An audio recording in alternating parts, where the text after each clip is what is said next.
Well, good morning, everyone, and welcome to TSCA Reform 6 years later. My name is Chandler Randall, and I'm the Manager of Educational Programs here at the Environmental Law Institute, and I am so delighted to welcome everyone to this ELI, Ferguson and Campbell, and George Washington University Milken Institute School of Public Health co-sponsored conference. I would like to start today by thanking Lynn Ferguson, Dr. Lynn Goldman, Bob Sussman, and our organizing committee for working diligently to bring you today's program. I would also like to thank our outstanding speakers, moderators, and panelists for joining us today to lend their expertise to today's program. The full speaker bios and panelist bios are posted on our website, eli.org, and I will also be dropping them into the chat later.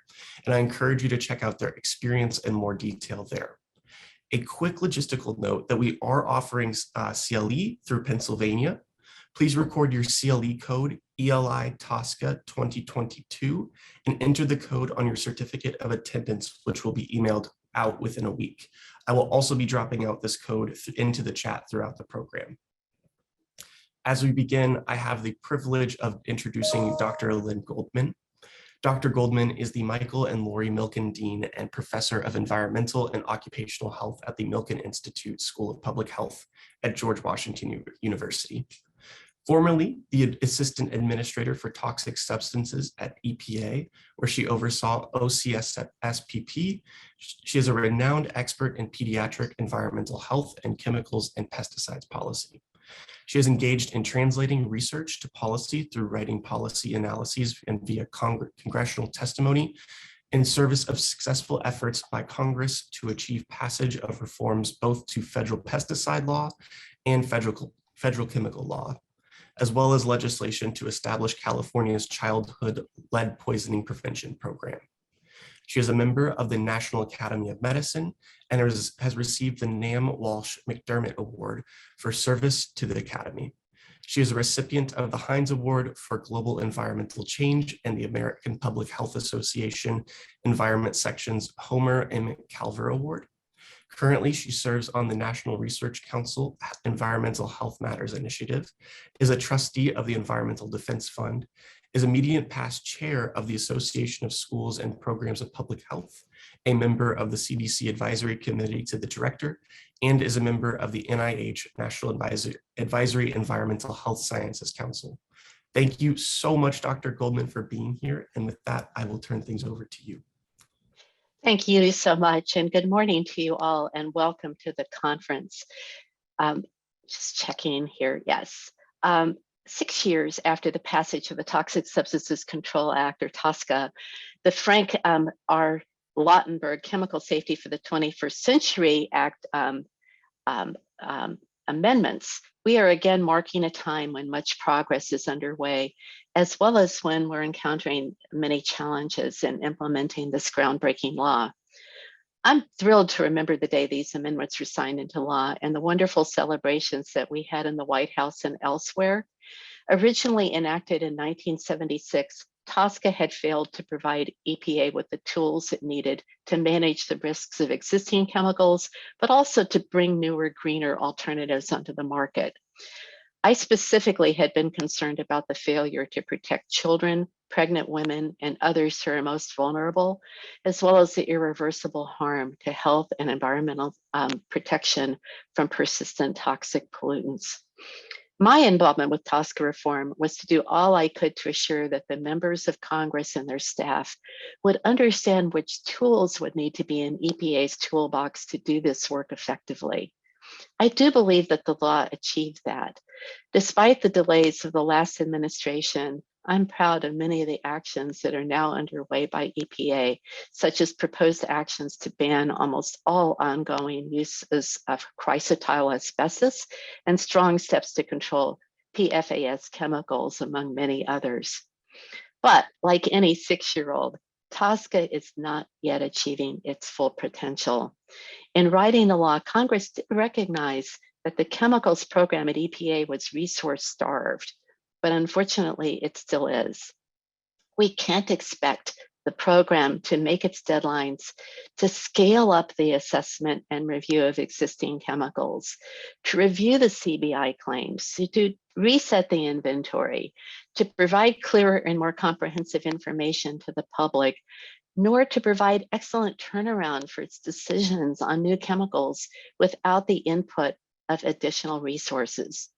Mostly this means more people. But for the first 4 years of the new law's existence, EPA never once made a congressional budget request that would have added resources for TSCA implementation. Likewise, EPA's 2018 fee rule, perhaps not surprisingly, did not come close to requesting the revenues that were needed. All of us, if we want to see science-based and sound and predictable and timely action by EPA for TSCA, we all need to support EPA's budget request to expand their resources as soon as possible. They have requested an increase of almost $64 million and 200 FTE for the TSCA program. This sounds like a lot, but I will tell you this should not be surprising, not only in the context of the new demands of the law, but also, frankly, the context of a program that was understaffed in the first place, even when I was at the EPA. EPA also needs to modernize and update many of its processes. The chemicals program is in many ways still in the last decade or two in how it uses IT and the tools of data science. As you'll hear later today, EPA is at long last updating its procedures for risk evaluation to incorporate systematic review. It's bringing in much more data in order to make better science-based decisions. However, and EPA is not unique in this regard among government agencies, it is not yet using newer data science tools like artificial intelligence and others to assist people in organizing, interpreting, and synthesizing data. An investment in the development of such tools, props with the engagement and the collaboration of the NIH, the NLM, and universities would be helpful in making this work more efficient. In closing, before us is a very, very exciting day ahead. Many, many thanks to our partners, the Environmental Law Institute and Ferguson and Campbell, for putting together a wonderful planning committee that in turn has developed a wonderful day-long program to discuss these issues. Now it is my distinct pleasure to introduce our keynote speaker, Dr. Michal Ilana Friedhoff. As you all know, Dr. Friedhoff is EPA's Assistant Administrator for the Office of Chemical Safety and Pollution Prevention. She has had a remarkable career, a career that has equipped her superbly for the daunting challenges that she now faces. She has more than 20 years of government experience prior to joining EPA as Minority Director of Oversight for the Senate Environment and Public Works Committee. But she began her congressional service in 1996 as a fellow, a Congressional Science and Engineering Fellow with Congressman Ed Markey after receiving a PhD in physical chemistry at the University of Rochester. She served on the staff of a number of committees, House Science Committee, the House Select Committee on Energy Independence and Global Warming, the House Energy and Commerce Committee, and the House Natural Resources Committee.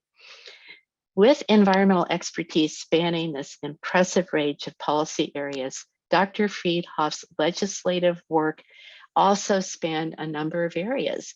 She actually was key to the reauthorization of the Toxic Substances Control Act. She worked on legislation to address PFAS contamination in 2019. She worked on the fuel economy provisions in the 2007 Energy Independence and Security Act. And she worked on a law requiring the creation of an online database of potential consumer product safety defects. Given Dr. Friedhoff's presence in the room during Lautenberg's development and subsequent enactment, she has been uniquely well qualified to very quickly jump in and understand what needed to be done early. And her first year's accomplishments, in my view, have been truly impressive. So thank you so much, Dr. Friedhoff, for joining us. And I'm now going to turn the program over to you. Well, good morning, everybody, and thanks so much for the introduction, Dr. Goldman. I'm excited to be here again with you this year to take a look back at where we've been and talk about where we're going.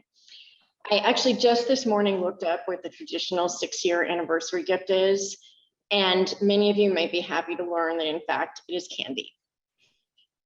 So sometimes looking back can give us valuable perspective on the challenges we're facing in the present. It can also give us inspiration and hope for how we move forward. For example, during her time as the assistant administrator of what's now the Office of Chemical Safety and Pollution Prevention, Dr. Goldman helped EPA make huge strides in encouraging pollution prevention and assessing the risks of pesticides in food. And recently I've been reflecting on that work, particularly on community right to know and the toxics release inventory. When Dr. Goldman arrived at EPA in 1993, she was responsible for implementing the Emergency Planning and Community Right to Know Act, which had been enacted in 1986.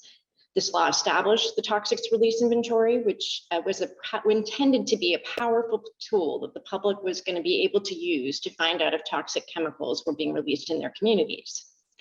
But 6 years in, the law wasn't fully delivering on the promise of increased access to information for communities. It included only a few hundred chemicals. Many facilities were excluded from its disclosure requirements, including federal facilities. And a 1991 GAO report included a slew of recommendations to improve the program, but they hadn't been implemented. When Dr. Goldman arrived, she got to work immediately on those recommendations. 5 years later, EPA had implemented nearly all of them. The agency doubled the number of chemicals on the toxics release inventory, added 7 industry sectors to the reporting requirements, ensured that federal facilities were required to report toxic chemical releases, holding them to the same standards as private facilities. And for the first time, EPA released a computer program that allowed the public to find TRI data. Under Dr. Goldman's leadership, EPA revitalized implementation of a law that had not yet lived up to its potential. The agency took the idea of community right to know from a notional promise to a national reality. So I can relate to Dr. Goldman's experience, and I think anyone who's worked on TSCA can too. When I arrived at EPA last year, I found TSCA in a similar state as Dr. Goldman found TRI, not living up to its potential by any stretch of the imagination. So I will acknowledge that my middle school report cards literally always said that I was not living up to my full potential, but hopefully I'll be able to turn that around one of these days. Even though we've made great progress over the past year, we've got a lot to do to create a sustainable TSCA program that realizes the potential it was supposed to have, providing protections from dangerous chemicals that many communities so desperately need. That's what we all agreed to when we came together 6 years ago to support the 2016 amendments to TSCA. We all agreed that old TSCA was broken and we needed a new path forward. EPA needed the authority and the mandate to conduct comprehensive evaluations of chemicals and provide strong protections when needed. And this agreement meant moving away from EPA's prior piecemeal approach to chemical assessment and regulation towards evaluating a chemical in its entirety. And this was a central part of TSCA reform. Additionally, the amendments were supposed to provide industry with some needed regulatory certainty and predictability by discouraging and in some cases preventing states from setting a patchwork of laws on different uses of different chemicals in different places. The hope was that all communities that have been exposed to toxic chemicals for generations could now be protected through strong federal rules. Accomplishing all these things was our shared goal and purpose with TSCA reform. But passing the 2016 amendments wasn't the end of the road. It was only the beginning. Last year, when I first talked to stakeholders, when I started at EPA, I heard a lot of excitement from many folks on the calls. This year, I've sensed a little more frustration, and I get it. I think everyone would have preferred to have made more progress towards fulfilling the promise of amended TSCA in the past 6 years. But now is the time to renew that promise and recommit to making it a reality. In perhaps our most significant step forward this year, we proposed a ban on almost all ongoing uses of chrysotile asbestos, our first risk management rule following the new TSCA risk evaluation process. The proposed rule came nearly 6 years after amended TSCA was signed into law. It also came more than 30 years after EPA's ban on asbestos was overturned by the courts in 1991, rendering TSCA a largely ineffective and discretionary statute. The proposed rules evidence that under amended TSCA, we can right those historical wrongs and effectively address unreasonable risks to human health and the environment from chemicals in commerce. We're strengthening the science used in our risk evaluations and making them more comprehensive by releasing our revised draft systematic review protocol for public comment and peer review. The new protocol will ensure that we've identified and used the best available science in our risk evaluations. And it will also ensure that the risk evaluations in turn will support credible, workable risk management rules that create both the protections and the regulatory certainty that amended TSCA promised 6 years ago. Another major step forward we've taken is to incorporate science on chemical exposure through ambient air, water, and disposal that the previous administration excluded from most risk evaluations. Previous administration's attitude was essentially that for purposes of TSCA, an exposure doesn't count if you drink it, and it doesn't count if you breathe it. We don't think that was the right approach, and our Science Advisory Committee agreed. For example, during the peer review meeting for 1,4-dioxane, the committee observed that if each office at EPA says someone else is assessing the risk, the public will never get a comprehensive risk assessment. The peer review reports for carbon tetrachloride and perchloroethylene said essentially the same thing. They also wrote in the 1BP report that the exclusion of exposures to the general population, quote, does not instill confidence that objectivity is being maintained in agency assessments as part of TSCA. In January, we released version 1.0 of a screening methodology that we'll use to determine if there are risks to fenceline communities from air and water pathways for 6 of the first 10 chemicals under TSCA. We're using it as kind of a go, no go reality check. If our screening shows that there are no likely added fenceline community risks for a substance, or if the rule we're already contemplating based on the existing risk evaluation would also address those risks, we'll move to rulemaking quickly to put the necessary protections in place. But if the screening methodology tells us last administration's risk evaluation won't support a risk management rule that will sufficiently protect these communities, we'll perform additional analysis before proposing a rule to address those fence line risks. And going forward, risks to people living and working at the fence line of chemical releases will be evaluated within the risk evaluations themselves. We'll assess aggregate exposures and cumulative risks to communities impacted by chemical exposure, even going beyond the fence line as the science evolves. Using TSCA to advance environmental justice requires a commitment to more completely accounting for and addressing the impacts of chemical exposure to those who have borne disproportionate health and social burdens from chemical pollution. Bringing fence line considerations into our risk evaluations is an important first step, but it's only part of our broader effort to use TSCA to help achieve environmental justice with better and more equitable approaches to health and environmental protection.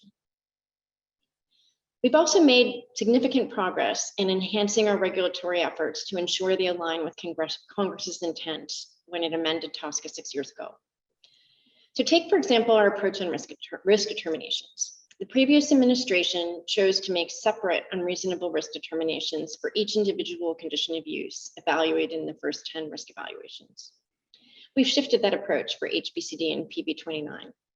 We just finalized our revised risk determination for HBCD as a whole chemical in light of its unreasonable risks across such a wide range of uses. And we expect to finalize the revised risk determination for PB29 soon. I know that some people have concerns that this approach is unfair. You know, that for many chemicals, there are risky uses, less risky uses, and maybe even some uses that aren't risky at all. The revised risk determinations for HBCD and PB29 don't reflect any changes to our underlying analysis. We still rely on an analysis that describes the risk and exposure scenarios for each condition of use. And we'll continue to do that important analysis.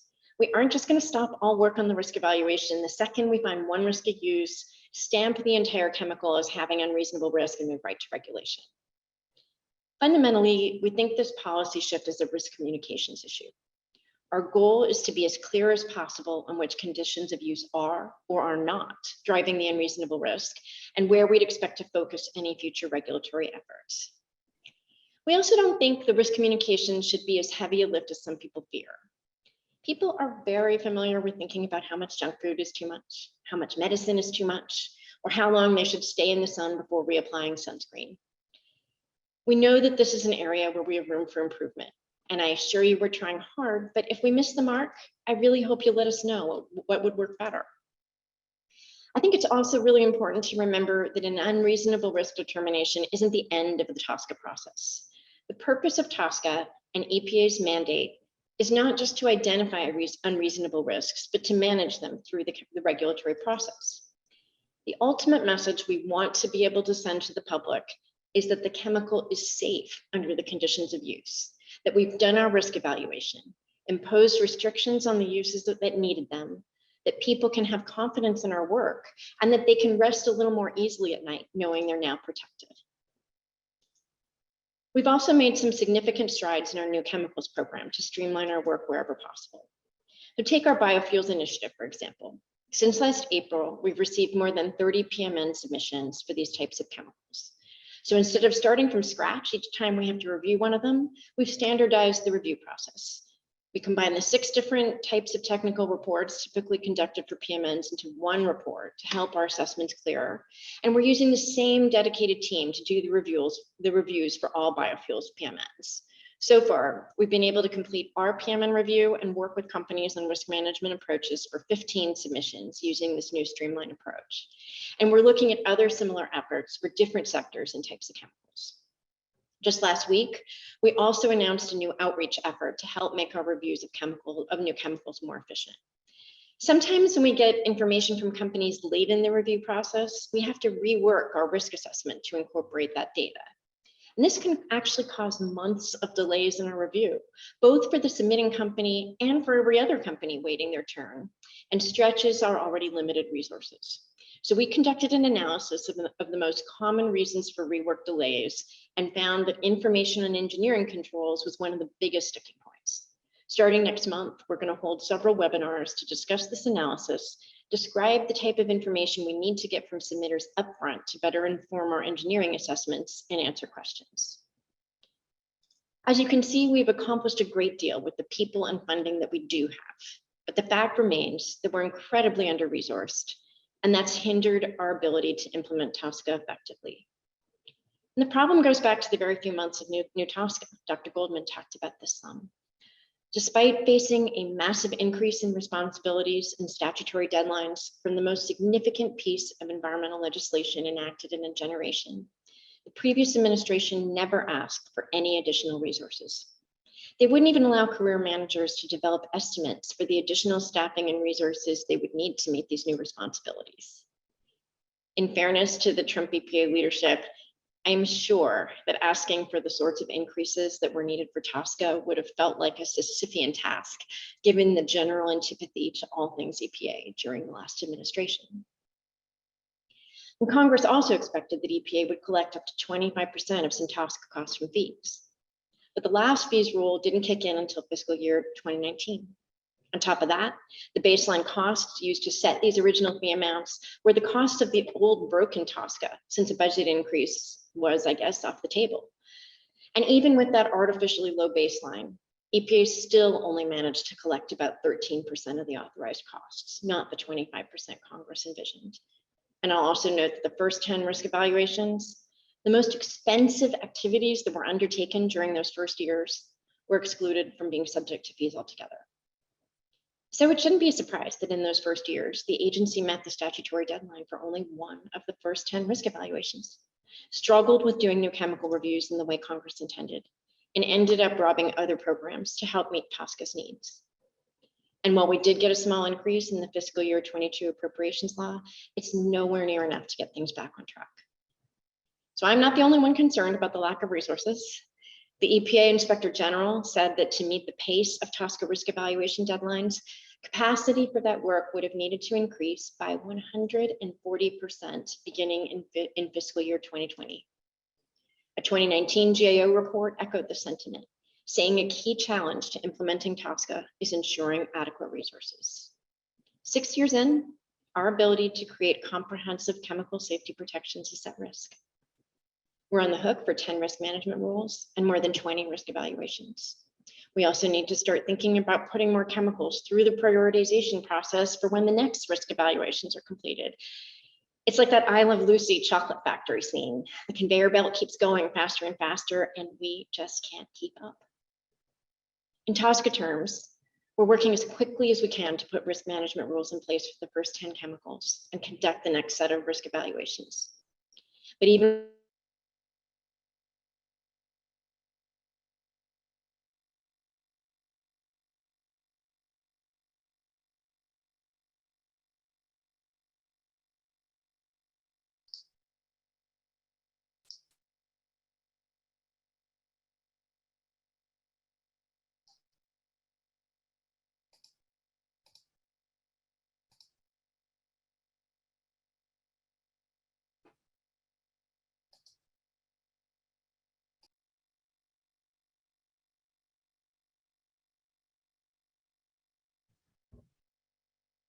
Seems Dr. Friedhoff may have froze there. We're going to do what we can to get her technology to work again.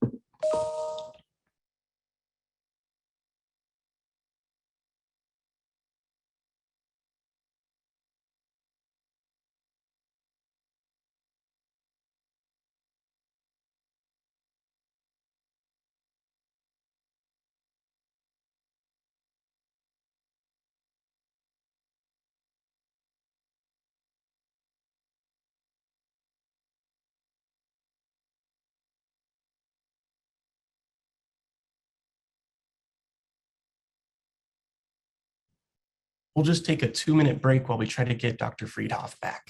Thanks, everyone.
Hi, everyone. We just received notice that they are troubleshooting and trying to get Dr. Friedhoff back in. So if you could just give us a moment. She should be back on shortly. Thank you.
Hey there, I am back. Perfect. Can you guys hear me now? Yes, we can hear you and see you. So thrilled to have you back, and sorry for. I'm sorry, my computer has just decided that it's not doing Zoom ever, no matter what.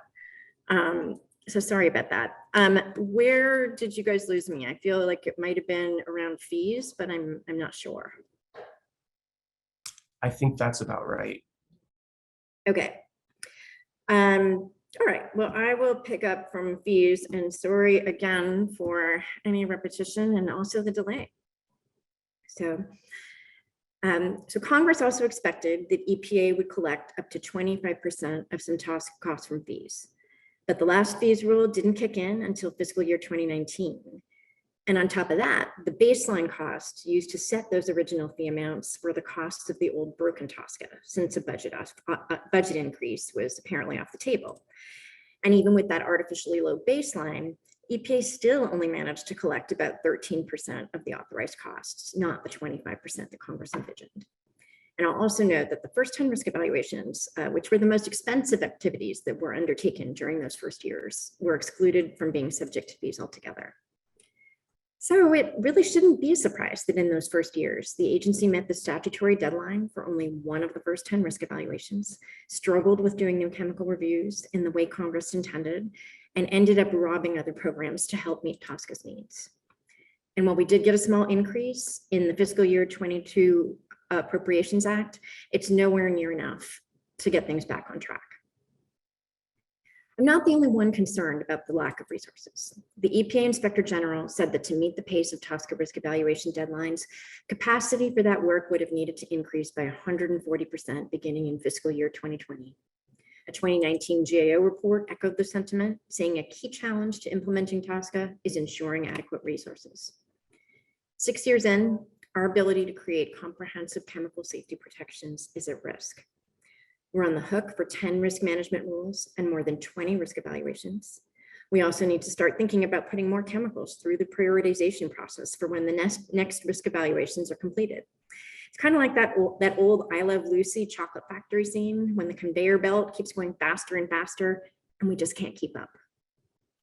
In TSCA terms, we're working as quickly as we can to put risk management rules in place for the first 10 chemicals and conduct the next set of risk evaluations. But even with our heads down and noses to the grindstone, we expect to miss many significant statutory deadlines. New chemical reviews are facing similar headwinds. Unfortunately, the previous administration's unwillingness to invest in either the human infrastructure or the literal infrastructure for new chemicals has made it difficult to complete our reviews as quickly as Congress expects. In fact, the previous administration actually took resources away from new chemicals. In fiscal year 2020, EPA faced statutory deadlines for finishing 10 risk evaluations, triggering requirements for 10 rules that would then have to be written and initiating another 20 risk evaluations.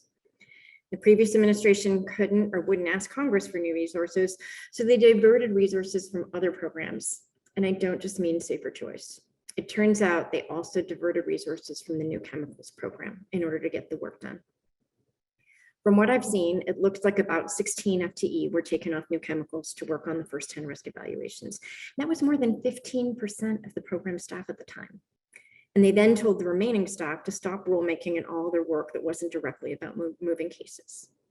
And then in late 2020, the OCSPP reorganization cemented this move into place so that the 15% shift of new chemical staff to the existing chemicals program was made permanent. That's the situation my office was facing when I got here, and it's the situation we're still in. The new chemicals program only has 2 human health risk assessors right now to review the hundreds of new chemical submissions that come in every year. These circumstances have made it impossible to perform long overdue updates to policy and guidance that would have saved significant time in the long run. For example, our categories document that helps tell us which existing chemical to compare a new chemical to during risk assessment was last reviewed 12 years ago. And a lot of our more fundamental process documents are still in need of updating. For example, our regulations that spell out the entire PMN process still haven't been updated to reflect the 2016 amendments. In addition to the scientific and regulatory infrastructure of the program, the literal infrastructure of the new chemicals division is also in need of investment.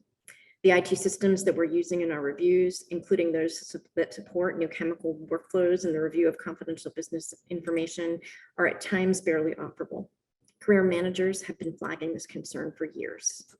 But until now, instead of asking for and prioritizing what was needed to fix the problem, these systems were basically just duct taped together until they finally collapse.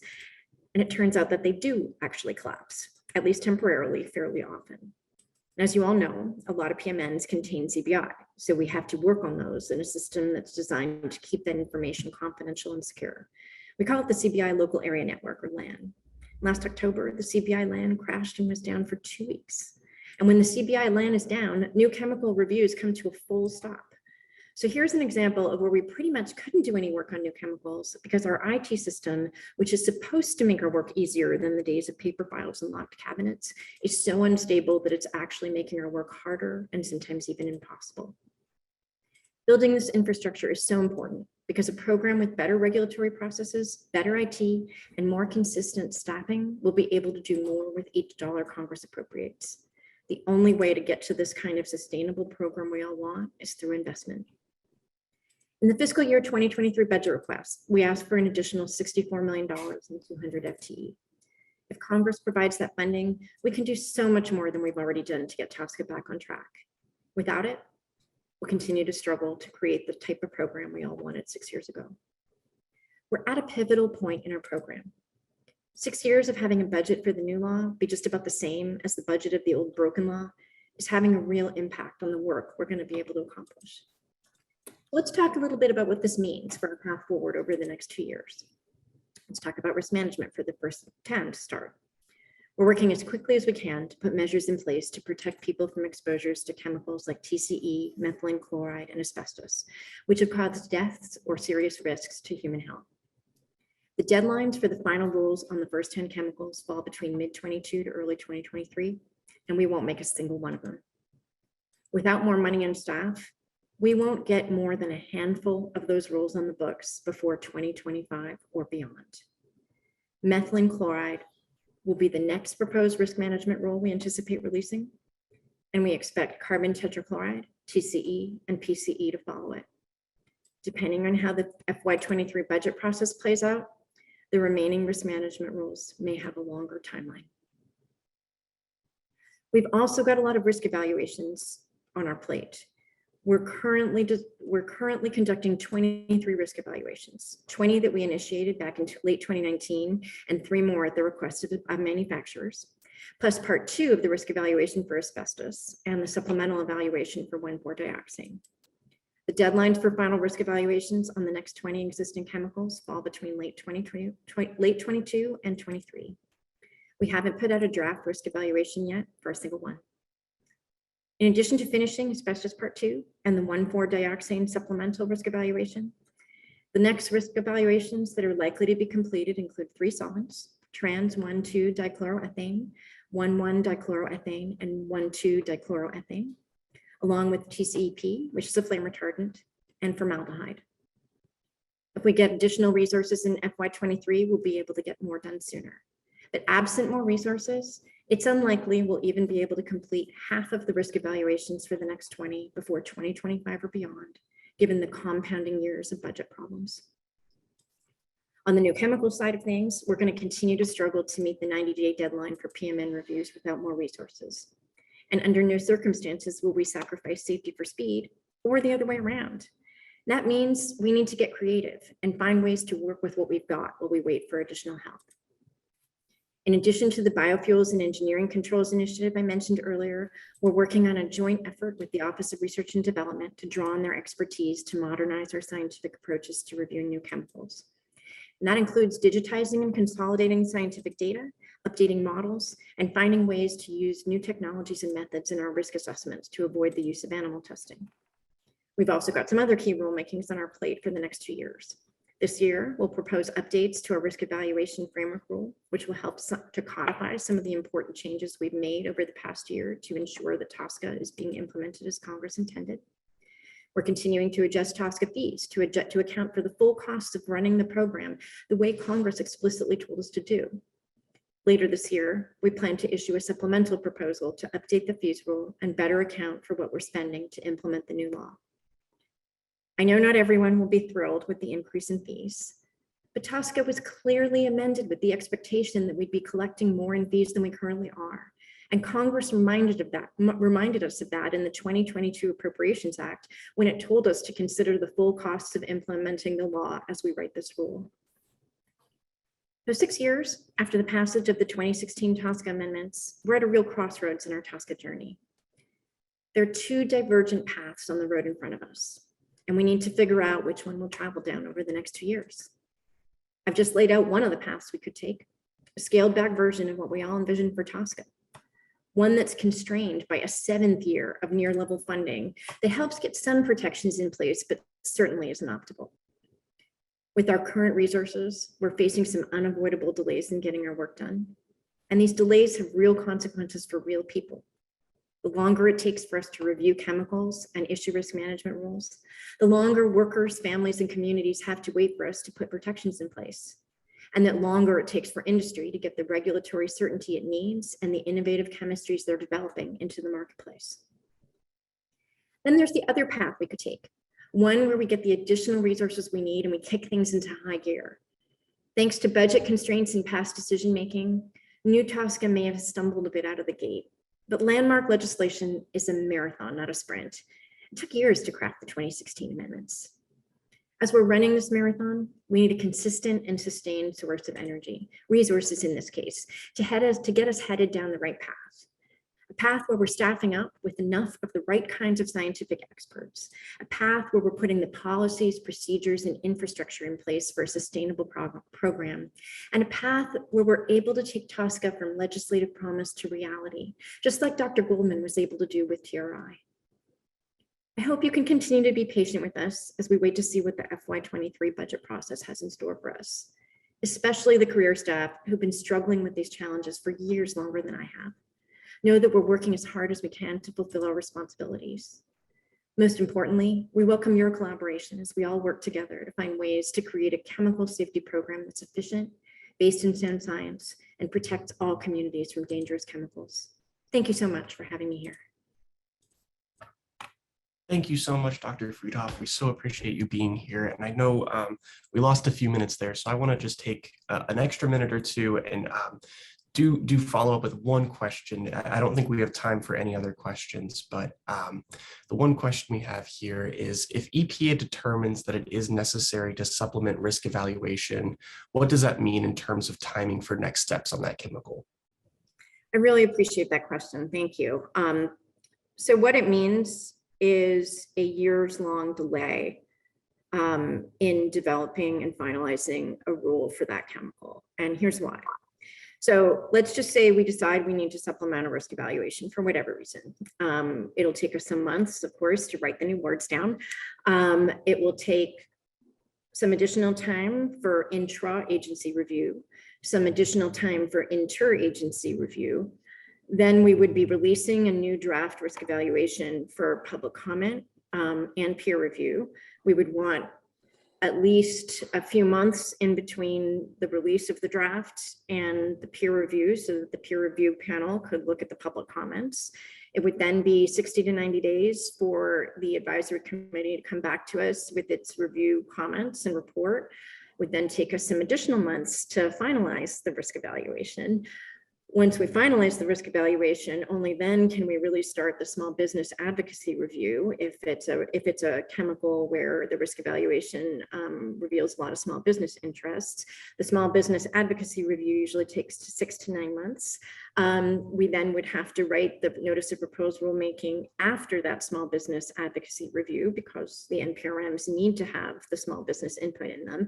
And long story short, if you add up all those months and months and months, we're looking at probably a 15 or 18 month process before we actually finalize a revised risk evaluation, and then more months after that to propose a rule, and then another 12 months to 18 months or so to finalize it. So we're talking about a delay of years in providing the important chemical safety protections that the law promised everyone they would get. So as we kind of go through fence line and go through, our review of some of the past policy decisions that were made by the previous administration on the risk evaluations, we are struggling hard and really taking that years-long delay consequence extremely seriously as we make decisions about how to move towards rulemaking and when. Excellent. Well, thank you so much, Dr. Friedhoff. I really appreciate your answer there, and really appreciate you being here with us. We will now take a break for about the next 10 minutes or so and reconvene at 10:15 a.m. Eastern Time. Thank you so much again, Dr. Friedhoff, and we will reconvene for panel 1.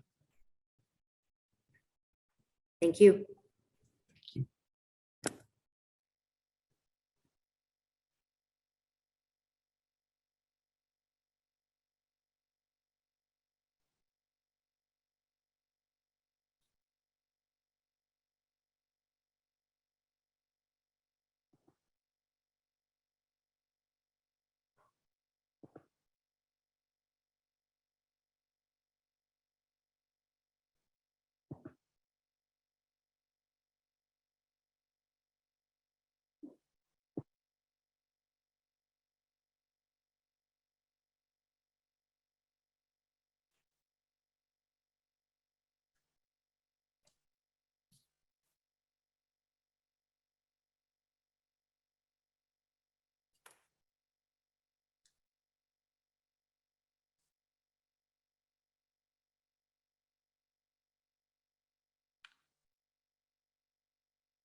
Chandler, can you hear me? Yes. You don't think we could just take the slide down? Wouldn't that make the faces bigger? It could. The problem is it'll get logistically tricky on our end to pop it up and then take it down. Okay. I wish we thought of this sooner, because Yeah. having that big slide there the whole time is not necessarily an enhancement, but that's just me. Oh, hey, Lynn, I see what you're saying. Like you can't see the gallery of speakers. Yeah, yeah, and that if the slide were, recessed, the faces would be bigger.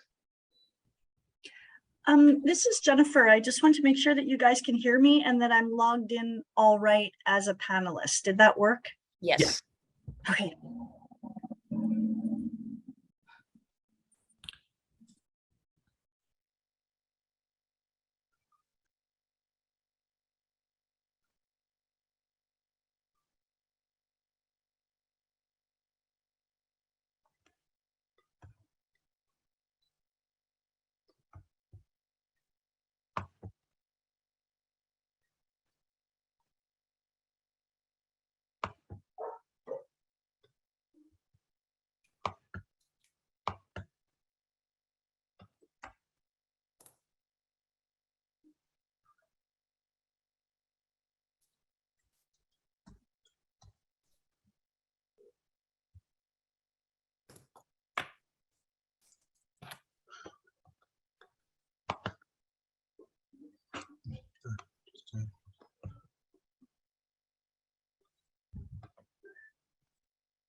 Okay, well, it is 10:15. So I will now invite our panelists to turn their cameras on if they are able to. And I just want to say thank you so much, everyone. Welcome back from our introductories and welcome to the first panel of today. Once again, full speaker bios are posted on our website, and please enter your questions in the question box on Zoom. Additionally, if you are seeking CLE, please remember to record the CLE code, ELI TSCA 2022, and enter this code on your certificate of attendance, which will be emailed within the week. I am now thrilled to introduce today's moderator of this panel, James J. Jones, who is president of J. Jones Environmental. Jim, we are so delighted to have you here moderating, and with that, I will turn things over to you. Thank you so much. Thank you, Chandler. It's great to be here with all of you this morning, talking about the Lautenberg Chemical Safety Act and bringing together such a diverse group of stakeholders to talk about some of the challenges and opportunities that EPA faces. Making decisions in the face of uncertainty is the reality of all regulatory decision-making in all regulatory agencies, not only in the United States, but around the world. It's certainly the case with TSCA. It's also where policy and science often, but not the only place, but often intersect. And today we'll explore some of the challenges EPA faces in using available science in the TSCA program and explore some opportunities for use of science in future regulatory decision-making. We have a remarkable panel this morning who I will now introduce. The first panelist is Dr. Jennifer Sass. Jen is a senior scientist at NRDC since 2001 and a part-time faculty member at GW's Milken School of Public Health since 2008. She served on the NIEHS NTP Board of Scientific Counselors, the U.S. President's Council of Advisors on Science and Technology Working Group to review the National Nanotechnology Initiative, and numerous federal advisory committees. She was nominated by President Biden to the U.S. Chemical Safety and Hazard Investigation Board in 2021. Dr. Sass has published over 50 articles on topics including environmental health and the U.S. chemical policy issue. She holds a BS, MS, and PhD degrees from the University of Saskatchewan College of Medicine and a postdoctoral certificate from the University of Maryland College of Medicine. Our next panelist is Dr. James Buss, who is Senior Managing Scientist in the Health Sciences Group of Exponent since 2013.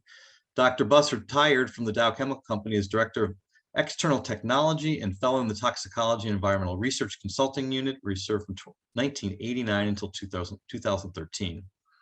Prior to Dow, he was Associate Director of Toxicology and Director of Drug Metabolism at the Upjohn Company.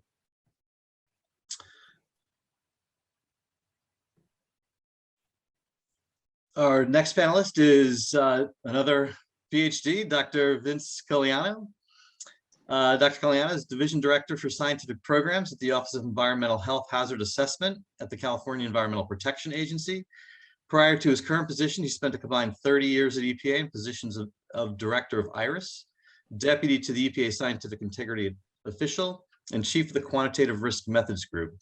Dr. Cogliano also worked as the head of the IARC Monographs Program. He has a MS and a PhD from Cornell University and an MA from the University of Michigan. We are also joined by Wilma Subra, environmental scientist and president of Subra Company, who applies her scientific expertise and experience toward alleviating public health threats facing residents and communities across Louisiana and the globe. Ms. Subra earned her bachelor's degree in microbiology and chemistry in 1965 from the University of Southwestern Louisiana and her master's degree a year later. She founded the Subra Company in May 1981 to help people facing problems because of environmental health issues. She has held many local, state, and national positions, including 7 years as vice chair of EPA's NASEP, 6 years on EPA's National Environmental Justice Advisory Council, and 5 years on the National Advisory Committee of the U.S. Representative to the CEC. She is a recipient of the 1999 MacArthur Genius Fellowship Award. And our final panelist is Dr. Stan Barone, who was recently selected to serve as OCSPP's Senior Policy Advisor for Chemical Safety. As Senior Policy Advisor, Dr. Barone provides guidance on emerging science policy and scientific integrity matters, serves as the Deputy Scientific Integrity Official for OCSPP, and serves as the chair of the new OCSPP Science Policy Council. In 2012, when Dr. Barone first came to OPPT, he was instrumental in leading and developing existing chemicals work plan assessments and scoping documents prior to TSCA reform. For the past 3 years, Dr. Barone has held a number of management positions in OPPT, including the division director for the former risk assessment division and chief of the prioritization informatics branch in the data gathering and analysis division. Okay, let's get our panel started here this morning. We have a number of questions that we hope sort of tee up some of the key science and science policy issues the EPA faces in its implementation of TSCA. My first question to you, Jen, is what has been the most challenging science issue for EPA in its TSCA implementation? Thank you. On this question, I'm sort of a details person, and I think that I know that there's going to be a range of answers, and my goal is not to try and hit the big answer or the best answer. It's to try and hit what I think has been the toughest challenge, and I think that is to deal with the number of chemicals. The huge number of chemicals, a huge backlog of chemicals in a manner that is efficient, timely, and supports and reliable. Develop the science, develop the policy, develop the procedures in order to hit that huge backlog of chemicals in a way that's reliable and supports health protective decisions. Thanks, Jen. Would you frame that as really as a management challenge more than a science challenge, or do you think it's sort of this intersection between management and science? I think it's an intersection between science and how to apply that science. So there's both the tools, and then the tools themselves are passive. So it's how to apply those tools. I think, though, that it's more than management, because I think it also includes the needs of different stakeholders and interests of different stakeholders, which is broad. It includes, unions, organized labor, workers, as well as community groups, impacted community groups. I know that Dr. Suber will talk more about that, consumers. So, the recipients of the results of this TSCA program are broad and have broad needs. Thanks, James. James, how would you identify as the most challenging science issue for EPA in its TSCA implementation?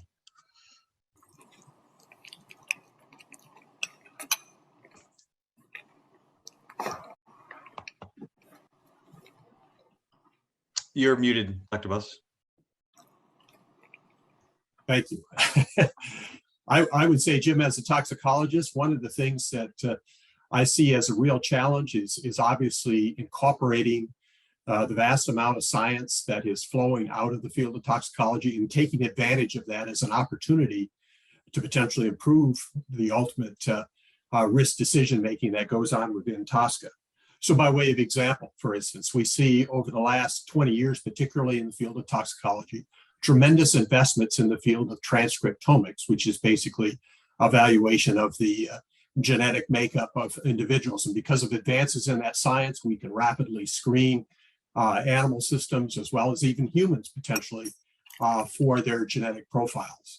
And that reveals a huge amount of information to us with respect to particularly mode of action. And I think that's a real opportunity for TSCA as they go forward to increasingly exploit the knowledge that comes out of that transcriptomic assessments and apply it to mode of action assessments, which ultimately improves our ability to translate animal toxicology findings to what it really means are relevant to human risk. And to pick up on just what Jen said by way of example, it also has the opportunity to increase speed and priority handling the large number of chemicals. So this type of technology offers a potentially very valuable tool by way of example to screen large amounts of chemicals with respect to their potential toxicity profile. So it's a real advantage and challenge to how do you bring in that kind of information and data to improve not only speed, priority, quality, but also ultimately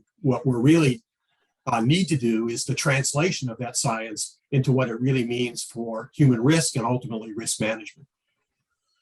Thanks, James. We're going to definitely spend some time this morning talking about non-alternative methods, which I think you're giving us an example of one. Do you know, one of the things Dr. Friedhoff was talking about this is that, you know, learning from others, sometimes learning from the past, but also one of the things that I tried to do in my time at EPA was learn from others around the world, really. Do you have a sense as to who you think is doing that really well, that the chemicals program at EPA could be looking to get some help, advice, guidance, learn from others' mistakes, learn from others' successes in the deployment of these tools?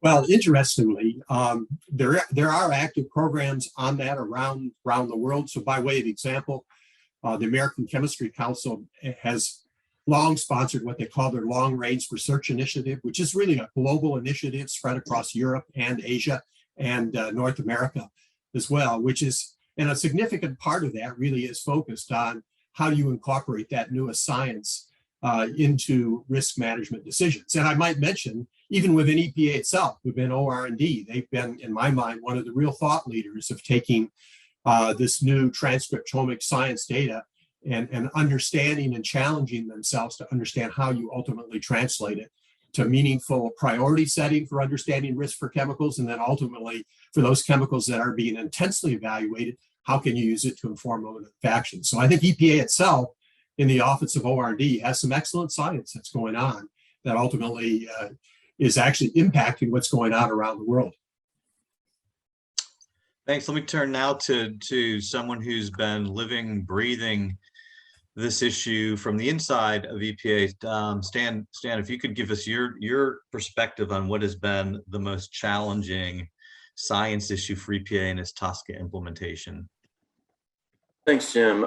I'm going to tee off of the comments of the previous panelists, but sort of back up and take that big picture view again to the regulatory science question. So one of the biggest challenges for us in the regulatory science risk assessment programs is how do we describe uncertainty and quantify uncertainty in hazard and exposure estimation?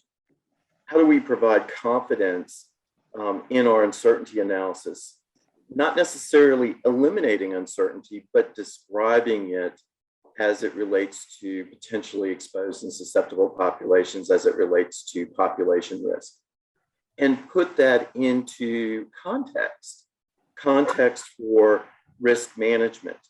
And it's really critically important for the agency's findings to have, for external bodies to have confidence in the agency's findings, for us to better describe the uncertainty and take action in the presence of those uncertainties. Thanks, Dan. Sort of how I opened my comments is that regulatory decision making is fundamental. I don't care whether you're doing chemicals or water or air pollutants, is making decisions without full information, with uncertainty. Interesting perspective on a key challenge EPA has faced. I'd like to open up to our other panelists. Wilma or Vince, do you have any perspective that you'd like to add about the biggest challenge EPA has faced in its early implementation of TSCA?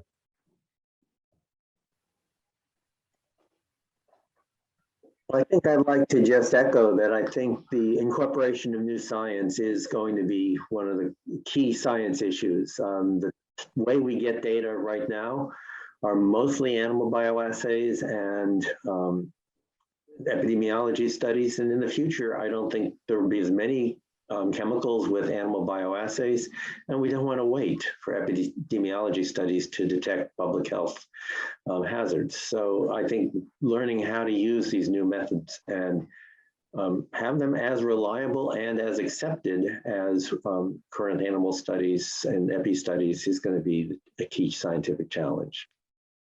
And fortunately, there are groups that are working on that. So, but I don't think they're ready yet, but I think it's going to be the challenge to have as much confidence from these newer methods than we have confidence in our current methods.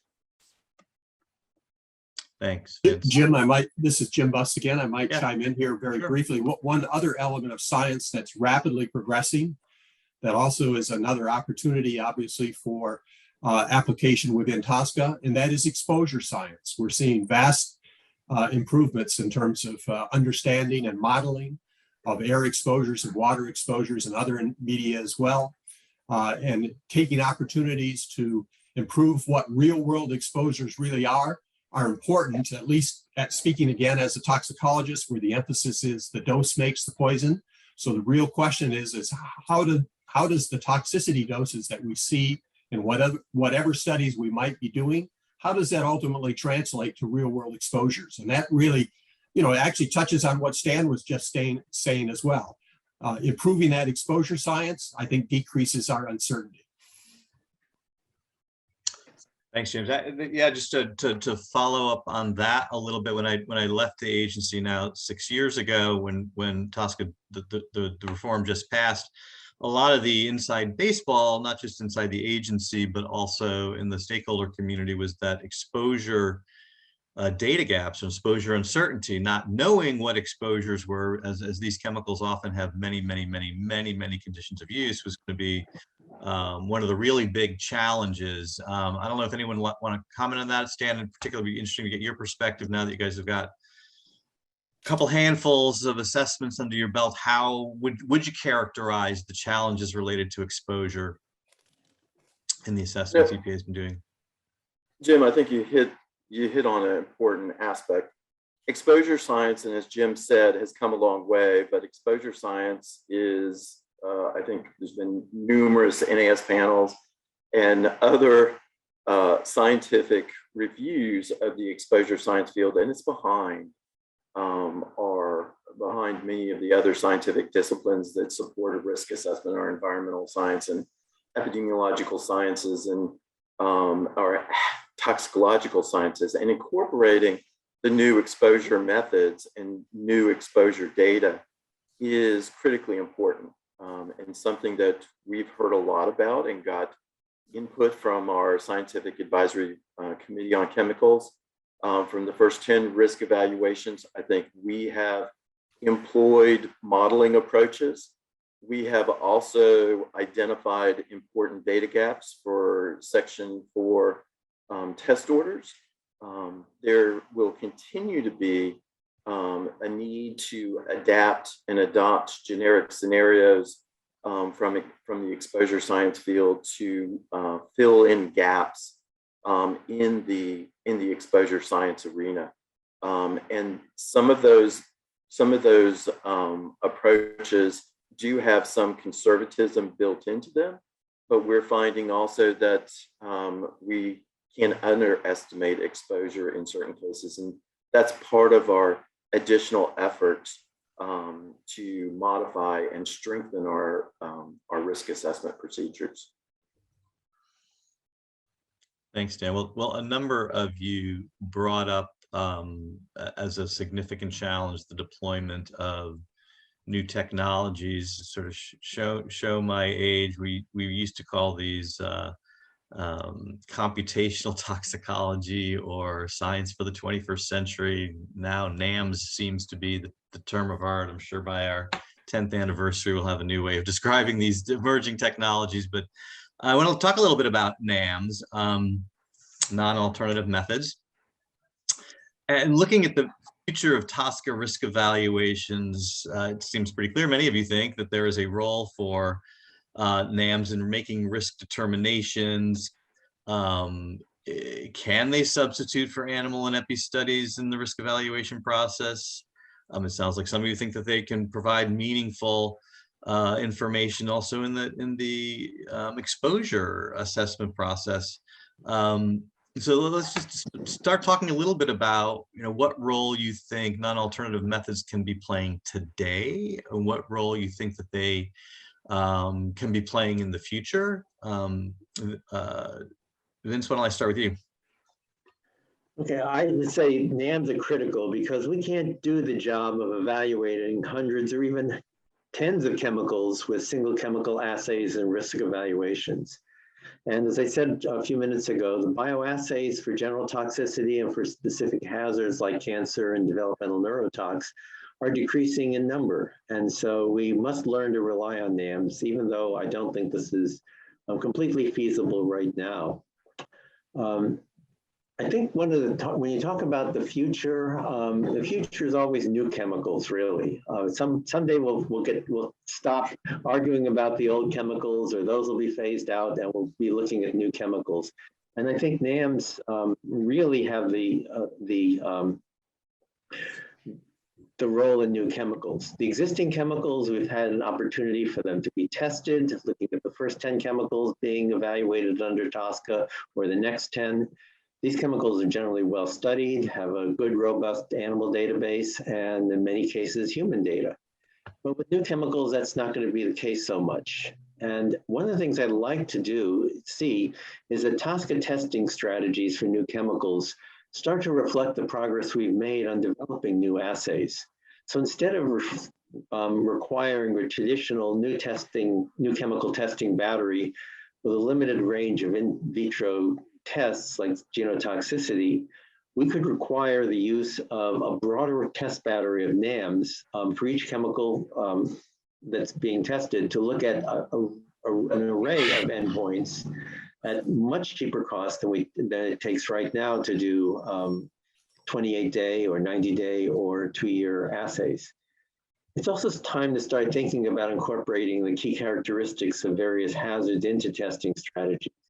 We have key characteristics, that is, what are some of the characteristics of chemicals that have been identified as carcinogens, male and female reproductive toxicants, endocrine disruptors, cardiovascular toxicants, liver toxicants, and other hazards.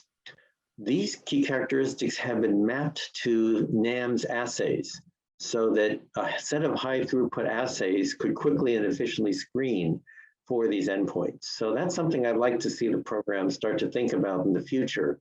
What are some high throughput type of assays that can be required for new chemicals that could very quickly give us a signal about whether they might be hazards for cancer, for neurotoxicity, for reproductive toxicity, for other cases. So that's what I would answer about the future role of NAMs. It's going to be absolutely indispensable because those are the data that we're going to have in 10, 20 years into the future.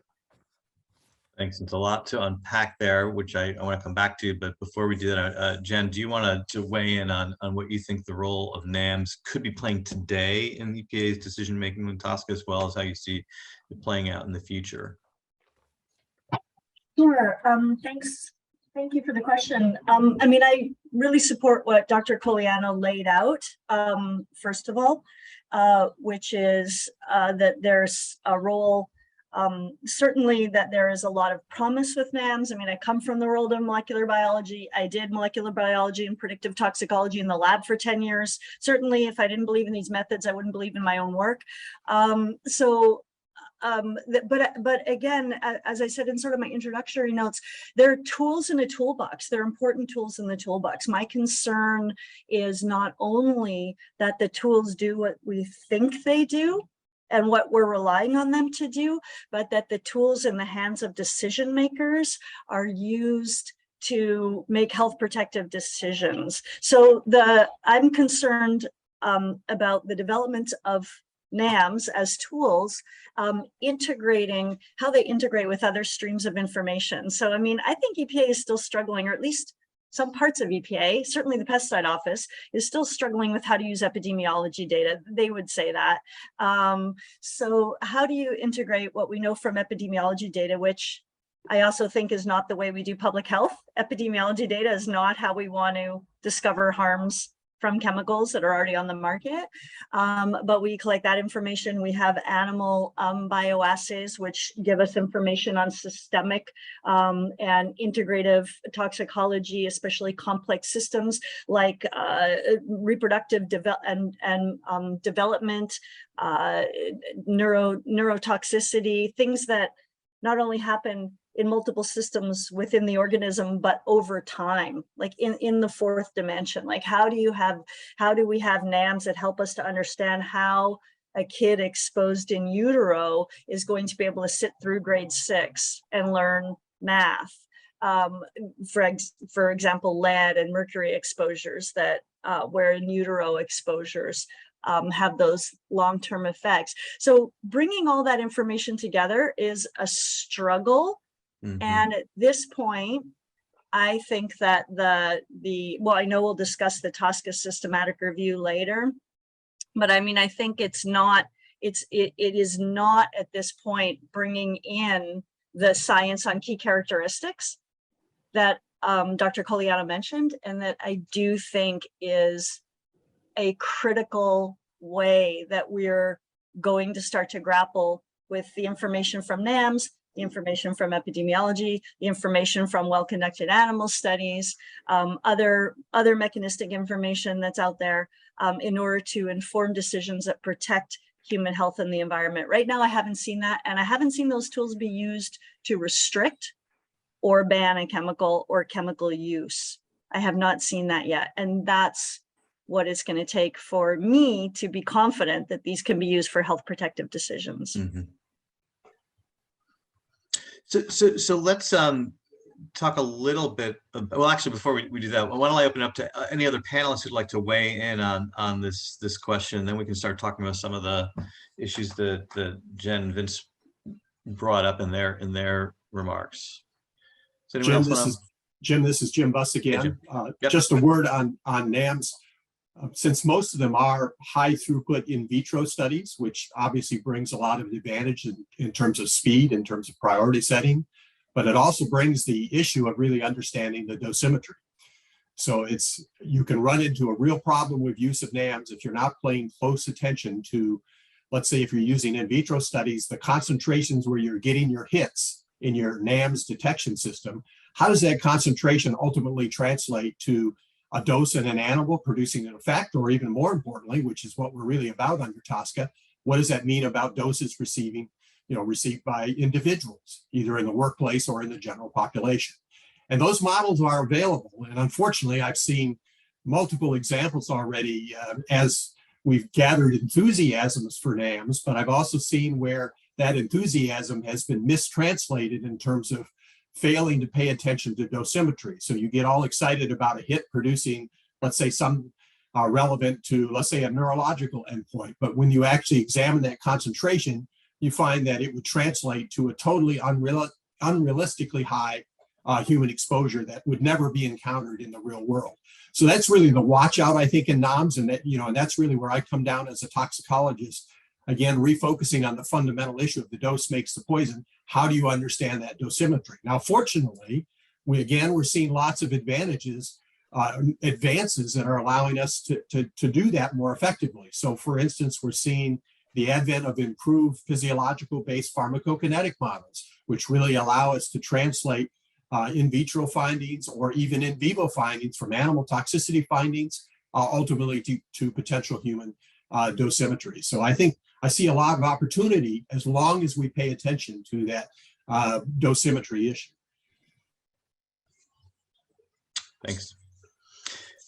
So let me sort of explore something that sort of both Jen raised and Vince, I think you brought up as well, is that so you've got say you've got a group of existing chemicals, and 12 of them or 15 of them or 30 of them, and they are structurally very similar, and you've made a determination that we think fundamentally we can make decisions based on the knowledge we have on one and apply it to all. And you're using sort of NAMs to help make this comparative, like they're similar enough based on non-alternative methods, but then you only have data on one. And what if the data shows that the one has actually got a risk you've got to manage? Will the system tolerate, and this is sort of the intersection of science and policy, making the restriction on all of them when you've actually got robust data on one of them, but your NAMs are informing you that they're all very similar. And how should our EPA be thinking about that? What sort of advice do you have for EPA about that? I think that's maybe the track the agency's going down with the PFAS chemistry. Yeah, you're all muted except for Stan, who's got his hand up. Vince, you're muted. There you go. Sorry about the muting. Today's trash collection day over here, so we just had a large trash truck going through. I would say the question you asked, Jim, is one of the ways that NAMs really can help us. So if we find out that there's a group of chemicals, people are exposed to all of those chemicals, and one of them we have toxicity data and it looks like a really bad actor, that's a big problem. But I think in the past we would have to wait 2 or 3 years for bioassays to test the other ones and determine if the problem extends to the entire class. I think with NAMs, we can do some high throughput assays on other members of that class and right away find out if we do indeed have a problem where they're all bad actors or whether some are worse than others. And once we have more than 1 or 2 data points within a class, we can start thinking about relative potency approaches and maybe some members of the class are worse than others, and what are the characteristics that make those members worse than others. At least with NAMs, we can get those answers in a matter of months rather than years. And I think that's really going to help us and allow us to think about chemicals as groups, because it's no longer that we're going to treat 100 chemicals the same way. If we find out that we have 100 chemicals that might be bad, we can test those 100 and find out whether they all are or whether there's some that we need to focus on. Stan, you've had your hand up for a bit. Yeah, so first off, I want to say EPA is committed to the use of all the available science, best science, to protect human health and the environment. And in many situations, NAMs further that effort and that commitment by providing more relevant science, information about mode of action, information about disease, information about population variability. We have been employing NAMs for some time. Some of which has already been mentioned, screening and prioritization, and also categorization. And Jim, you mentioned just a minute ago, taking existing data and extrapolating to a chemical with no data. We do that all the time now in our new chemicals program.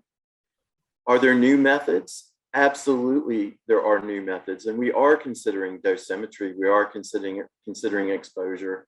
And one of the challenges, which we've gotten peer review comments on, and continue to have a research program on, is how do we extend beyond soluble chemicals that are soluble in vitro platforms, to gases, to particulates, and how do we define the dosimetry in those NAM models? So there is a lot of promise here. There's a lot of active publication, a lot of active research. We are addressing key characteristics in our consideration. Our EDSP program is all about key characteristics for a certain type. We have been working internationally on developing a test battery for a NAM test battery for developmental neurotox, to be able to screen chemicals more efficiently and across chemistries. So I think there's a lot of promise here, but there's a lot more work to be done. And a lot of this is about confidence building. And again, as I mentioned earlier, addressing the uncertainty in the extrapolations. And I want to underscore the issue of dosimetry and exposure and how we move from the test platform to the in vivo. And NAMs have a lot to offer. Thanks, Jen. Next to you, and then Vince. I feel like with the hands up, we might not get on this. So I'm going to try and give a short comment that segues into your next questions.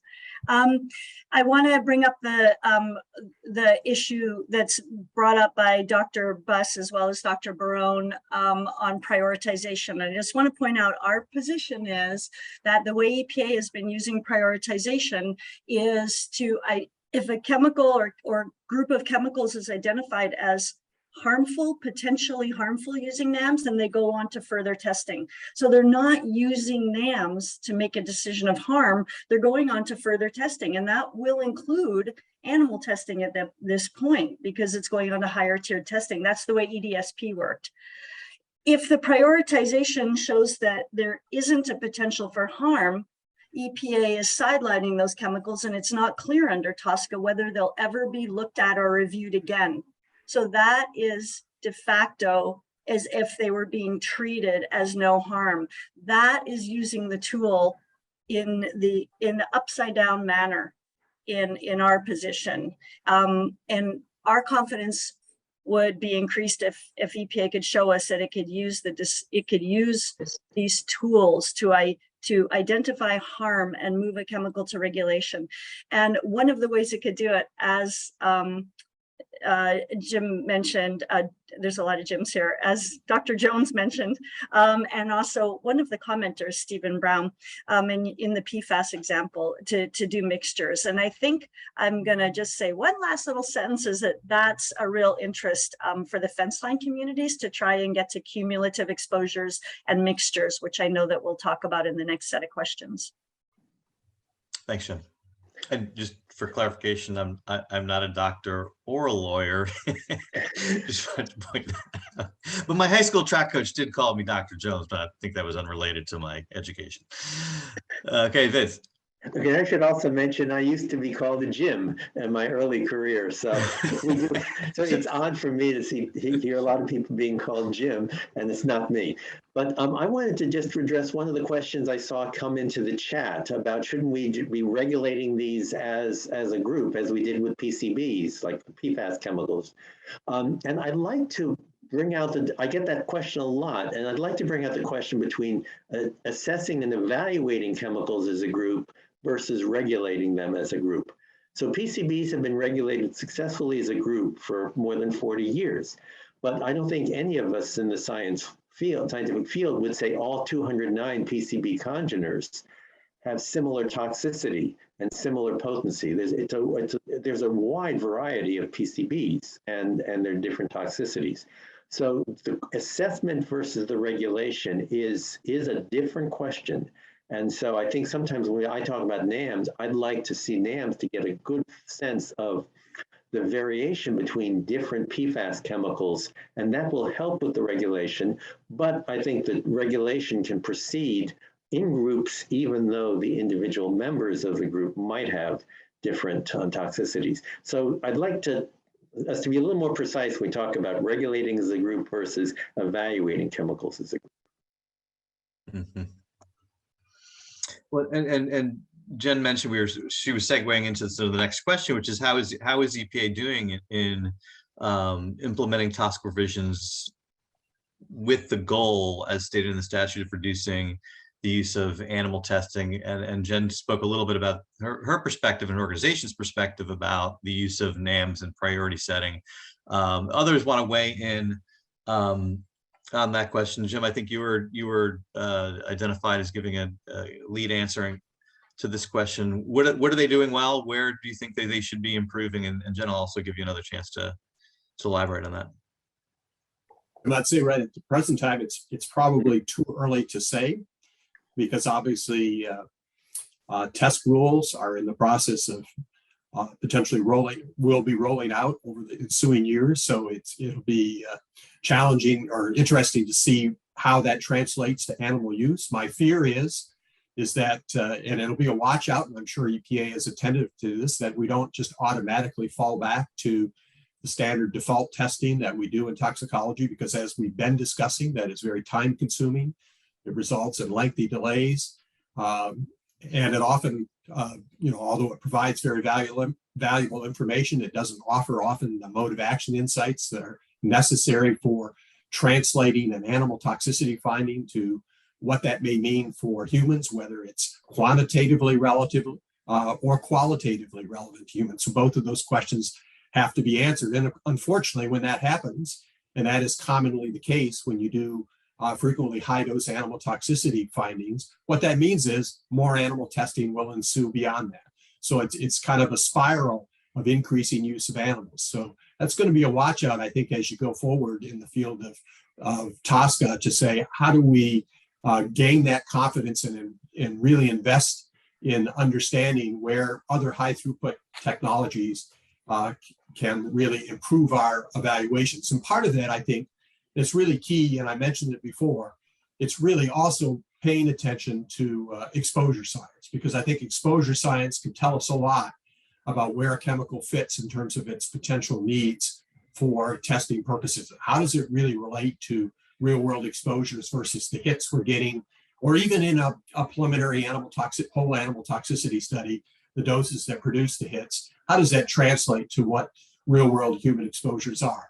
And then thirdly, I guess I would say, with respect to use of animals, and Jen kind of hinted at it in her answer as well, I think we do need to pay very close attention to tier-based testing. So when we get engaged in animal testing, that we do it thoughtfully and we do it in a tier-based manner, where we ask really problem formulation oriented type questions that get us to the heart of the science answers that we really need to know. And that can be done if we engage in tier-based thought processes. Thanks, Jim. Okay, Jen, back to you, and then Wilma. I just want to quickly say, and I put a comment into, I don't know if we're using the comment thing, I'm trying to follow it.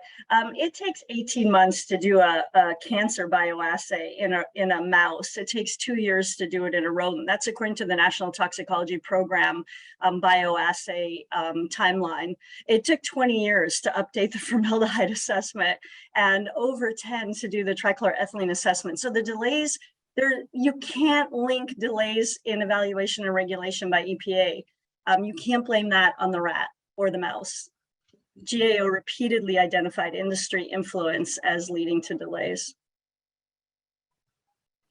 Wilma. One of the issues from the community's perspective is they usually focus in on 1 or 2 chemicals from, say, an industrial facility. And unless you go in and educate and empower them, they don't consider emissions from other industrial facilities or other activities in the area. While all the studies are going on the TSCA chemicals, it would be critical to monitor and evaluate what kind of exposure is currently going on from not only air emissions, but also from the contaminated environment, the drinking water, the water sources, the contamination of animals, so that when these studies start to be completed, then you can look and see if they have been exposed to excess emissions of specific chemicals or classes of chemicals. And how you would have that done, perhaps the EPA would require it, but there would be some kind of method that you were assured of, and not have just the company do it and not provide you with very much information. Right now, we have some fence line monitoring, and you have to look at what kind of activities the industrial facility was doing at that time that released excess emissions, or ambient monitoring stations that had spikes.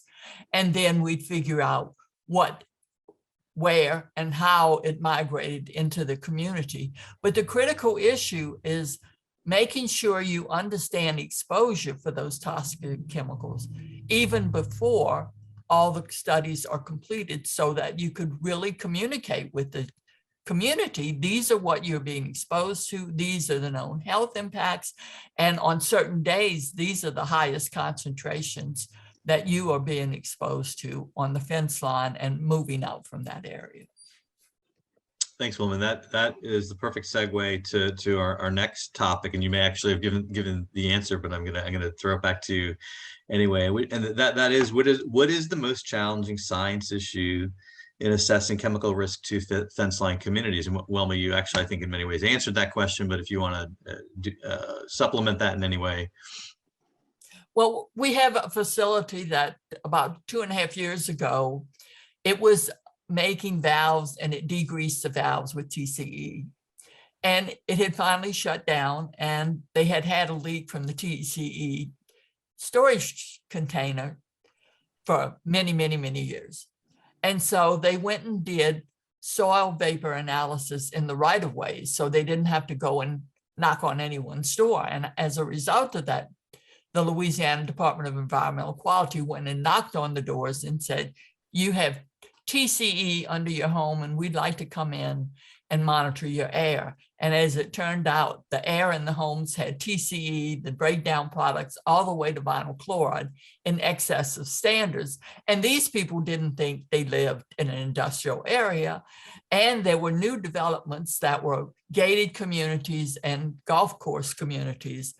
And those people went crazy because they had thought they were in a really nice area. And then the banks started going, you know, we're going to lose all of these property owners. They're going to move away and just default on their loans. And then we're going to be stuck with all this property. So not only having to deal with the emissions under the houses and going into the air, is how do you help that entire community, which is new homeowners and old homeowners. And then some of those actually worked at the facility. So they had been exposed over many decades working at the facility. And how do we measure, and then what do we do about it while we're waiting on TCE to have all the studies done on it? Thanks. And Stan, as someone charged with helping EPA, in some cases you were doing the assessments, or your team was, or now helping advising them. How would you answer this question as to the most challenging science issue in assessing chemical risk to fence line communities? Thanks, Jim. I think, you know, Wilma brings up some important points, and I think I'll go back to Dr. Friedhoff's introductory remarks. You know, we have risk assessments for TCE.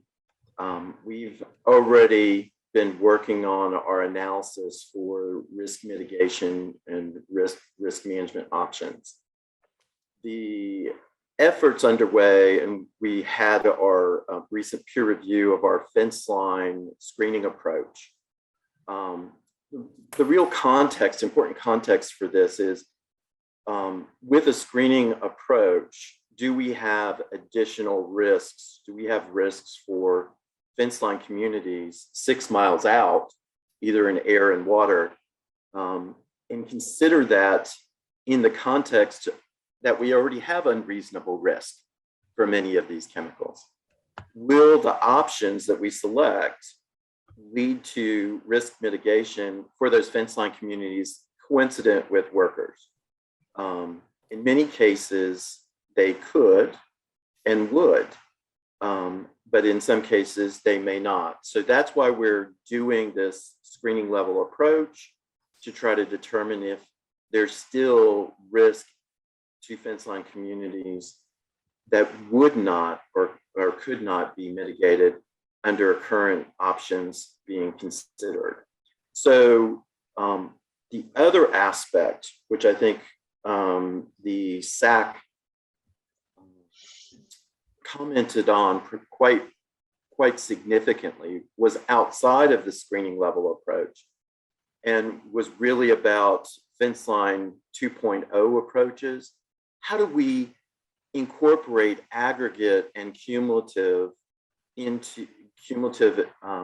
aggregate exposures and cumulative risk into our processes? And that is really going to be an incremental and evolutionary process in the risk evaluation process. Our programs have had some success at looking at aggregate exposures, but we can do more and propose to do more. And some of the tools that we received comments on and the public and from the peer review provide us input, and we hope to engage stakeholders more in the future, in future risk evaluations. Thanks. So just continuing this conversation relating to fence line communities, and I'm just guessing some of the things we've already talked about may be part of the answers that we hear from some of the panelists. But I'm going to pivot to what developments in science can help us improve our ability to assess fence line community exposures. And start with Jim.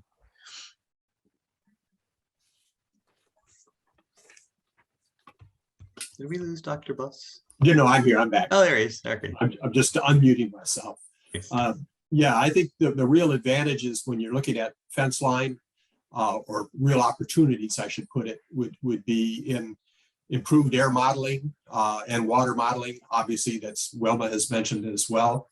And those systems are available outside of EPA and even within EPA and other parts of it that could be further exploited. I might also add, with respect to screening level assessments, that's going to be a real challenge as TSCA moves forward, because screening level is, just as it infers, it's a screening level assessment. Certainly it needs to leave open the possibility that a screening level assessment, if it's over the anticipated expected safe exposure value by way of example, then you should have the option or the opportunity to say on a screening level assessment to say what further refinements that we need to put into our model to understand whether that ultimately might result in actually lower exposure when you use more refined assessments. So you need to leave that, certainly, I think, as a critical part of the overall progression of how you treat a screening level assessment, that there has to be an opportunity for further refinements. I might also add that another opportunity that has been exploited in some areas already with respect to exposure assessments of individuals for fence line exposures. For some chemicals, there's the opportunity to use human biomonitoring, collecting urine samples, and in some cases use blood sampling, although that's invasive, so that's less desirable. But regardless, for those chemicals that are amenable to urinary biomonitoring, for instance, you can get a very good understanding of what the total aggregate exposure is, because urine biomonitoring doesn't know where the exposure came from. It just collects the total amount that is received, whether it's coming in through the water or the air. So obviously it's another opportunity to refine exposure models in terms of what individuals are really getting exposed to under fence line conditions. Thanks, Jim. Vince, how about you? Where do you think the opportunities are based on the development of science? Well, I think that there's been a lot of work and progress in exposure science in developing compact or wearable, inexpensive exposure assessment monitors. And so I think this can be paired with community science approaches to really develop what is the pattern of exposures in a fence line community. The Purple Air Monitors has developed the workability of this concept where you can see kind of real-time measurements of particulate matter in your community. So I think that we can have grants to fence line communities to purchase these inexpensive monitors, train community volunteers, and then use mapping tools to show the distribution of exposures and how they're varying with implementation of regulations, but also with time of day and season of the year and weather conditions. If priorities need to be set, we can use mapping tools to identify disadvantaged communities. For example, in California, we use CalEnviroscreen. It's a very advanced mapping tool, and we use it by statute to target disadvantaged communities to receive state funding to improve their environments. EPA has EJ-Screen, so we can start using these and then track improvements over time with these kinds of tools. But I think we're ready to take advantage of these inexpensive monitors, put them in the communities, and train people to upload their data so that we have a good picture of exposures in a community. It came up earlier in our conversation which is this challenge faced by the reality of individuals who are exposed to a lot of different chemicals at the same time. And yet we have a chemical assessment process in the US, and I think pretty much around the world, that is chemical by chemical. And so this challenge related to being exposed to multiple chemicals at the same time is certainly a challenge in the fence line context. Which to me, I think maybe the biggest challenge EPA faces, not only in fence line assessments, but just chemical assessment generally. And I think that the science development around that has got a ways to go. But I'm curious as to whether any of you think that in the context of fence line communities or in other assessment related work, do NAMs have a role there? When I was at EPA, it seemed to me, and the development around these technologies were 6 years earlier, so a lot has happened since then, but it seemed intuitively that it would make it easier, certainly easier than it is today to do a bioassay with a mixture of chemicals. But in the context of these high throughput technologies, that limitation is a little different. And so could you look at a cocktail of chemicals in and around the fence line community and quickly do some screening level work through NAMs, or is the science really not quite robust enough to support that kind of assessment? Were you asking someone in particular, and also anybody in the group, whether you think that the role that NAMs may be able to play in informing a fence line assessment? Oh, Wilma, you had your hand up. Did you want to jump in?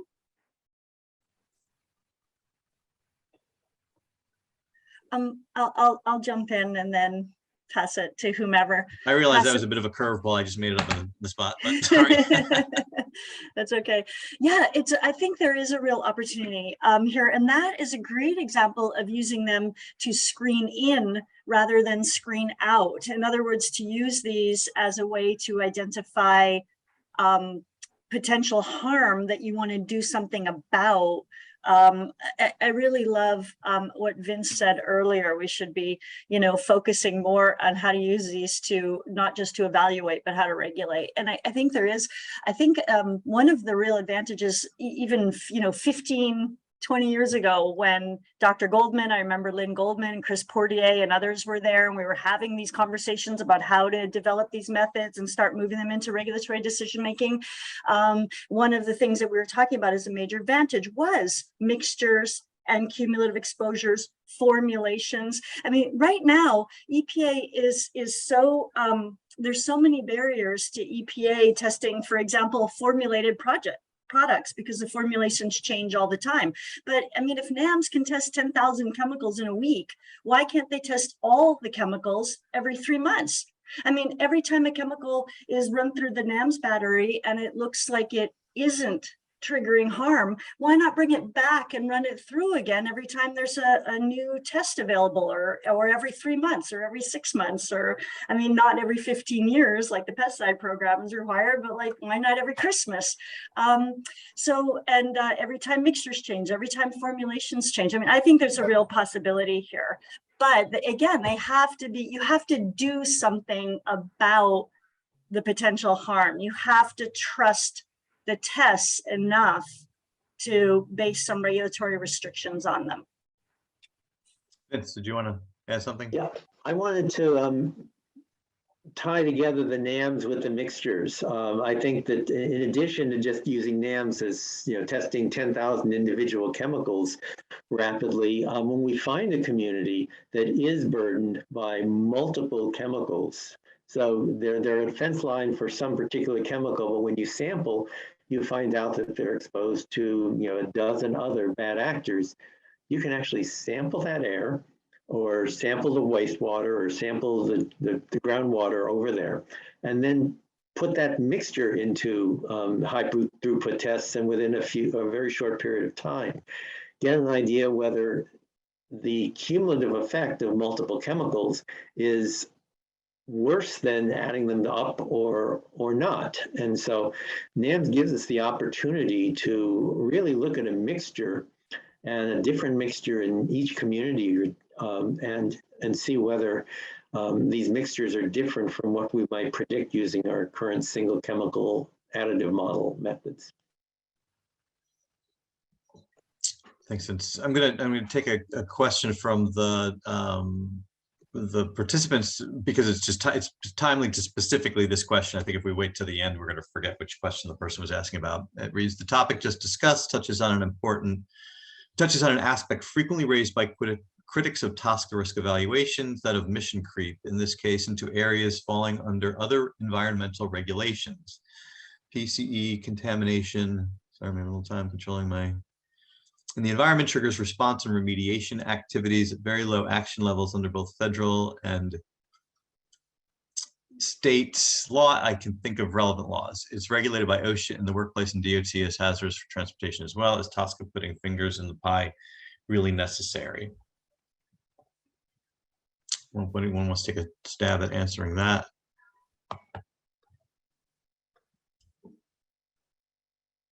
Maybe we can. I do think it is important for TSCA to bring all those together. I mean, it was, I think Congress, I don't know, maybe if Dr. Friedoff is still there, maybe she has a thought on this, having been involved from Congress's side. But I mean, I think that was Congress's intent, was to knit together a patchwork of authorities. So rather than TSCA being seen as gap filling, I think TSCA was meant to be seen as the quilt that knit these together and created some regulatory assurances and some scientific consistency across the authorities. Although I'm just the moderator here, I was at the table throughout those conversations in Congress, and that is exactly what Congress thought, and it's exactly what EPA thought at the time it was providing its technical assistance. I also say, sort of, you know, the further upstream you go, the more efficient the regulation can be, and there's before you start selling something in the marketplace is about as far upstream as you can go, and so then you have the potential to take away the need for other types of environmental remediation if you go all the way upstream. Stan, did you want to weigh in on that? Yeah, I just wanted to sort of amplify on the points that Dr. Friedoff made in her opening remarks, but in testimony even last week, to Senate Environment and Public Works, OSHA's requirements, OSHA actually states that their PELs are 30 years old in most cases and are not health protective of all workers. And their oversight is not for all workers. You know, there are limits to their oversight. TSCA really does cover all workers, including small companies, smaller than 10 employees.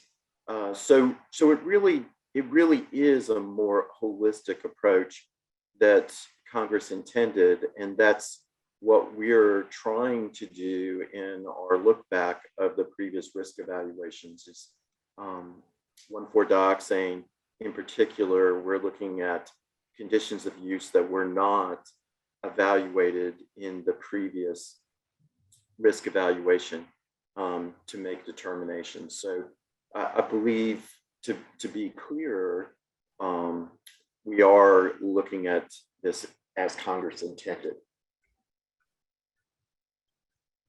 Okay, well let's much to my surprise, time is getting away from us here. Let's pivot to the next topic, which is, which gets to the issue of, you can't assess a chemical unless you've got information. And I think there's a general widespread acknowledgement that there are a lot of chemicals for which we don't have robust information. Congress changed the law in this case to give EPA a test order authority for the development of health and safety data, whether it be hazard data or exposure data that could then inform a risk assessment that would inform potential risk management. So let's talk about, and Section 4 is the term because that's this part of the statute that gives EPA this authority to require a manufacturer to generate health and safety data.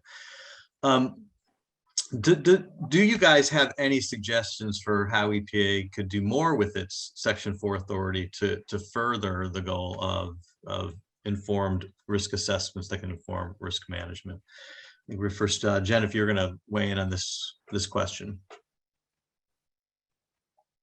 I'd like to weigh in later. Okay. I'd like to hear what other folks have to say first. Sure. Jim, how about you?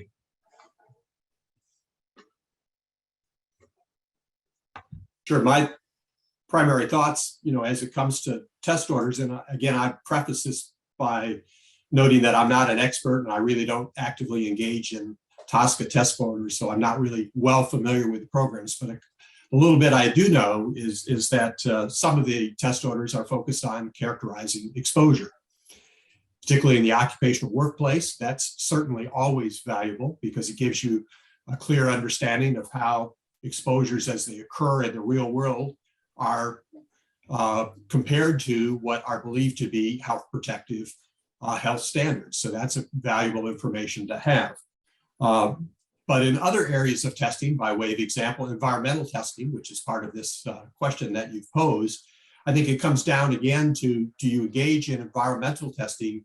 You have to pay very careful attention to your problem formulation. And that comes down to, again, what is the potential for exposure to those environmental ecotoxicology scenarios? And that can reveal, I think, very important insights in terms of whether that testing is likely to be informative in terms of protecting potential risk to those environmental species. So I just offer that as a very general perspective, not knowing many of the details of the TSCA testing programs. Thanks, Jim. Anyone else on the panel want to weigh in on this question?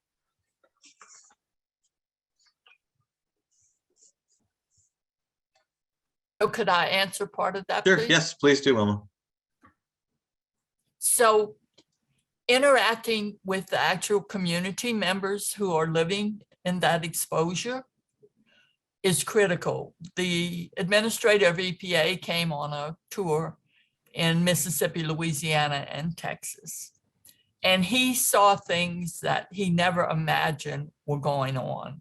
So having an up close and personal look at what's the situation is and bring that back to the committees that are doing some of these studies to make it more accurate to represent what's going on in the actual communities. And a number of years ago, ethylene oxide became a hot issue. And the analytical methods at that time were not appropriate because ethylene oxide eluted at the same time as other chemicals.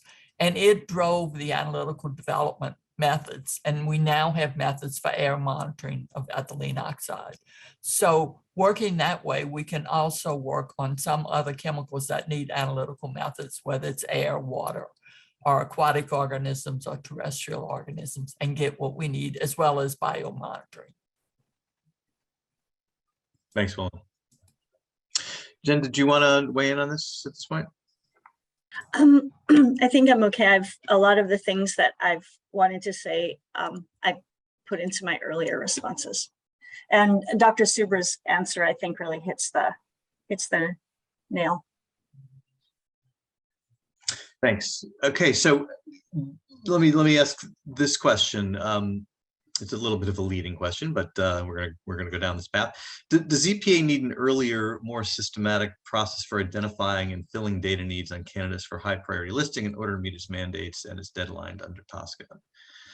Stan, that's kind of a tough one to ask you, but I'm gonna ask you anyway. So, usually you don't ask a yes or no question. The answer is yes. Could you elaborate on what might be the reasons that would inform a yes answer to that question? Yeah. So, one of the key things to remember, and it was sort of implicit, but we've talked around the issue. TSCA does not have an upfront or a priori requirement for EPA for testing. Doesn't have CFR Part 158 type of test battery or needs identified for exposure and for hazard. And that's unique. Section 4 also requires us to consider tier testing And again, as we've also talked about, NAMs and alternative non-vertebrate animal tests are included in that.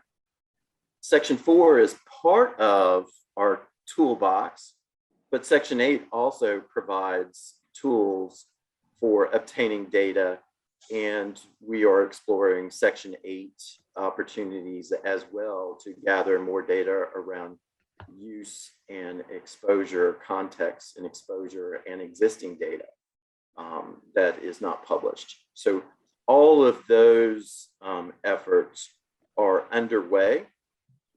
How we get data earlier in the process, and it was alluded to earlier in the keynote about prioritization. We have spoken previously in other venues about pre-prioritization and how to look at the data landscape, the larger data landscape for 64,000 active chemicals on the inventory. It's a challenge. And how do we look at the computational approaches by grouping and looking at what are the data plasticity in that landscape?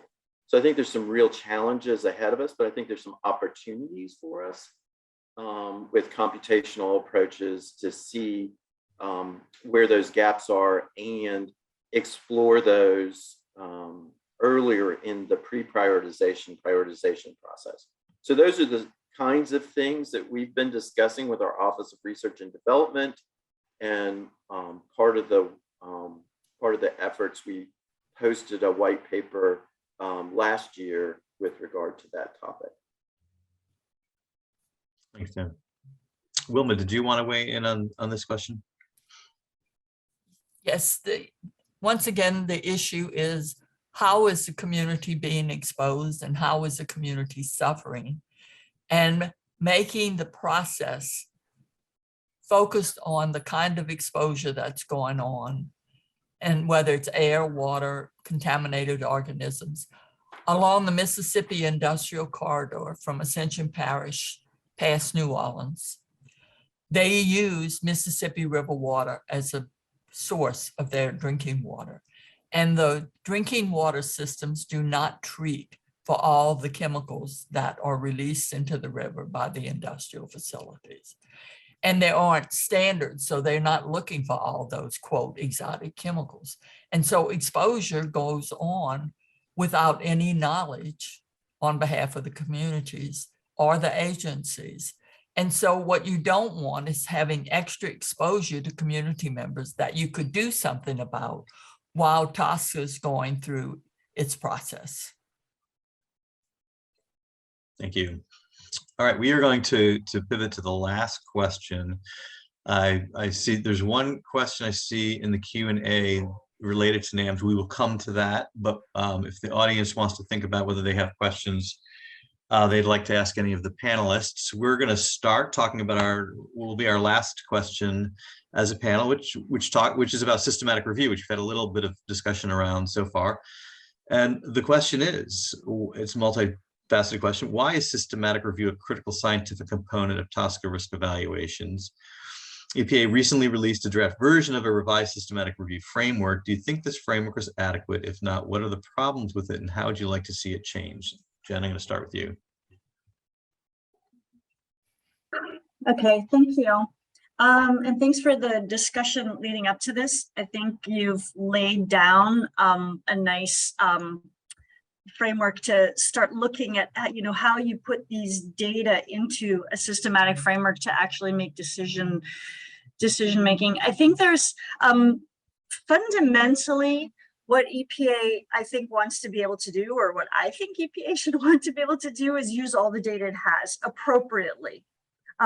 That's really important. So use the epidemiology, use the mechanistic, use new NAMS data, use models, use use on the ground data. I think use bucket brigade data, use the kind of exposure data, any exposure data that you might have, since it's so hard to get. And right now, My concern is that the TSCA systematic review framework that's going forward is actually, it's narrowing rather than broadening. It's eliminating information rather than gathering information and using it appropriately. The PICO statements, in other words, how they're doing their literature searches, are very limited. That was shown in some of their PFAS work. The PFAS definition itself is very limited. There's been a lot of discussion around that. It's concerning to me that studies that are deemed to have limitations or are actually considered fatal flaws, and so the study is tossed out and not used. That's not the way you gather and use your best science appropriately. EPA doesn't have the there's not enough science and data on these chemicals to be tossing it away. It should be used appropriately, given the strengths and limitations of the studies. And we know how to do this. It's how IARC does it when it makes cancer decisions. The IRIS gathers all the data and knows how to use epidemiology and mechanistic data and others. And the IRIS preamble, the new IRIS preamble that was updated, sort of outlines this, how to do this really nicely, where data is used to strengthen, not weaken decisions and hazard evaluations. So those are real concerns to us. There's some specific comments that were provided by UCSF team, PRHE, that provided a lot of specifics on that. I think they're very good and very detailed, and I do hope that the TSCA program takes a close look at them.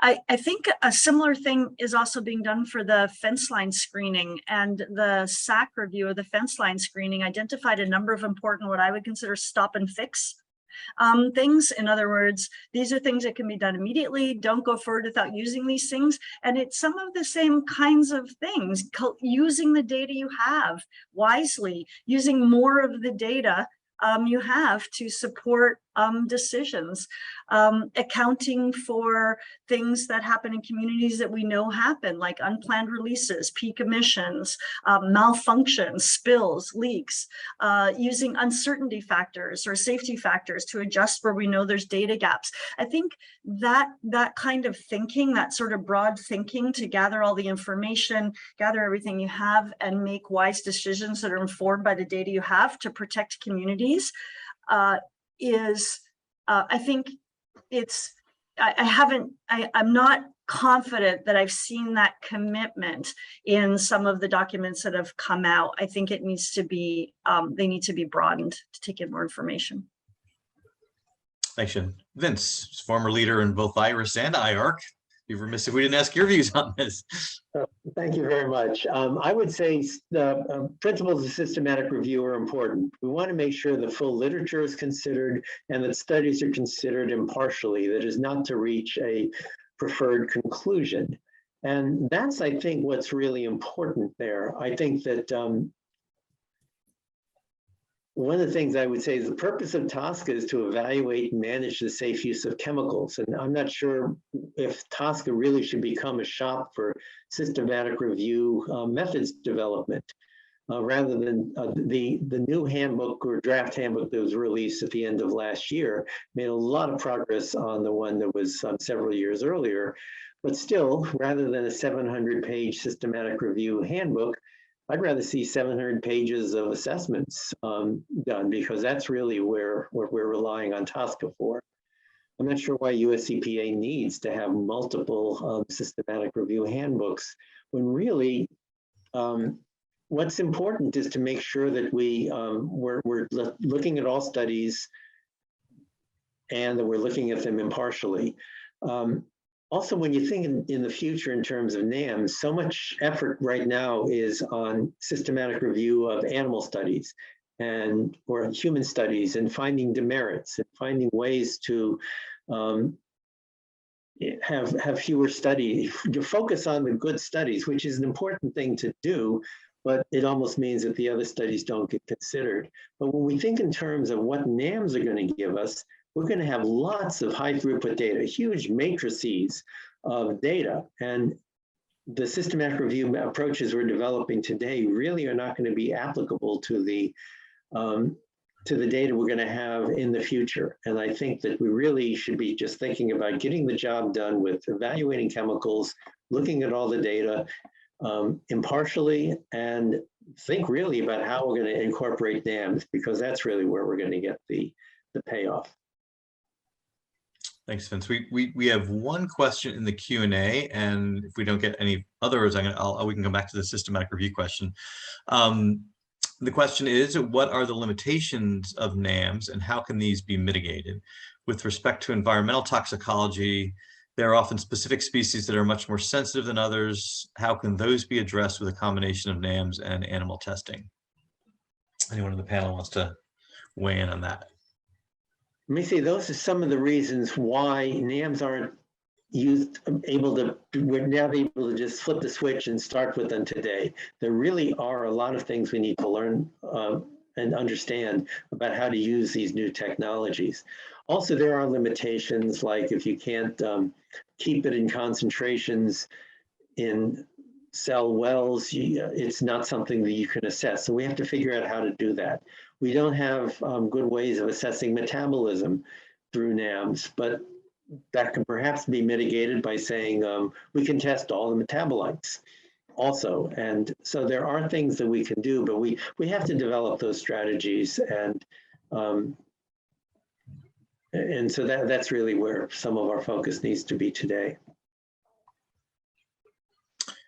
In the chat, here's a question also related to NAMs. When NAMs are used to screen out chemicals or deprioritize chemicals, what is EPA's current future approach to reassessing these chemicals? Similar to Dr. Sass's suggestion,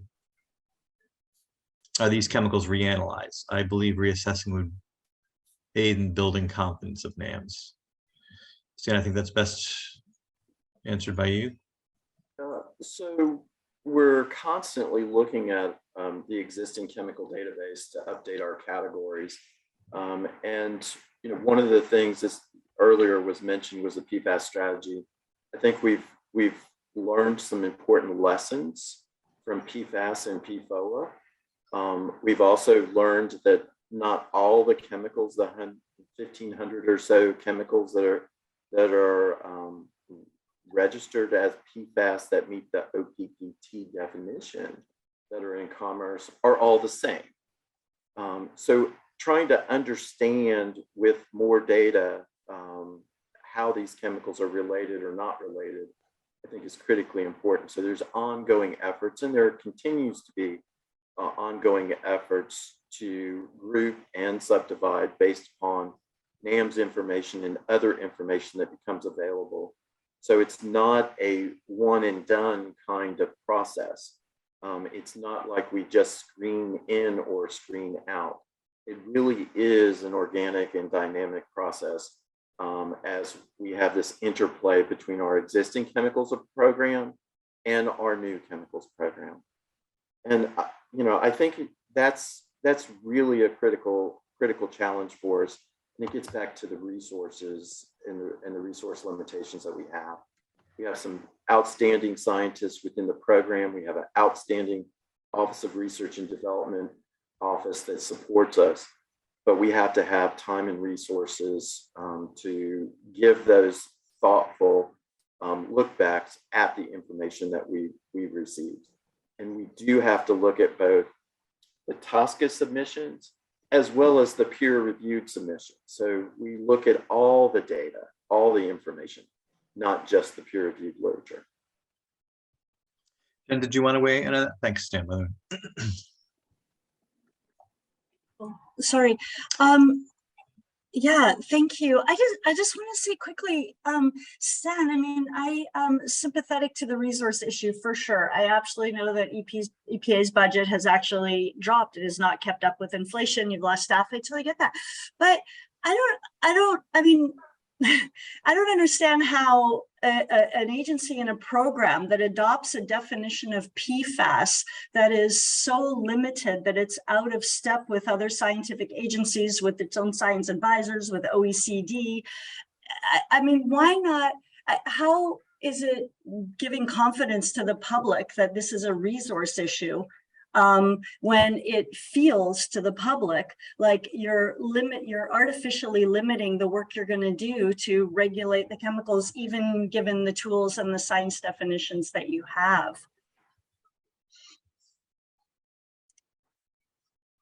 It feels to me like you're trying not to regulate PFAS, not like you're trying to regulate them, and I don't see how that's a resource issue.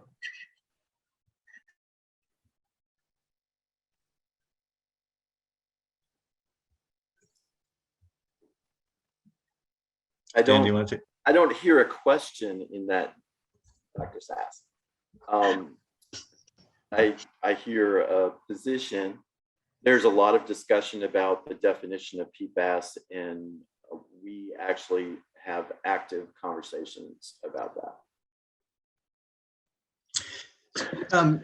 Can I go a question related to systematic review? And I may not have followed things as closely over the last 6 years, I'm sure, as everybody else on this panel has, but a comment that you may have been triggered this in my mind, and I could be off the mark here, but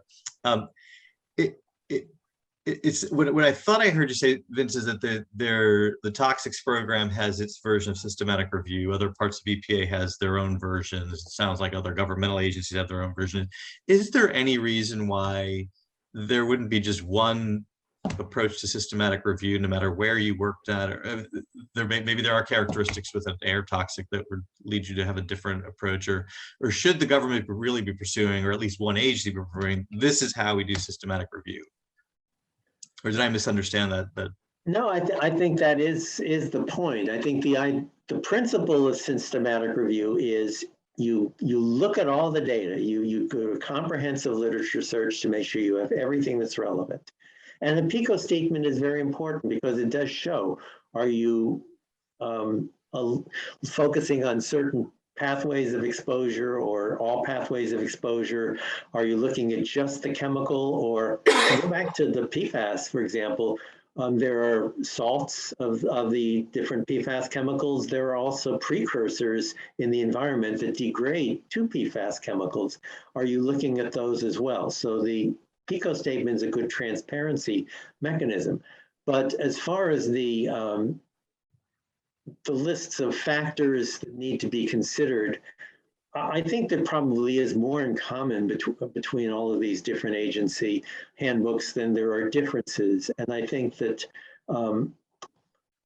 I'd like to see more effort just in taking the general principles and just saying, here's a short document of how we're adapting those principles to our particular program, be it occupational, environmental, pharmaceutical, whatever, and not have lots of different risk of bias tools, lots of different analytical tools.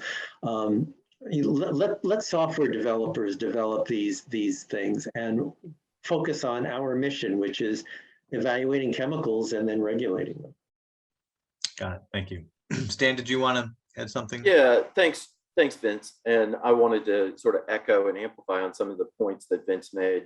You know, our quote unquote protocol document, one of the major recommendations from the SAC was to reframe it and describe it as a handbook.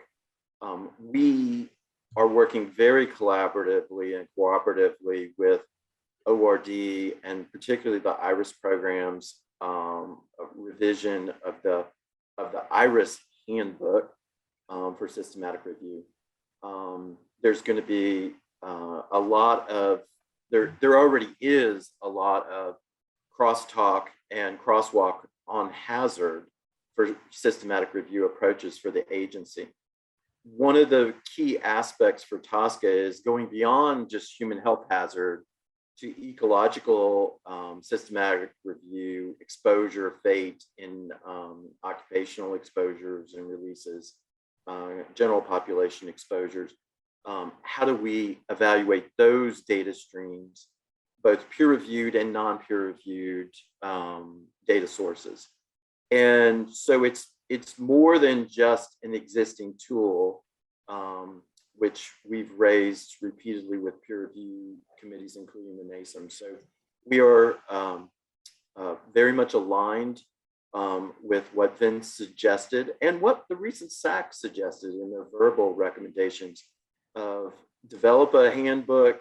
This is the generic approach that you can take with the program with systematic review, but employ and move forward with a comprehensive and transparent approach that is fit for purpose for the specific chemicals.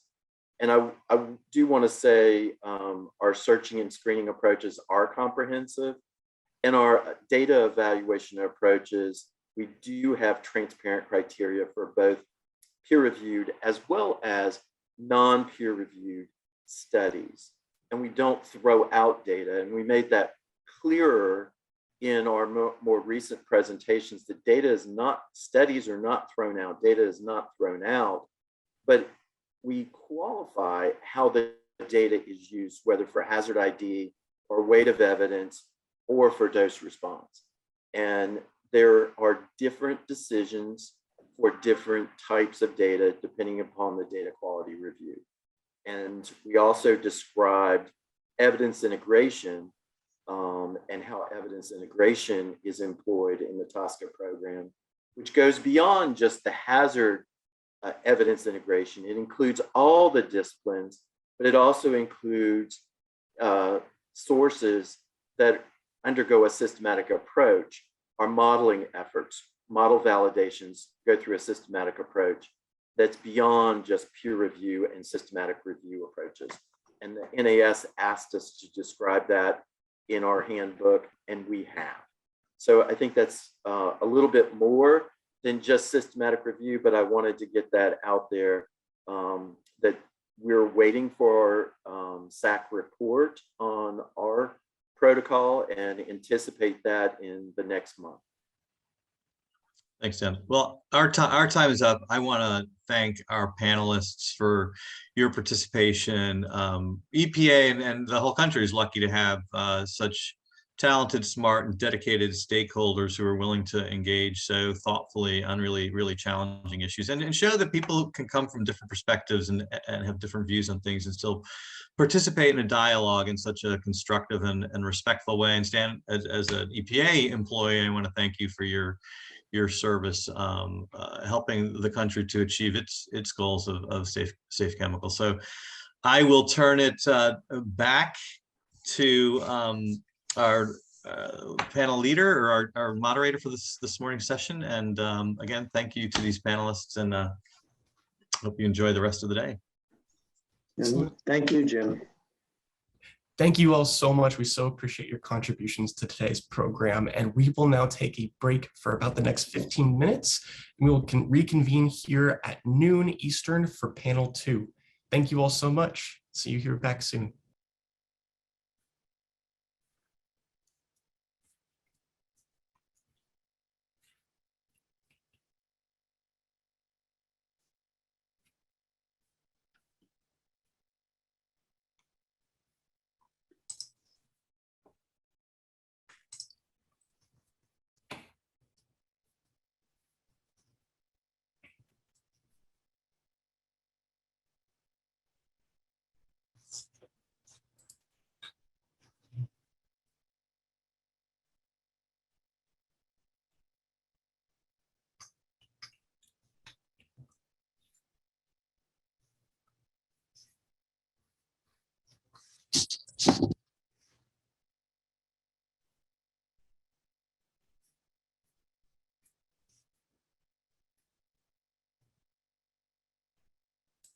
Hi, James.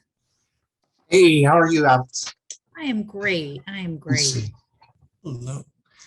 This is Chandler Randall here with ELI. Just a quick note, we are still live, but if I could just make sure cameras and audio is working for all panelists for panelist 2, that would be great. So I see James and Alex, both of yours are working. Hey, Alex. Hey, James. Morning.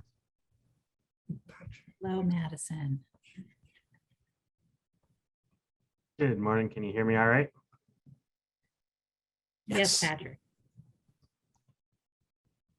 And Madison, I think you're at least on my end, maybe it's a glitch on my end, you're named as Alex Dunn as well. That's my dream, right, Alex? Here, I'll change that for you. One can only strive for it. That is odd. She's stealing your login. I just changed it for you. Thank you. Absolutely. So I think everyone's camera and audio is working. So like I mentioned, we're still live. We're on a break until noon, but if you have any questions, please let me know. You can ask in the chat or here. But until then, if you need to grab coffee or do anything before we get started, please feel free to do so.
right, and I would like to now invite those in panel 2 to turn their cameras on, and we will go ahead and get started. All right, well, welcome back, everyone. As we start panel 2, another reminder to please submit your questions in Zoom's question box. Additionally, if you are seeking CLE, please remember to record the CLE code ELI TSCA 2022 and enter this code on your certificate of attendance, which will be emailed out within a week. I now have the honor of introducing the moderator for this panel, Alex Dunn. Alex is a partner at Baker Botts. Alex, it is such a pleasure to have you here with us. And with that, I will turn things over to you. Thank you all so much. Great. Thank you, Chandler, and good afternoon, everyone. It is wonderful to be here for a panel that I know is going to be lively and interesting. We are diving into the world of new chemicals with a great lineup of speakers. And as you know, everyone's full bios are on the ELI homepage. So I'm just going to give a few little facts about each person. We are joined by Dr. Maria Doa. She is the, as you see, Senior Director for Chemical Policy at the Environmental Defense Fund, but she hails from the US EPA, where she worked in the Chemical Control Division and is truly an expert in risk reduction. So welcome, Dr. Doa. We also have with us Dr. Rich Engler. Rich is the Director of Chemistry with Ferguson and Campbell, but he is also an EPA alum, 17 years at the agency and worked in OPPT, so hands-on experience there as well. We also have with us Madison Lee. Madison is the Director of the New Chemicals Division at EPA right now, so she is the person at the helm of the ship that we're going to be talking about. And she has an incredible background, real expert in high volume, high profile programs, and joined OCSPP from the Air Office, where she worked on the National Fuels Program. So no lack of attention on that program in fuels. So she's used to the spotlight. She has a background in working in LA County on environmental issues and brings an incredible environmental engineering experience to her work. Also want to welcome Patrick McRoy, the Deputy Director for Defend Our Health. He has a long background in nonprofits and NGOs focused on risk reduction. He's worked as an epidemiologist with the state of Rhode Island and truly brings just an incredible depth of expertise. And then finally, James Votaw with Keller and Heckman, a partner there who pretty much has seen it all, has worked in this program for a long time, but might put as one of his major accomplishments having the first nanoscale pesticide approved by EPA. So I thought that was pretty interesting. So welcome to our wonderful panel. And, you know, as I was listening to Dr. Friedhoff this morning, I heard some things that she mentioned about the new chemicals program, but I'm going to start by posing a question to all the panelists. We're going to start with Maria and then Madison, but I would like all of you to consider answering this. So basically, what in your mind was the most significant element of the 2016 changes to the new chemical program? And I ask that because there has been a debate about how much the new chemical program changed or didn't change.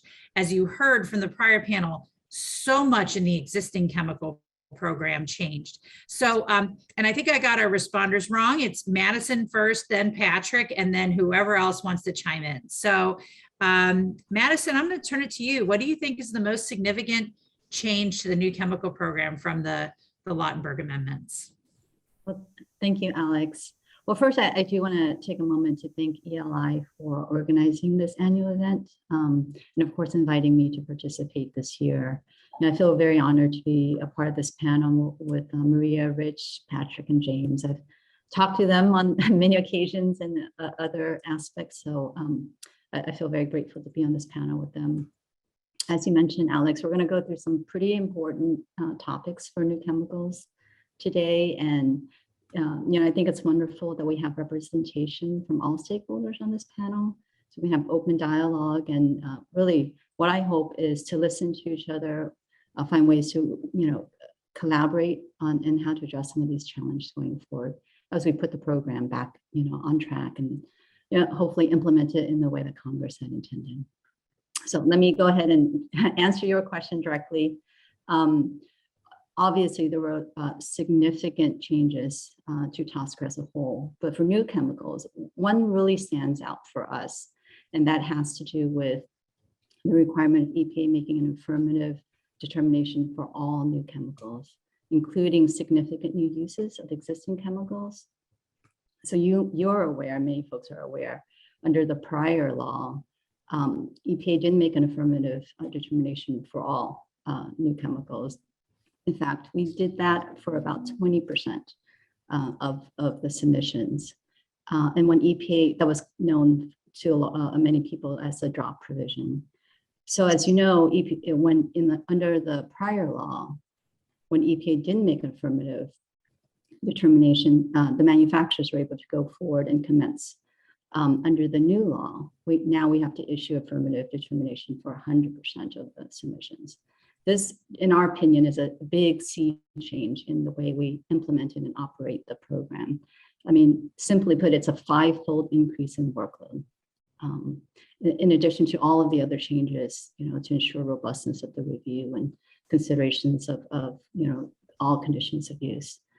So unfortunately, and Assistant Administrator Miha has mentioned this a couple of times through her speeches, we didn't get the resources that we needed to support this increase in workload. And that's created a huge challenge for us to manage all of this, get reviews out in a timely manner, and again, ensuring the robustness of the risk assessments.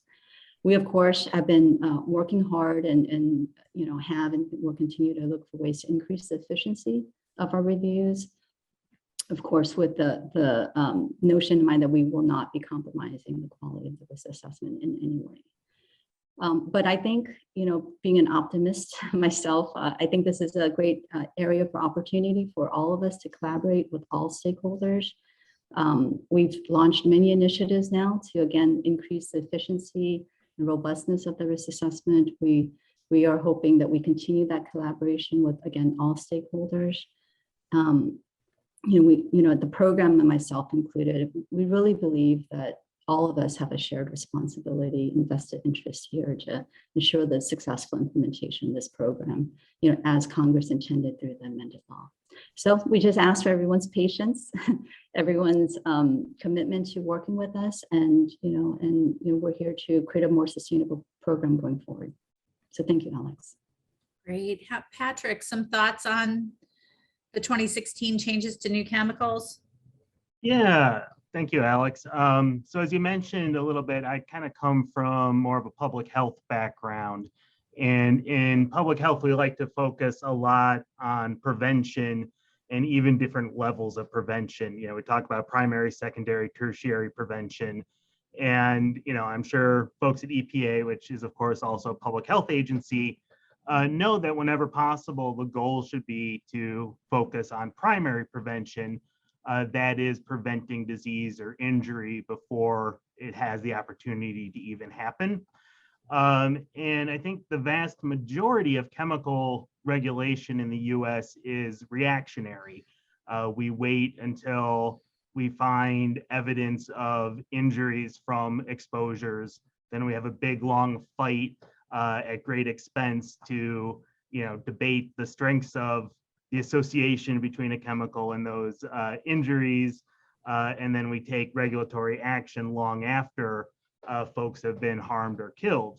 And I think I would suggest that under the amended TSCA, the PMN program is perhaps one of the few and the best opportunity to actually practice primary prevention.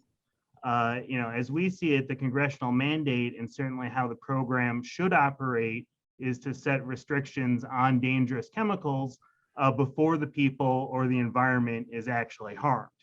And I think the historic approach in the pre-Lautenberg days, this pretty clearly did not happen. And many of the chemicals that we are fighting so hard to figure out how to clean up today are the source of much litigation, are the source of much liability for the industry, are chemicals that could have been addressed under the original PMN program. And now the amendments have given us an opportunity to actually try again and implement a system that could fix that by requiring that affirmative determination from the agency that a chemical is unlikely to pose a significant risk or an unreasonable risk. I think as we'll discuss further as the program this afternoon goes on, it's hard to actually judge the success of the new chemicals program, in part because there isn't a lot of transparency.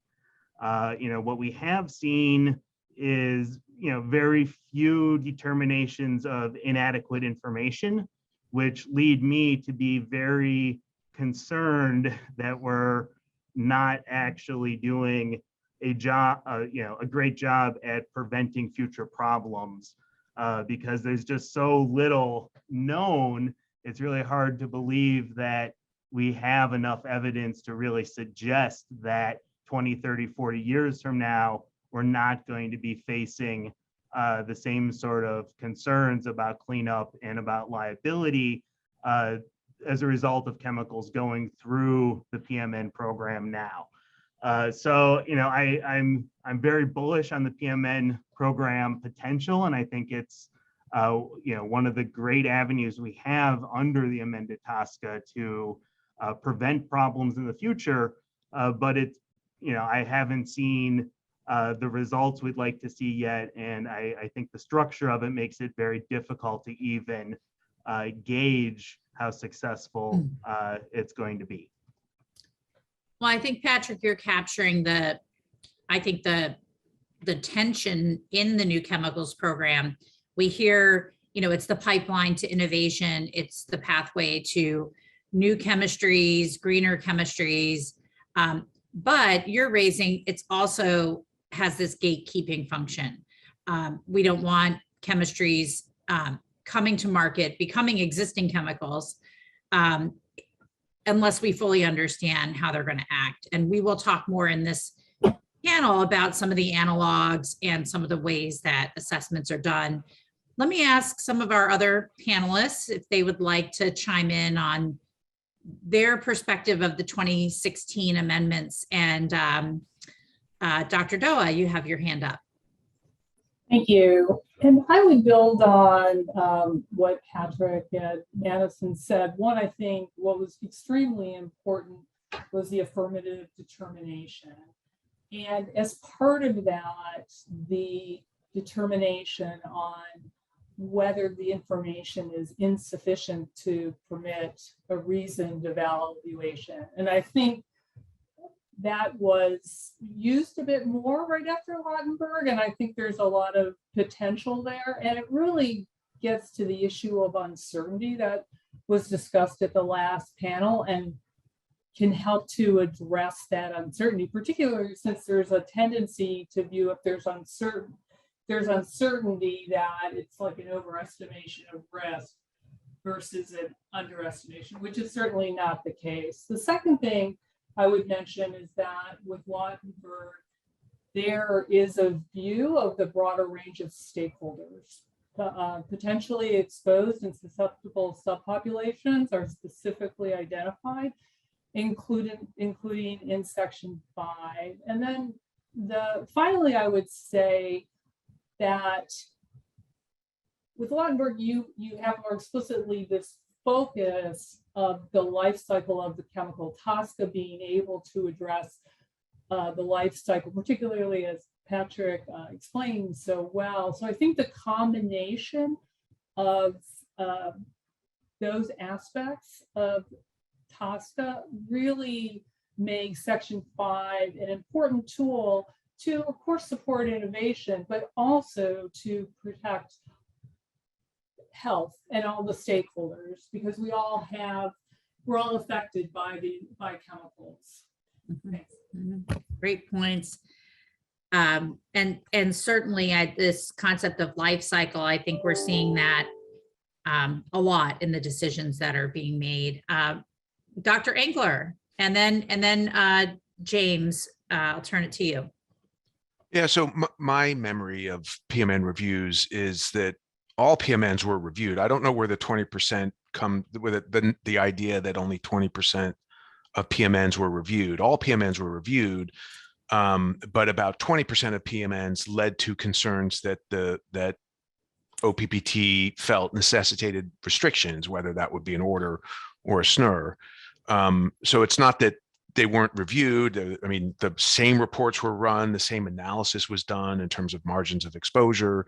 They may not have written down that final determination that's required now. And I'm not suggesting that that's not a significantly important part of Lautenberg, but the analysis was done and the reports were generated. And I think the difference now, and we'll talk about that in a minute, is some of the new terms in the law that that I think we're still sort of wrestling with. Good perspective there. James? Yeah, and I was going to sort of make that same point. So thanks, Richard. That it wasn't that we weren't making determinations. The evidence was not being reviewed prior to the amendments. And I think that what's at least implied by the results that we see is that the risk characterization is different. Prior to the amendments, we don't have a change to the apparent standard, but the number of chemicals, the percentage of chemicals regulated, it used to be 20% and 80% were not, and now that's sort of completely kind of flipped. So I think that the substantive risk characterization step is become different, and it'd be interesting to hear about people's views about where that comes from. I think the other important change is I think it's the interpretation that where EPA finds that there may be an unreasonable risk, that an order is going to be required in every case. The statute talks about an order is required to the extent necessary to prevent an unreasonable risk. So it's sort of this requirement to have an order, or this sort of the unavailability of the non-5E SNR, which we can talk about, but I think has added a lot of process without providing a lot of extra protection. That's an interesting point that that kind of helps us transition to our next area of discussion, which is basically the PMN process, the pre-manufacture notice process. So I always like acronyms and words that say what they are. So it's a pre-manufacture notice. It's notice to EPA. The company would like to manufacture a chemical. They haven't started yet. And so this is a new chemical. And what happens when that new chemical comes into the agency, since it hasn't been made before, the scientists and chemists and experts at the agency look for analogs, look for chemicals like the new one to get an idea of how it might behave, and to down the road through the orders, put whatever restrictions may need to be put on the chemical based on what the agency believes it will do in manufacture. And so let's talk a little bit about the analog process, because I think now that there's been more daylight shed on that, there's a lot of questions about how effective it is. And I'm going to turn it first to Dr. Doa and then to Madison. And then we'll open it to others. Thanks, Alex. Yeah, so I've been asked to give a little background on this. So categorization, which was just mentioned in the last panel also, and read across has been something that has been fundamental to the program, particularly since there's such limited data for so many of the new chemical submissions. And it's been used for toxicity, but also environmental fate. And this concept has also been used to identify other potential uses. So it's reasonably foreseen uses of chemicals. Similar chemicals often have similar uses.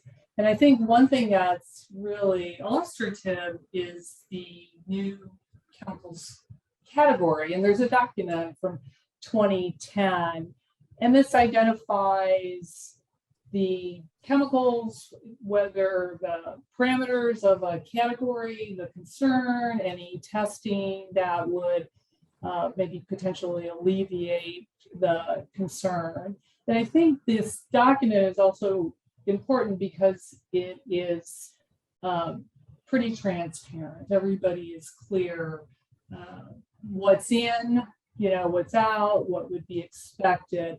I think what Alex was alluding to is the issue with when you're using analogs, and particularly when those analogs are CBI. And I know that's frustrating for the public, and it's frustrating for the industry also. So, but they're often, structurally similar, or they may have a similar mode of action. And I think this is why it's important, and we would commend EPA for working with ORD to look to expand the chemical categories, because I think that will be the way to get the most transparency for all the stakeholders in terms of how EPA is, what they're basing their decisions on in the absence of data. And then the other thing with the categories is that they increase efficiency if they're robust categories, because they reduce the need to do testing. And so we would, again, commend EPA for working, the Toxics Office with ORD, but also encourage that they use their testing authority in Section 4, because there's a provision to generate information to help with new chemical reviews. And this would be a way to build out the categories more. And then again, as I mentioned, this has broad applicability because it can be used for reasonably foreseen uses also.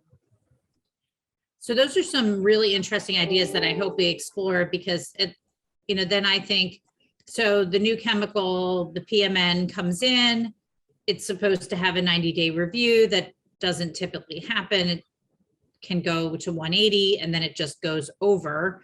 And when I was at EPA, there was a pretty long list of cases that were over. So if we think about doing testing and other issues, that's how those cases take longer, so that the agency can feel comfortable with giving a green light to this new chemical. Madison, your thoughts about sort of the tools in the toolbox to better understand new chemicals as they come in. Thanks, Alex, and thanks, Maria. I think Maria did a wonderful job summarizing, what it is, how we use it, and the opportunities, again, on how we can, better leverage partnerships with ORD and others. I'll just highlight a few of the things that wasn't covered, just as a point of clarity. So though it's true that we do use analogs for often in our new chemical reviews, I do want to point out, that we also have what we deem as the data hierarchy. So for example, if there is data, measured data on the new chemical itself, that is kind of at the top of the pyramid there. Of course, the information needs to be scientifically sound, and there's some criteria that we apply to that. Then moving kind of down the hierarchy would be the analog, which Maria just described. The analog could come from a public database, or many times it comes from the prior PMN's submissions. And as Maria noted, some of that is claimed as CBI. And we know it's a point of frustration for companies and stakeholders to better understand that. And obviously, we're limited by the law on that. And then lastly, of course, if absent of measured data on new chemicals, absent of analogs, that resemble the new chemical, we do then go to model data. And, in the model data, we apply generic scenarios for various processes that we know of that industry implements. And I think everyone's familiar with the various models that we use for new chemical reviews, from ChemSphere, EpiSuite, EFAS, EcoSAR, AIM, et cetera, et cetera. So that I thought that point of clarity might be helpful. I also want to point to the points to consider document. Within that document itself, there are useful tips. We highly encourage submitters to provide potential analogs that we can use in our assessment. And within the points to consider document, we provide some tips, such as, if you do that, provide, the chemical name, the CAS numbers, kind of the clear structural representation of the analog substance, and of course, a robust justification to help us understand why this analog and the data is applicable to the new chemical. And as Mira noted earlier, there's an obvious synergy to identifying analogs and then grouping them in some way. And she mentioned the new chemical category document, which, yes, it's a 2010 document. We are focused on finding ways to update and refine that document through what we've announced earlier this year, the new chemicals collaborative research effort in collaboration with ORD, the Office of Research and Development, including other federal stakeholders from NIH and others. One of the primary focus is just that, to refine and enhance the use of analogs, the database of analogs, chemical categories, and how we apply read across. So we can talk about that a little bit more later. Great, but good point made that the PMN applications often do come in with science that the proponent or the submitter has done work to make various demonstrations, like the idea of suggesting an analog. Do others want to comment? James, maybe, or Dr. Engler, because you all are part of the PMN submitter community. No, I would. Go ahead, James.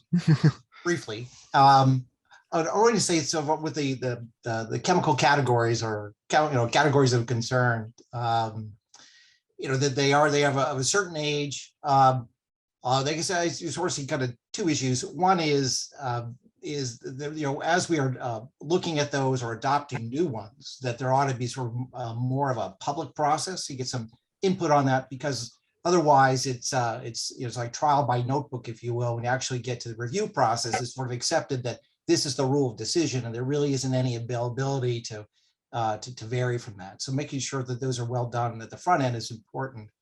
I think the other is, notwithstanding that we have a document from 2010, the agency continues to identify areas that are sort of categories of concern that generate certain kind of responses. There's an initiative, I think 2020, 2019, sort of focused on, I think it was sort of water, polymers that absorb water, and the lung effects associated with that.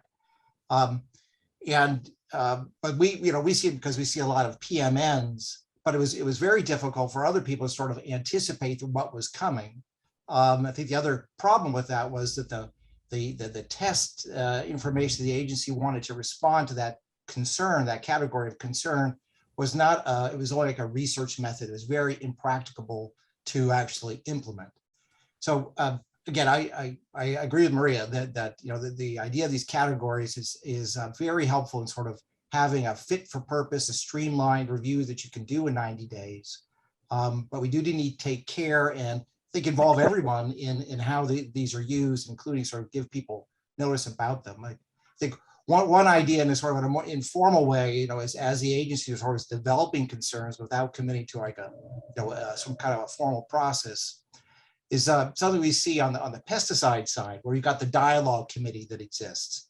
And so as submitters are seeing issues, or the agency has got sort of new concerns that it's looking into, I think it may be a very helpful way to get emerging trends and on sort of both sides sort of out there, and talked about in an informal way. I think that is sort of easy to do. I think that's been very successful on the FIFRA side. And I think we might gain a lot by, in this area and maybe others, having that kind of dialogue that really isn't sort of a rulemaking or there's no decision that's necessarily involved. Yeah, I like that idea. And there's also been talk, I think, of how to evolve the TSCA created Scientific Advisory Committee on Chemicals. And maybe that committee could pick up some of these kind of policy science intersection issues and come to some resolution. Dr. Engler. Yeah, so I mean, there's been a lot of talk about inadequate data and the points to consider and what should be in the PMN.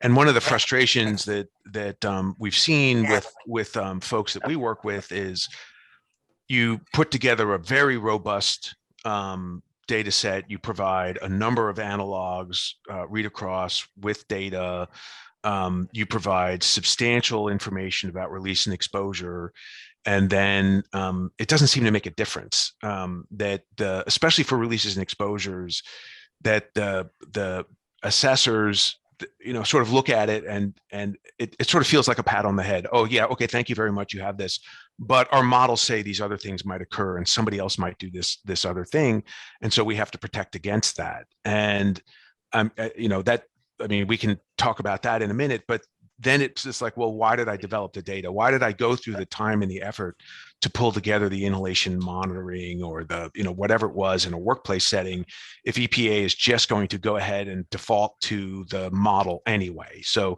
Madison mentioned that, it's substance on the substance, then analogs, then, and models was last, but especially for release and exposure information, in the end, the model is the answer. And if that's the case, the data doesn't make a difference. And if the data doesn't make a difference, why should we generate it? As a submitter, why go through the time and the expense to generate data if it's not going to change the answer? So that's one of the tensions that we're certainly seeing in new chemicals review. Mm-hmm. Mm-hmm. And I wonder if part of it is a conversation that we have often in the chemicals and pesticides program is sort of who generates the data and how objective that data is. And there's this perception perhaps that industry supplied data is maybe more favorable to the outcome the industry is seeking. I've thought a lot about that because both, I think, the TSCA and the FIFRA programs really do rely on significant input from the applicants or the registrants. And I don't think EPA, as we've heard, with the limitations of staff and the research capabilities that would be needed to do that work or to supplant it, would be pretty difficult to replace. So that's something to certainly think about is how that data that's put in by a submitter is actually considered. If I can Pat, yeah, go ahead. I was just to say that it really sort of goes to also, what is the risk characterization process? If we're kind of relying really on just sort of, the mathematical estimates based on the model, I think that sort of shortchanges the risk characterization process, which, is considered sort of the properly done. I think it considers sort of the certainty or uncertainty around the various inputs to that model and those outcomes, the likelihood that those sort of really adverse outcomes will manifest. EPA prepared, I guess, the end of the Clinton administration, a wonderful document on a risk characterization process. It was a science advisory panel of some kind. I can find that, but it was a wonderful document that really talks about sort of this balance between what you can get from a model, but looking at it, in the context in which you're making the decision, but looking at those uncertainties and being sort of to communicate those uncertainties, and then being able to provide sort of a regulatory decision that considers more than just a number from a conservative model. Can we touch on, I think there were some numbers that were raised earlier about the switch in terms of the percentage of the chemicals that were regulated. before Lautenberg and after Lautenberg. And, and thank you to Madison for clarifying. Of course, you always use data first if you have the data, and then you use those categories. And where you don't have data and you have like categories or an analog, EPA would use, and my experience is a few years old, but EPA would use that information, to read across. But what changed with Lautenberg, with the affirmative determination, is where before, if there was no information to make the case dropped. That was the term. And after Lautenberg, where there was no information, that was not so much of an option anymore. And so there was this very effective change with Lautenberg. And then the second thing I would do, based on my past experience in dealing with the whole range of new chemical reviews, is that in looking at analogs, they're really good scientists at EPA, and I think they tried to do their best. And if they didn't think it was the best analog or even a good analog, the uncertainty became too great. So I think that's a consideration in that. And so, yes, while there's data, while there are analogs, while there are categories, it is still limited. And folks are often making decisions without limited information. So I just think that flipping the numbers is really informative on the difference with Lautenberg. And if I can follow up with what Maria is saying, absolutely, under the new law, that change in that affirmative determination, we take that very seriously in the level of certainty. And then we do have, Alex, you mentioned a minute ago, tools in our tool belt, right? We have determination, we have 5 determinations that we can leverage here. We can apply risk managements to them. But yeah, and I do want to address a little bit of what Rich said. Why submit data if EPA is not going to use it anyway? I hear that quite a lot. And we don't just cast it aside, of course. We would take a close look at it. But we are here to protect everyone, right? Not just the facility that's producing the chemical, the new chemical. So, we are looking at scenarios and considering all conditions of use. And, if one company does it this way, but another company may do it another way through what Maria mentioned before, reasonably foreseen conditions of use, we are required under law to take that into consideration. So, I think particularly with we'll talk about this a little bit later, but we just launched an initiative last Friday where we are trying to better explain, better provide transparency into what we deem is acceptable and unacceptable data. And, through, a series of trainings and webinars that we'll have, we hope that this dialogue that we have with, again, all stakeholders, everyone gets a better understanding of how EPA considers this hierarchy of data that comes in, and then where we can supplement our explanation, we definitely will do that. I think we're hopeful that dialogue will help both the industry and us better inform each other on what information should come into the application, what potential impacts it has when it comes in drips and drabs, and then when it does finally come into a full package, what we consider, what we don't consider. So we'll talk about that a little bit more, but I did want to just point that out. Thank you.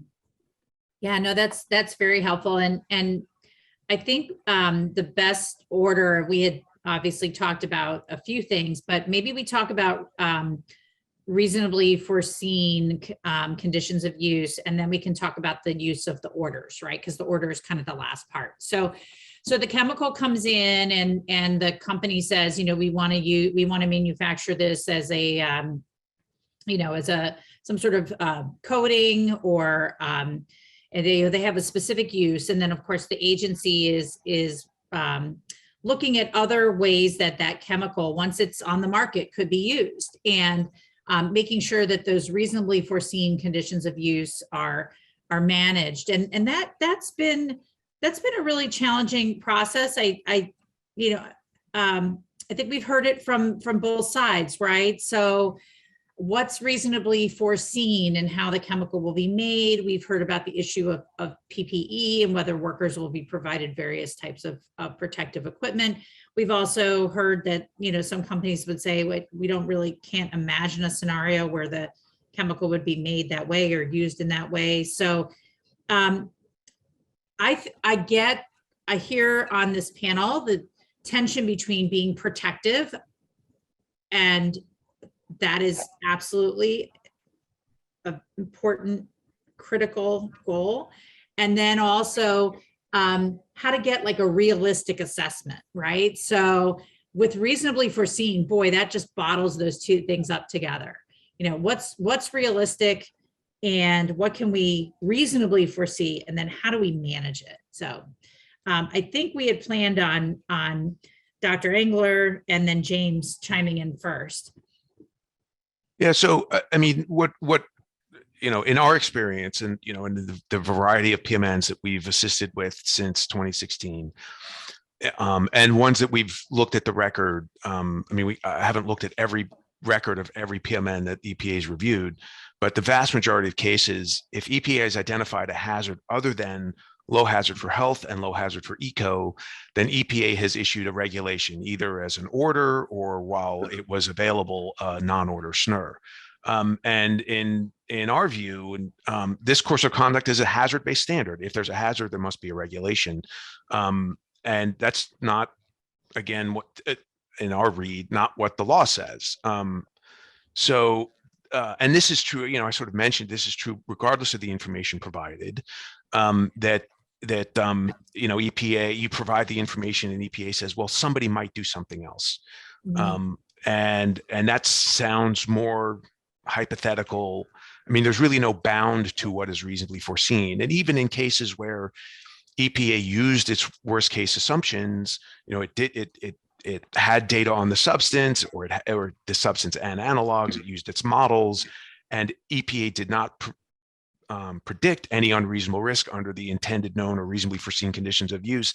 And EPA still issued a SNR, a follow-on SNR, because maybe someday somebody might do something that would exceed that level. And that really strikes us as going beyond what the statute says.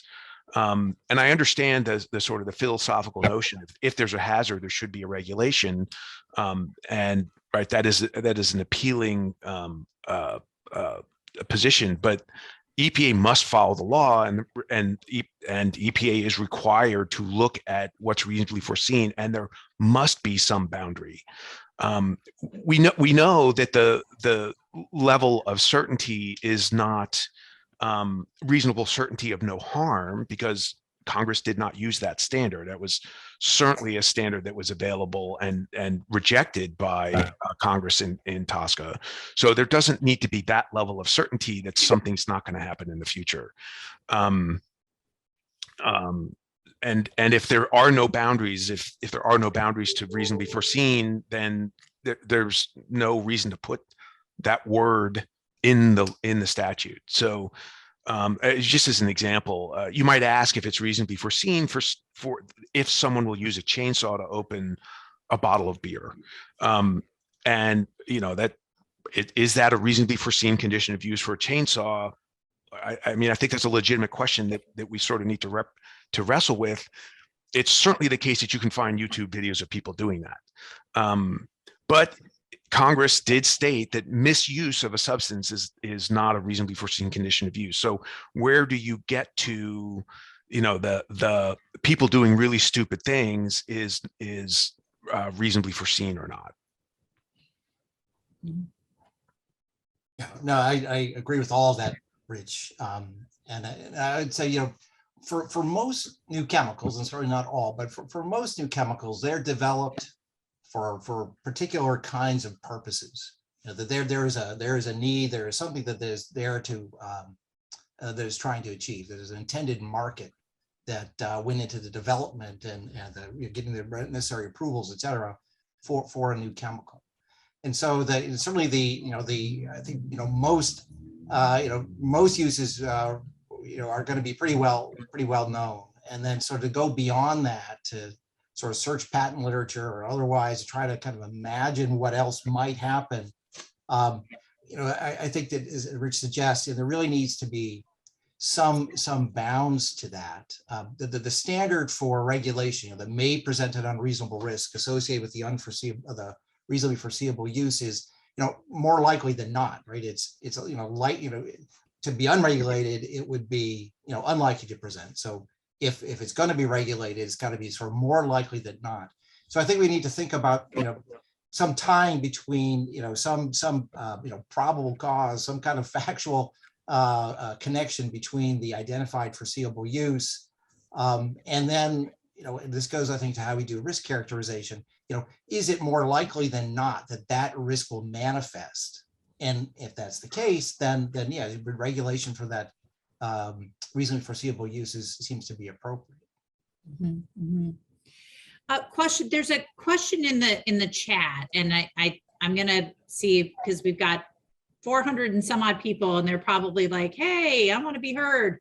So one of the questions in the chat is kind of related to this reasonably foreseeable use, and it says that SNRs are and anyone can take issue with this. SNRs are commonly imposed to address circumstances that, should they occur in the future, even if not reasonably foreseen, may present risk concerns. Do any of the panelists think that this is sort of the right approach, given that, EPA is supposed to look at reasonably foreseeable? And are you seeing those SNRs for these kind of not reasonably foreseen, but might present risk concerns? I see Dr. Engler nodding. Yeah, so that's the exact language from the follow-on SNR construct. So if you look at the determinations for a lot of the follow-on SNR substances and the SNR, the reason for the SNR, that's where that quote comes from. So, I mean, that was basically the circumstances. EPA completed its review. Okay, there's nothing intended, known, or reasonably foreseen that's an unreasonable risk, but maybe someday somebody might do something else and exceed whatever, it's the aquatic concern level, frequently aquatic concern level, or some health protective level, even if it's if it were totally low concern, the EPA wouldn't be issuing a regulation.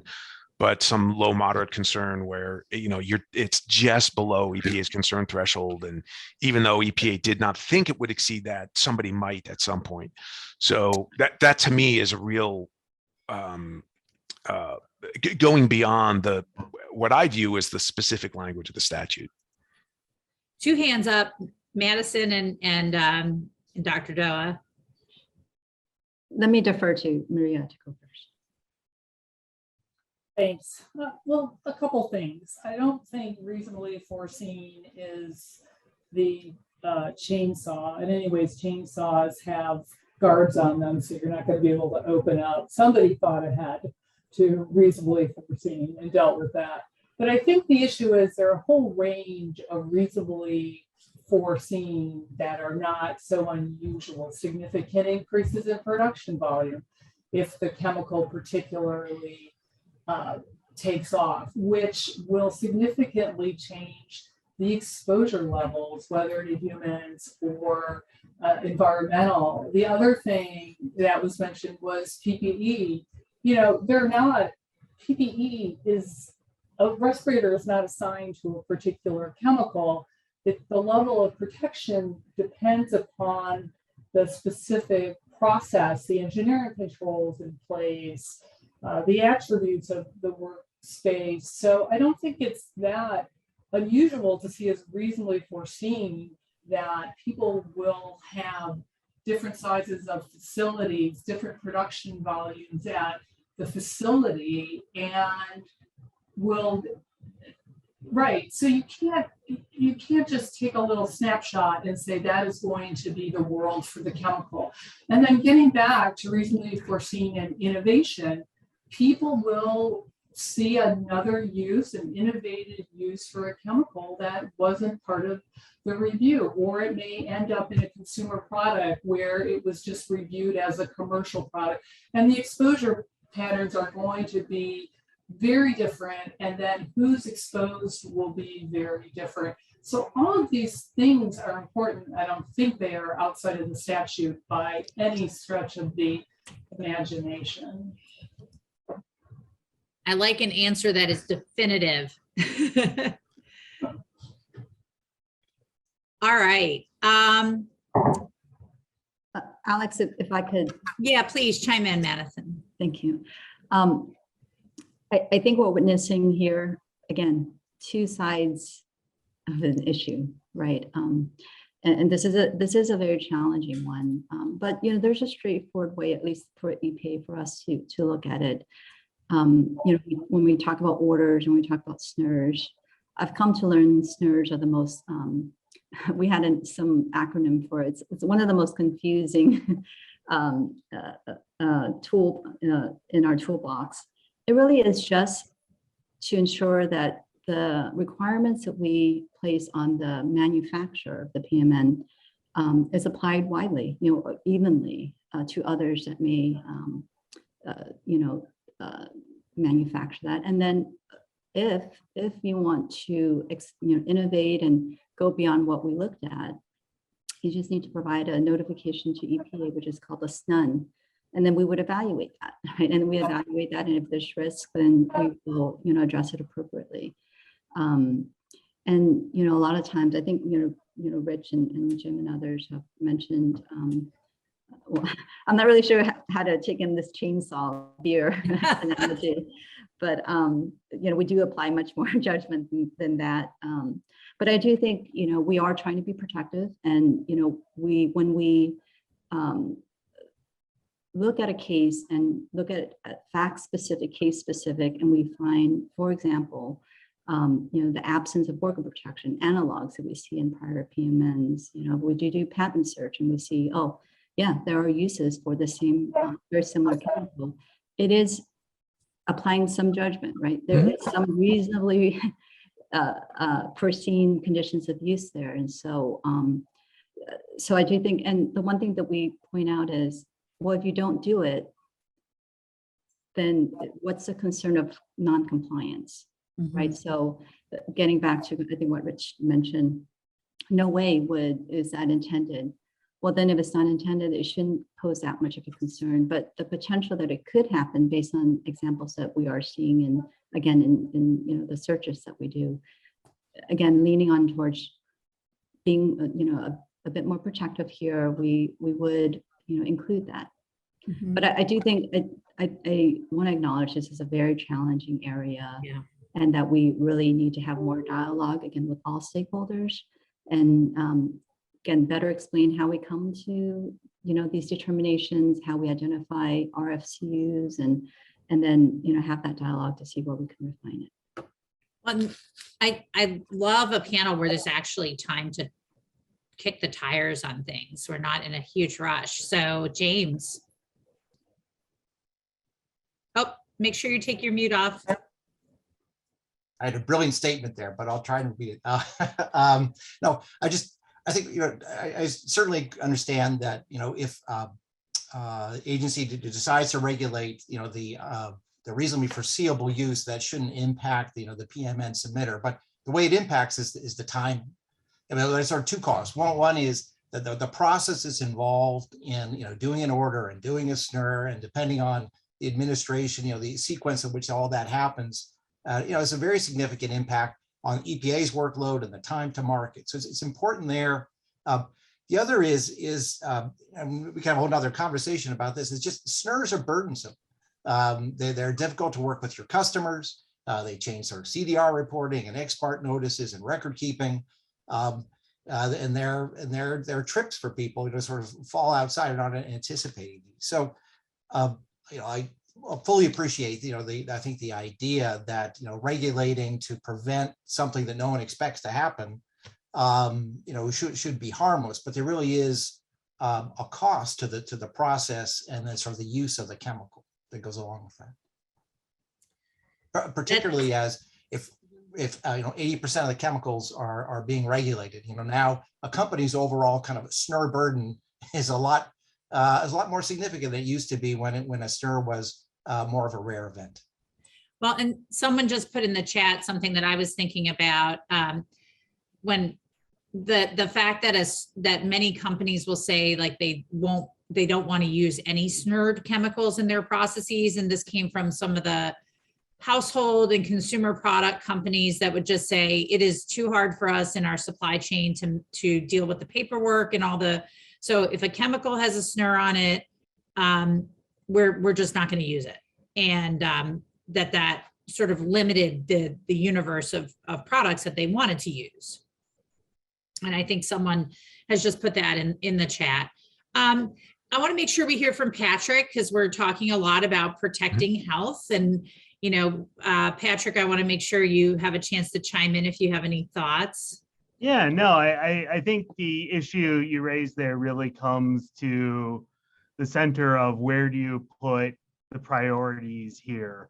You know, do you put the priorities on making it easy for industry to commercialize and put things into commerce, or do you put the weight on, you know, addressing health concerns?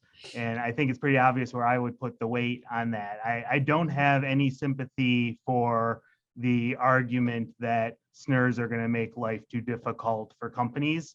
Let's just normalize, you know, the snur. Let's normalize having some guardrails on the use of chemicals, and that's okay. I mean, I think getting to the the foreseeable use, history is a very valuable guide here.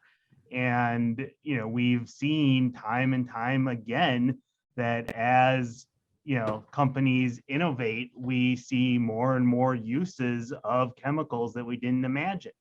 You know, I think I don't think we need to look much further than, you know, some of the recent discussions around PFAS to see all sorts of uses that no one had probably would have, you know, considered foreseeable when some of these chemicals were introduced. And, you know, there's plenty of people out there doing great exposure studies that find just incredibly unpredictable pathways of exposure to all sorts of things that are used all around us that probably were not the intended use, but that's reality, right? I think we need to ground decision-making in some sense of the history of how things actually evolve over time and set up reasonable guardrails. And if that means normalizing a snur and letting industry figure out how to handle some of those restrictions over time, then that, I think is a small cost to pay for having more effective health protections. So is it your view that if there's a hazard, there should be an order and a snur? I certainly would not be opposed to that. Do you think that's what the statute says? I think the statute certainly is coming close to that, right? I mean, I think we have to. But why didn't Congress write it that way? I think your reading's a little narrow. I mean, I don't think it is quite as expansive, unfortunately, as any hazard at this point. But I do think it does leave open a very wide door for EPA to identify those foreseeable conditions that are much broader than just what the one submitter may be particularly having in mind. Oh yeah, that's never been an argument, at least from us and our clients. We've never argued that EPA is not allowed to look outside the boundaries of the PMN. Absolutely, yeah, they can. And that was a frequent question, is they do look outside, but I guess it's how far outside. And the thing that always caught me, and I'd love to hear from Maria, is and maybe even Madison, you're doing all of this, crystal balling, looking ahead, trying to imagine the ways, as Patrick well said, this chemical could end up being used in the future by someone else. And then there's this shot clock, this 90-day, 180-day, which to me represents the get products to market, maybe commercialize them in the US versus in other countries where there might be less requirements or less review. There's just such a tension there between the amount of work that I'm hearing from some of you that really maybe needed and what the statute contemplated. And Maria, I'd love to hear from you. I think what's, as you mentioned, the statute. So the statute's really clear. It's not just 90 days. There needs to be an affirmative determination on whether the chemical, may present an unreasonable risk or insufficient or not likely. So that is there. And I think the other part that's there is also important. We've been talking about SNRs, and if you look at the language in the statute on SNRs, on considering change in the magnitude of duration of the exposure, different processes, different uses, that language has always been there that EPA should be looking more at the life cycle. So I know it's a balance, and I think what EPA came out with recently in terms of ways to have more robust submissions, so they're not spending as much time with the back and forth. And I know when I was there was a lot of back and forth, and I was involved with it, and it sounds like that that's still a thing. So I think if you can make things more efficient and have more robust submissions, this opens up, the time and the resources to work on the requirements of the statute, the stakeholders, the life cycle. So yes, there is some tension, but the statute's pretty clear. I love the hands are up. So James and then Madison. Oh, James. Sort of pick up on Maria's point that the statute prescribes 90 days and it can be extended, but ultimately, it needs to have an affirmative approval. But I think it's important that, with the amendments, EPA Congress kept that 90 days in there. And in other parts of the statute, we've got a 3-year risk evaluation process. Here, the instruction is that these decisions really need to be made, generally speaking, in 90 days. And so that the process and the level of certainty, I think, anticipated by the statute is something that I think reasonably, can be done within 90 days or so. And so we need to make I think the decisions are going to need to sort of fit to that kind of purpose, those boundaries. So the fact that there's an affirmative determination requirement, shouldn't make these review periods extend for a year or more. Madison. Thanks, Alex. Thanks, Maria and James. I'll say it again, resources. Yeah. It's a huge issue for us, of course. And then what Maria noted, we are, even within our limited resources, are trying to find efficient ways to, improve the process, while again, not compromising the robustness of the review, of course. And we've, launched a few things this year on that. But I do want to point out that, we do have to strike that balance. We understand that the statute has dueling goals, right? We want to make sure that the chemical is safe before it goes to the market, and we want to make sure that we're fostering innovation, particularly in new chemistries that replace or displace the older chemicals of concern. So, for EPA, at least with our limited resources, we are prioritizing where we can, these new chemistries advance some other administrative priorities, and we're trying that the biofuels effort was part of that, right? With our limited resources, what can we do that's a win-win for everyone? Increase efficiency, increase the consistency of how we conduct the reviews, get it out in a timely way, and then be transparent enough that by the time it gets handed over to the risk management, both sides understands what the termination will be and what the conditions in the order may be. So I think, again, living in kind of this world where we are challenged with resources and other things, we are doing our best to strike that balance. And like I said at the beginning of this panel, we're here to find the best way to collaborate with all stakeholders on all sides. And please come to us, please have more conversations. What areas should we focus on? What's most important to everyone? And then, we will then, take that back and have further discussions and see what we can do to advance some of those areas. Yeah, Patrick, and then we'll kind of pivot a little bit. Sure. I mean, I'll just add real quick on the timeline question. I mean, I think there's a lot of deadlines that EPA routinely misses in many things. It's not a surprise. And certainly, I can't contest that that the agency has limited resources, and we certainly support getting more resources to the agency. But I think the question is, where do we draw the trade-offs when there are limited resources and conflicting deadlines? And I think because of some of the transparency issues that we might talk about in a bit, there's a real disproportionate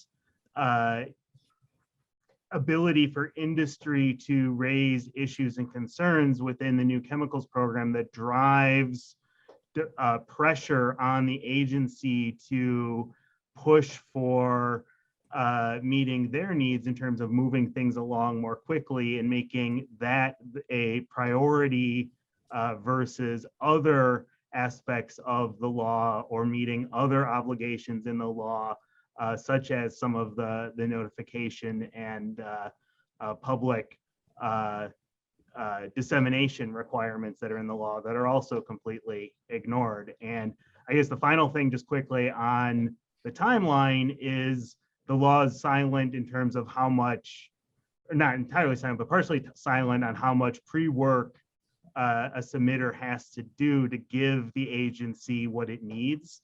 And I think a lot of the solution here could be a much more robust set of requirements for what industry has to provide EPA upfront so that they can do their job within the 90-day deadline. And that's really, incumbent on both the agency to, be much more demanding in what it asks for upfront, utilizing the authority in the law to just reject things that are make a determination of insufficient information, and basically make sure we have the full slate of data to be able to actually make a determination in the 90 days. If I'm sorry. No, go ahead, Rich. Yeah, if the data, especially for the release and exposure data, doesn't change what's reasonably foreseen, what's the point of developing it? Like if it's going to be a hazard-based outcome, right? This is the predicted hazard, whether that's based on data on the substance or data on an analog or a data from a model. I mean, let's take a simple example of a release to water restriction. So EPA predicts 100 parts per billion is the concentration of concern, issues a SNR for that. The submitter could test, and maybe the submitter could demonstrate that it's 200 parts per billion, but there's still a surface water concentration limit. If EPA never predicts an exceedance of the 100 part per billion, what's the difference? Just, issue the SNR timely and move on. And then, whether or not, I mean, if your view is it's a hazard-based standard, then just use the tools, define the hazard, and issue the limitations that meet that hazard-based standard. You don't need release and exposure information from the submitter because you don't need it. You've got the models and you could just move on from that. That would make things a lot more timely and there'd be no need for rework. So that is an interesting proposition, Rich. And I think that what we hope comes out of this conference is a continued conversation. And Madison, watch your email because someone asked for your email. It's now, not that it's not easily found, but it's now been widely distributed once again. So as long as Lynn doesn't provide my address. Yeah, that's right. That's right. So let's, we've got about 20 minutes left in this panel, and I think we've done a pretty good job of picking up the chat and the Q&As. Let's see here. I'm gonna look in the Q&As here. Comments about them going for PMNs going for 2 years. So I think we've sort of covered the timing issue. that I see there. Let me ask a little bit about orders, consent orders. That was a hot topic up through when I left the agency. The whole concept of it being a consent order, and Madison might remember there were even situations where we thought, well, maybe the submitter won't ever consent and it will just be an order this is, if you want to make this chemical, these are the rules. What are we seeing in the field of orders? How are things going? I mean, certainly we've got SNRs, but we've got orders too. So I think Rich and James, we're going to start with orders and then we'll open it up. Yeah, I mean, well, I'm actually pleased to see that that EPA is starting to make determinations again. So right on EPA's website, there've been, I think, eight new orders in May and June after only 10 orders in the first 4 months of this year. So, right, these are a critical part of moving new chemicals forward.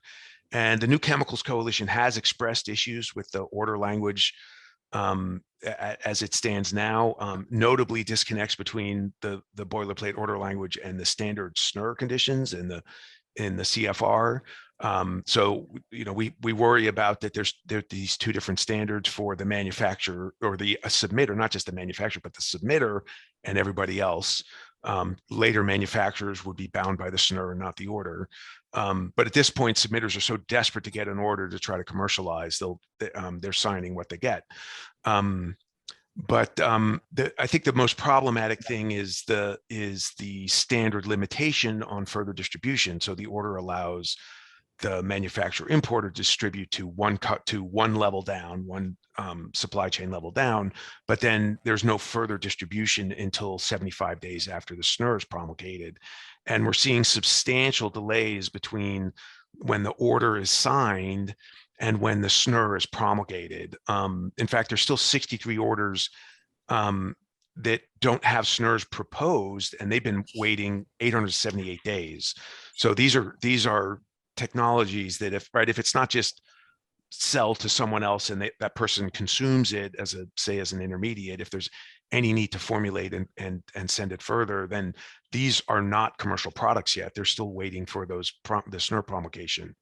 There are another 147 orders without final SNRs waiting an average of 751 days. So, right, these are SNRs that have been proposed but are not yet final. And again, it's 75 days after the SNR is final. So, and we know that EPA can do better because for the non-order SNRs a couple of years ago, the based on SNRs were averaging 292 days from determination to final SNR, and the follow-on SNRs were 470 days. So it's sort of ironic that the non-order SNRs were getting done more promptly than a lot of these order-based SNRs.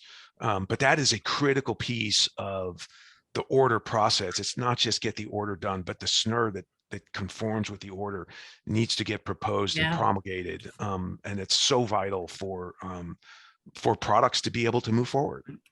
So you have to think of them as a pair. They go together. No question. Yeah. James. Go ahead.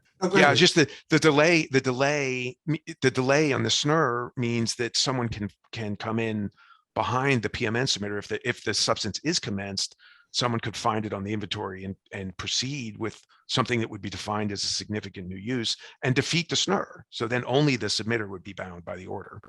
Go ahead, James. Yeah, I agree with everything that you said. I think, and the very practical issues that these, present for submitters of all kinds.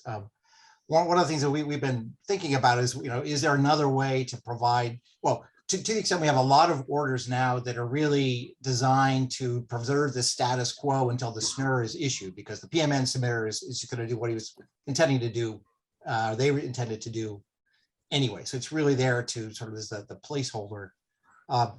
Is there another way to, police that period before the SNR is issued, so that no one can sort of avoid EPA is not frustrated in its ability to issue the SNR that it currently wants to do. And currently, SNRs when they're finalized relate back to the date of proposal. And I wonder whether there is a regulatory change as we're looking at updating the section, the PMN rules and the SNR rules, to have, relate back to a determination date, so that you wouldn't need an order to sort of police that period and still be able to preserve EPA's ability to issue the SNR for those foreseeable uses where they may have concerns. But I think most of the orders we see really are there today are focused on that issue of sort of preserving the status quo until the SNR is in place. And I think we would have a lot of time and process savings and time to market reductions if we didn't have to go through that process. There's a way for the agency to reach a decision about the foreseeable uses and the requirements there, allow this PMN submitter to go forward, and then ultimately have just a SNR that would be applicable to everybody. That was the based on SNR construction. That's exactly what that was. Yeah. Mhm. So Maria, I see your hand up. Yes, I wanted to go back to something you mentioned in terms of whether EPA would just issue an order. I mean, the statute does not include consent orders, it includes orders. Now, I know from time immemorial, there have been consent orders, I think predating probably everyone in this webinar. But and just listening to the conversation that was just going on, it's one thing in doing the orders and having EPA issue an order rather than a consent order, which is so much just a one-on-one discussion between EPA and the industry, is for EPA to look more broadly at just issuing orders. And I think it provides for greater consideration for all of the stakeholders and all of the folks who are affected by the manufacturing, the processing, the distribution and commerce, the use and disposal of the chemical. And it would provide a lot more independence to think about these upstream, make this decision upstream that affects the whole life cycle. So it's interesting that the statute just says order. Yeah, no, I agree. It's thinking about, EPA's role is just to say, here are the rules of the road. If you want to make it, this is what's required. So let's, with our time, because I know we want to talk about transparency and there's some new initiatives. Maria, you just referenced this with the context of transparency. Patrick has mentioned transparency, access to information, understanding. Let's pivot to transparency and talk a little bit about the fact that, when I was at EPA, there was a litigation around transparency, seeking more. I know the agency took a lot of steps to put more information out on the web. Things were still behind, but it's an important focal area. So I think we wanted to hear from Patrick and Maria, and then maybe even Madison on some of the new initiatives that you just announced last week. Sure. I think the way the program's been operating is pretty unique in a lot of environmental law situations, in that there isn't an opportunity for public participation in decision making, and there's so little public information available. It's hard for the public to even be a spectator in the larger process of it. And obviously there's problems with adversarial system for decision making, but there's also benefits in terms of getting more information before the decision makers. And I think there's a real challenge with the way the program has been operating, in that the vested economic interests that are seeking approval have all of the knowledge and ability to raise concerns and raise questions, have Congress call the agency, have congressional members call the agency on their behalf, create hair on fire situations where there's all of a sudden a lot of pressure on staff to take action and make decisions. and there's no counterbalance to that, right? So folks, who are health advocates and environment advocates like my group have no real insight into what are the situations that staff are trying to determine and decide and get facts on. And it creates a real uneven playing field, and it really puts the staff there in a really horrible position of having to be the sole voice of the public interest, right? Whereas the all of the weight coming in is from the other side. And I think more transparency would not only bring additional perspectives and insights to the program, but it would also make it a lot easier there for staff to do their job, so they're not, being felt like they alone have to carry the burden of the public interest.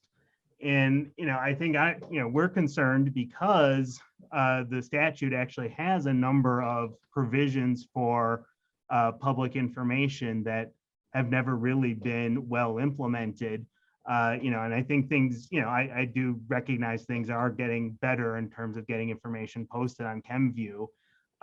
But, what's available is limited. And I think this is further challenged by, inappropriate and overly broad CBI claims that really limit public access to information, and without having EPA staff do more to review and actually make CBI determinations to ensure that only things that are truly CBI are being withheld from the public is going to be necessary if we actually want to have any meaningful public participation and understanding of how successful the program is broadly, let alone just whether or not individual decisions are being made in a reasonable way.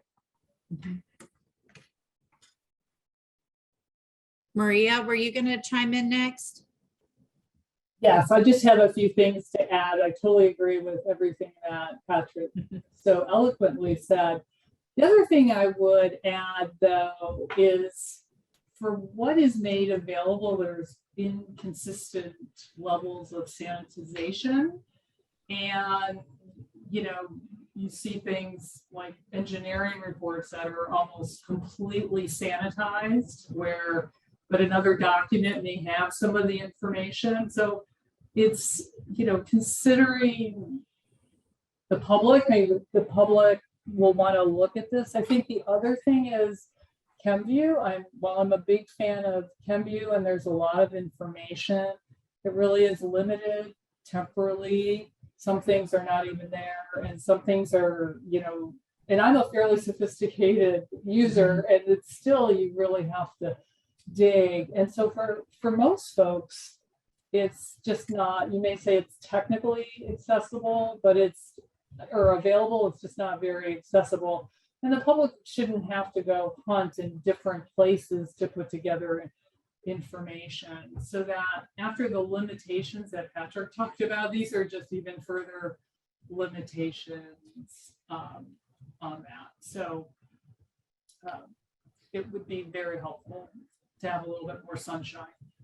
Yeah. So Madison, I know that you have a lot of initiatives that have been around transparency, and I think some of the activities of last week were focused on improving the quality of what comes in the door as well and reducing rework. So I'm not sure that everything that was announced last week is related to transparency, but do you want to chime in here a little bit? Sure. Thanks, Alex. And thanks, Patrick and Maria. I just want to affirm, I think we have shared goals here, of course. We've heard from all the stakeholders that, greater transparency into our process, the documents, the supporting information, that's all very useful information, and we can get it out in a timely way, so that the public, and again, the interested stakeholders can view it. We agree. We absolutely agree with that. I'm going to sound like a broken record, but, the limited resources that we have has become the challenge, though I will highlight, some things that we've already put in place that we think we're making strides at delivering on, a lot of the ask. And of course, that challenge of CBI claims and substantiations, and that has a whole process around that, and statute regulations, and there's a lot there as well, and we're limited again by law what we can and cannot release in terms of CBI. So I think that's a huge area that I think continued dialogue would be important to figure that out. I'll just kind of note just a few things that, we've taken, the actions that we've taken to date, if that's helpful. So we do monthly publication of, 5D and 5H notices for notices. For example, the recent August batch just went out, I think September 23rd. That this information also, I believe, is posted on ChemView. And boy, we really like ChemView, so we love to sit down with you to see how we can make it a little bit more user-friendly. And of course, for those who don't know, there's a 30-day comment period for the 5D notice of receipts. That's added to the docket. So we have made strides in posting, redacted applications more timely. I think the update I've received is, we're hitting the within 5 days, which is astronomical for us. Great work from the team on that as well. And of course, we have a website that posts, as I think monthly or as frequently as we can get the status of all of the application.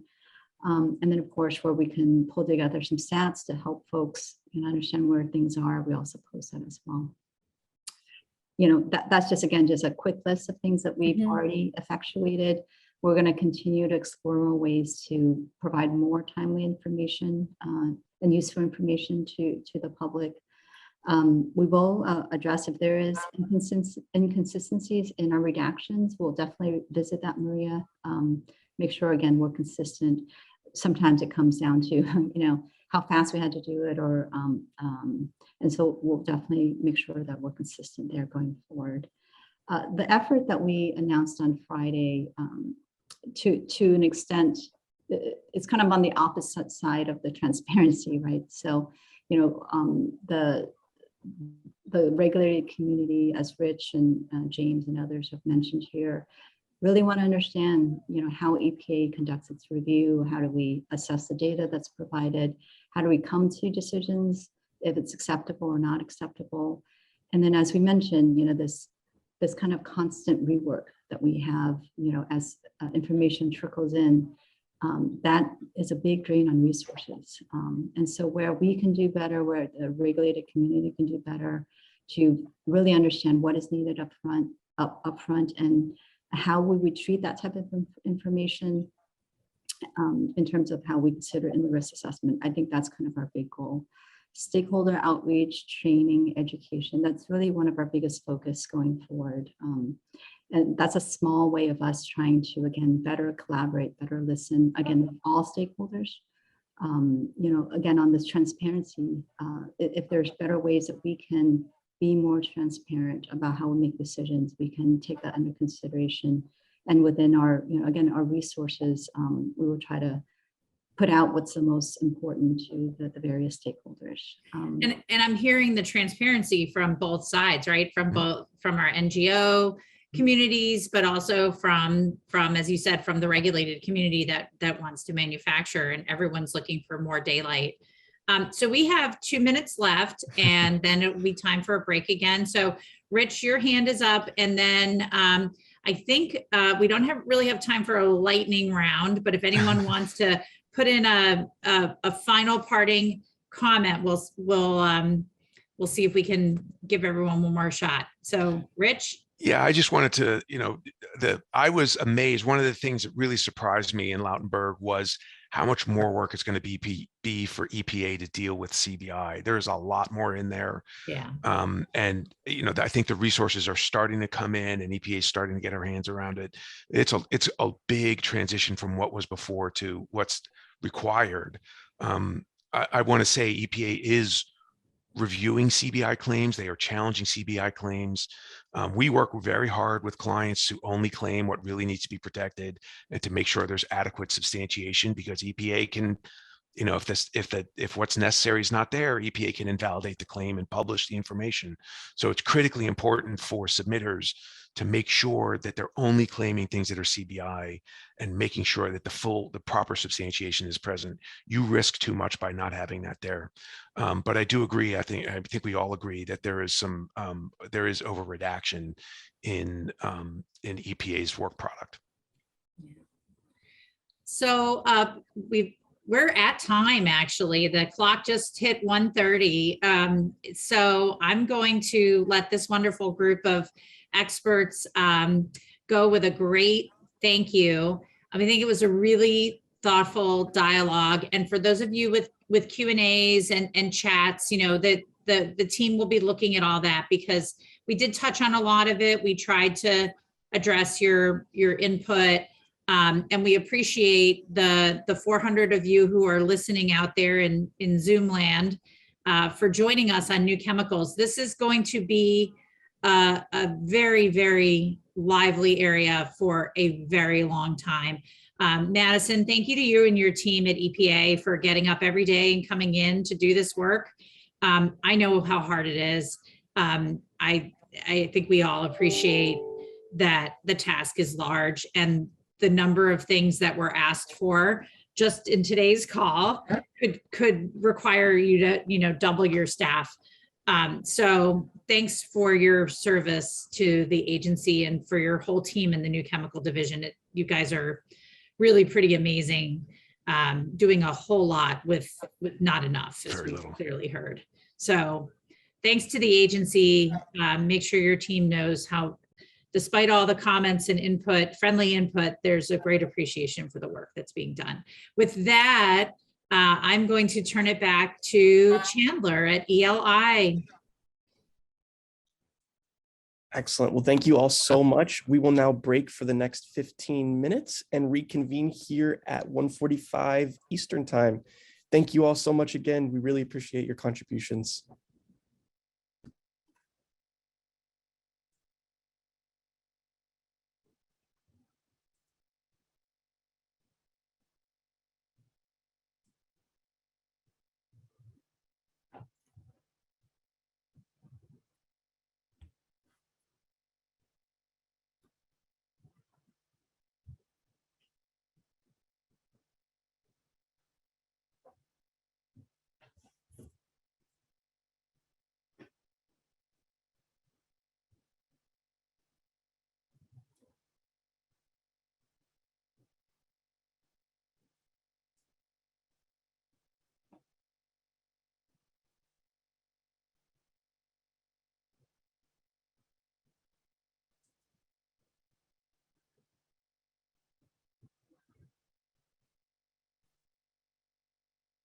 Hello, everybody. I'm going to use this moment to test people's tech real quick.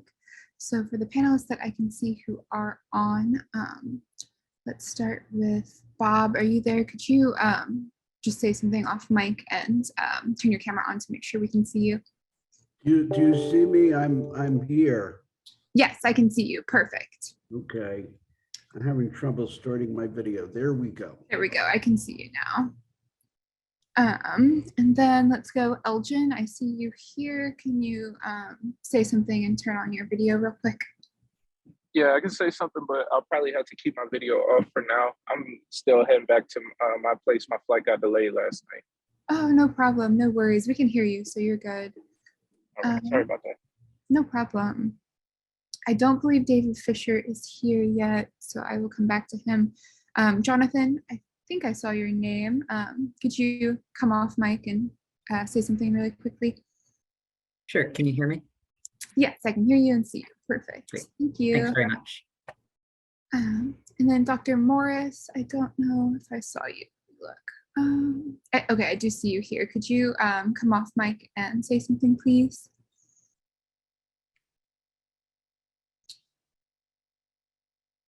Dr. Jeffrey Morris, if you're here. We can come back to you as well. Swadia, I saw your name. Are you here? I am here. I got a notification that my internet connection is a hair unstable. So if I cut out at any moment, feel free to chat me, and I have my phone up with my panel URL. So I'll just pop back in. Perfect. Yeah, I can see you and hear you right now, but yeah, if something comes up, you can join on your phone. Thank you. And then Brian Sims, I don't think I've seen him yet either. Oh yeah, I see him now. Hello. Brian. Hello, I can see you and hear you, so you are good to go. Good. I'm going to go back on mute and turn the camera off then. Sounds good. Thank you so much. Thanks. How about me? Yes, I can see you and hear you. You are good. All right. Excellent. Thank you. So I think the only person we're waiting for is David. I will follow up with him to see if he's having any issues, but otherwise we are good to go. So everybody that's on, feel free to take a break for the next 10 minutes and we will reconvene at 1:45. Thank you. Hey, Madison. Yeah. Just throughout the morning, it seemed that questions were coming in both to the chat and to the Q&A box. And it may be sort of confusing to switch back and forth between the two of them and try to track the questions. So you might want to remind people that the best way to submit questions is to the Q&A link. Yeah, that sounds great. I can remind people at the start of this session, and then I'll also monitor the chat. And if I see someone enter a question in the chat, I'll just copy and paste it into the Q&A box for you. Okay, that will be great. That will be great. Good.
Hey, David, I saw that you joined.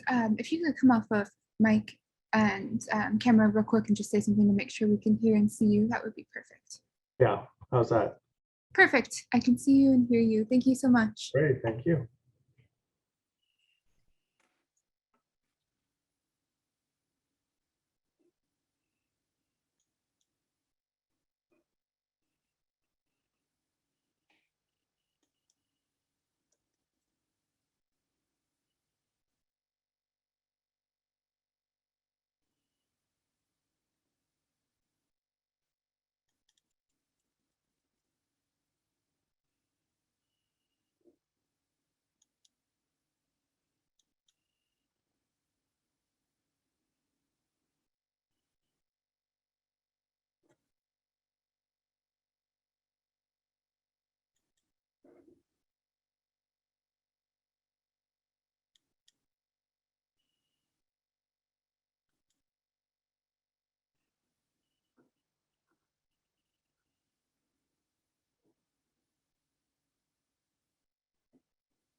All right, welcome back, everyone. My name is Madison Calhoun, and I'm the Senior Manager of Educational Programs here at ELI. I'll be emceeing the second half of today's program. So if anyone has any technical issues, please do reach out to me via direct message on Zoom. I wanted to give you a few quick logistical notes before we get started again. First, as a reminder, if you are seeking CLE, please fill out the poll that we sent you. In the poll, there will be a question asking for a code. Please enter ELI TSCA 2022 for that. We are approved to provide CLE in Vermont and Pennsylvania, but we will also send you a certificate of attendance if you would like to self-report in another state. If you have any questions about CLE, you can email me or my colleague Chandler Randall, whose email is randall@eli.org. And we will now move on to our third panel of the day, risk evaluation and management. There will be time at the end for questions, so please submit your questions in the Q&A box rather than the chat, please. It's just a little bit easier to keep them all in one spot. And I will now turn things over to our fantastic moderator, Bob Sussman, who is principal at Sussman and Associates. Thank you so much, everybody. Thanks, Madison. Good afternoon to everybody. It's been a long but very engrossing day, and I wanted to welcome you to panel 3. Which I think is also going to be very thought-provoking and exciting. This panel focuses on 2 interlinked aspects of Section 6 of TSCA, risk evaluation and risk management. They comprise the heart of TSCA reform and are the mechanisms Congress chose to speed up the assessment of existing chemicals of concern and elimination of unreasonable risks. The new law set targets for the number of chemicals EPA must address and deadlines for completing its work. As you heard this morning from Assistant Administrator Friedhoff, 6 years later, progress has been much slower than Congress expected. There are major questions about how EPA can increase its output of risk evaluations and risk management rules, and what policies and approaches will best achieve the objectives of the law. We have a diverse and knowledgeable panel to provide a range of perspectives on these issues. Let me briefly introduce them. First, Elgin Avila is an experienced industrial hygienist and is the Director of Occupational and Environmental Health and Equity for the Blue-Green Alliance, which is a unique organization that brings together environmental groups and labor unions on regulatory issues of common concern.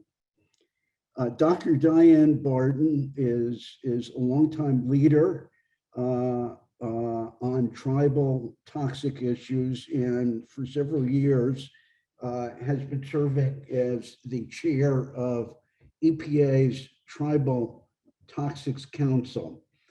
She's also a water quality coordinator at the Columbia River Intertribal Fish Commission.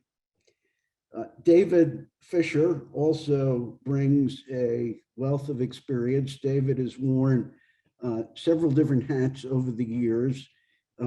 He was at the American Chemistry Council for many years and worked closely on chlorine chemistry issues.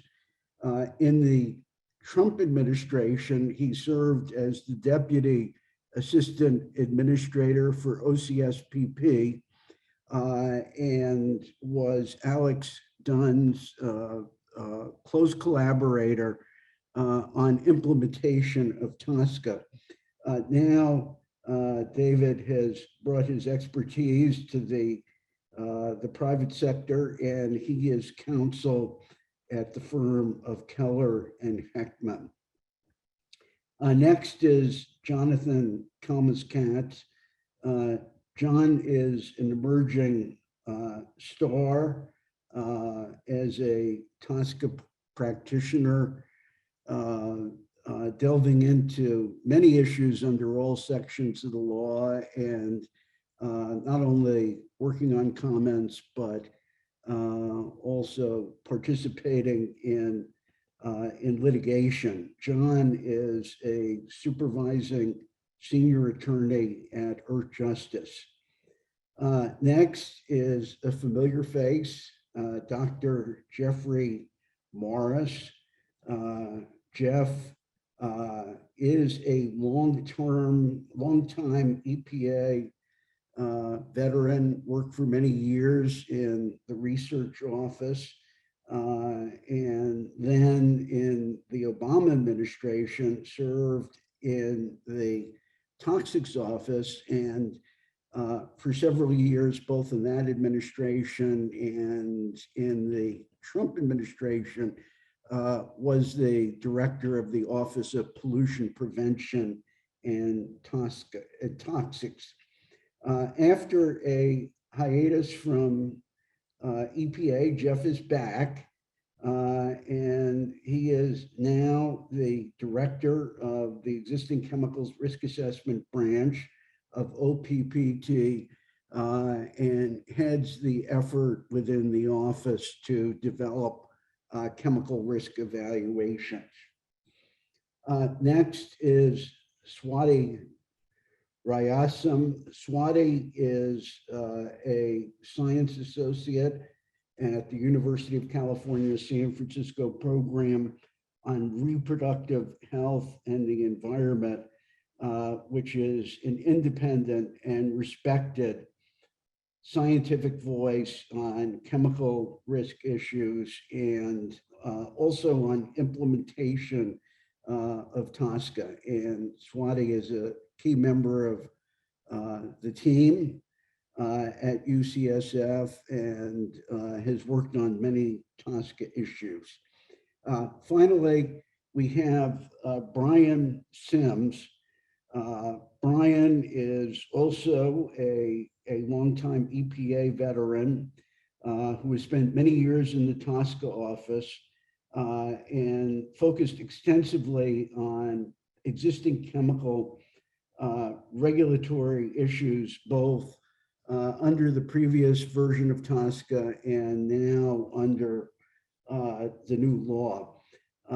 Brian is currently the acting director of the Existing Chemicals Risk Division in OPPT. And so he is overseeing EPA's risk management work on the first 10 chemicals. So we will try to divide the panel into segments on risk evaluation and risk management so we can do justice to both. On each issue, we've asked our EPA panelists to lead off with an agency perspective, and then other panelists will jump in. We'll try to reserve time for audience questions at the end. And as Madison emphasized, please send them to the Q&A inbox on your screen.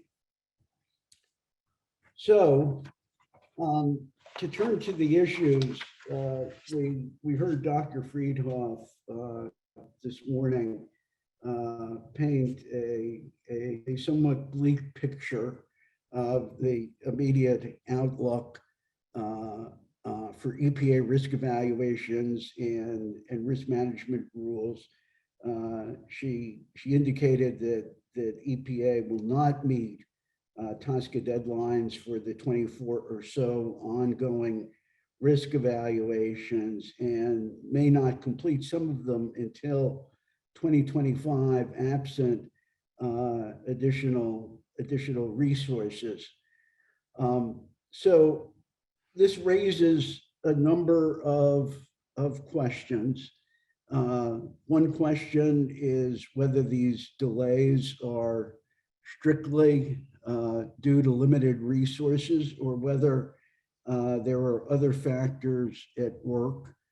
Another question is whether anything can be done to expedite the risk evaluations without waiting for additional resources. Another question is what difference will a new fees rule, which Dr. Friedhoff also talked about this morning, make in covering the cost of conducting evaluations. And finally, does it make sense for EPA to triage the risk evaluations that are now underway and prioritize certain evaluations for expedited completion? So to get started on these issues, Jeff, I'd like to turn to you and get the agency's perspective. Yeah, thanks, Bob, and welcome to everyone in the audience. Michal Friedhoff laid out the resource situation very clearly, so I don't need to repeat that, except to say that clearly budgets have consequences. You can't do more with less. You can only do less with less. And in addition to getting the risk evaluations done with the new program, you've got to build what I call the infrastructure of that program. The policies, the technical approaches, the SOPs, the guidance documents, et cetera.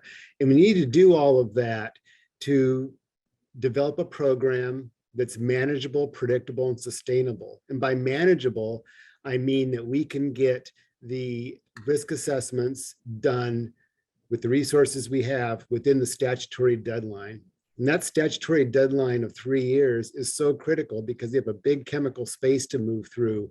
And the only way we can move through it purposefully is by working to make a manageable program that can fit those assessments, the development of them within that deadline. And then predictable in the sense that we in the program, as well as our stakeholders, understand that when we initiate the assessment process, we know when we're going to see the key deliverables, the scope documents, the draft assessments, the peer review reports, the final assessments, et cetera.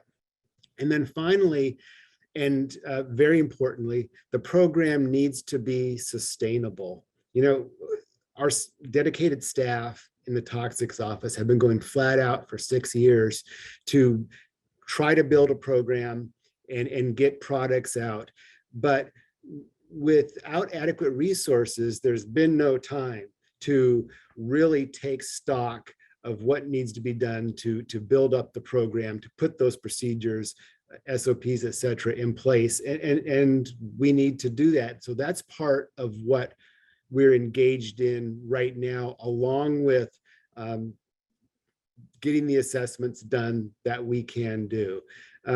So this notion of creating a program that's manageable, predictable, and sustainable isn't just a nice to do thing. It really is critical to really fulfilling the promise of TSCA in providing the health and environmental protections that we all want it to achieve. So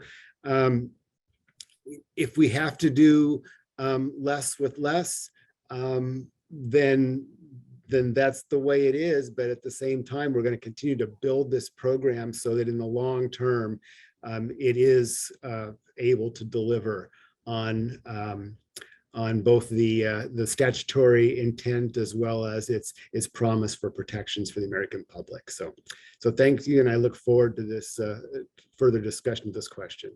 Yeah, thanks, Jeff. Great comments.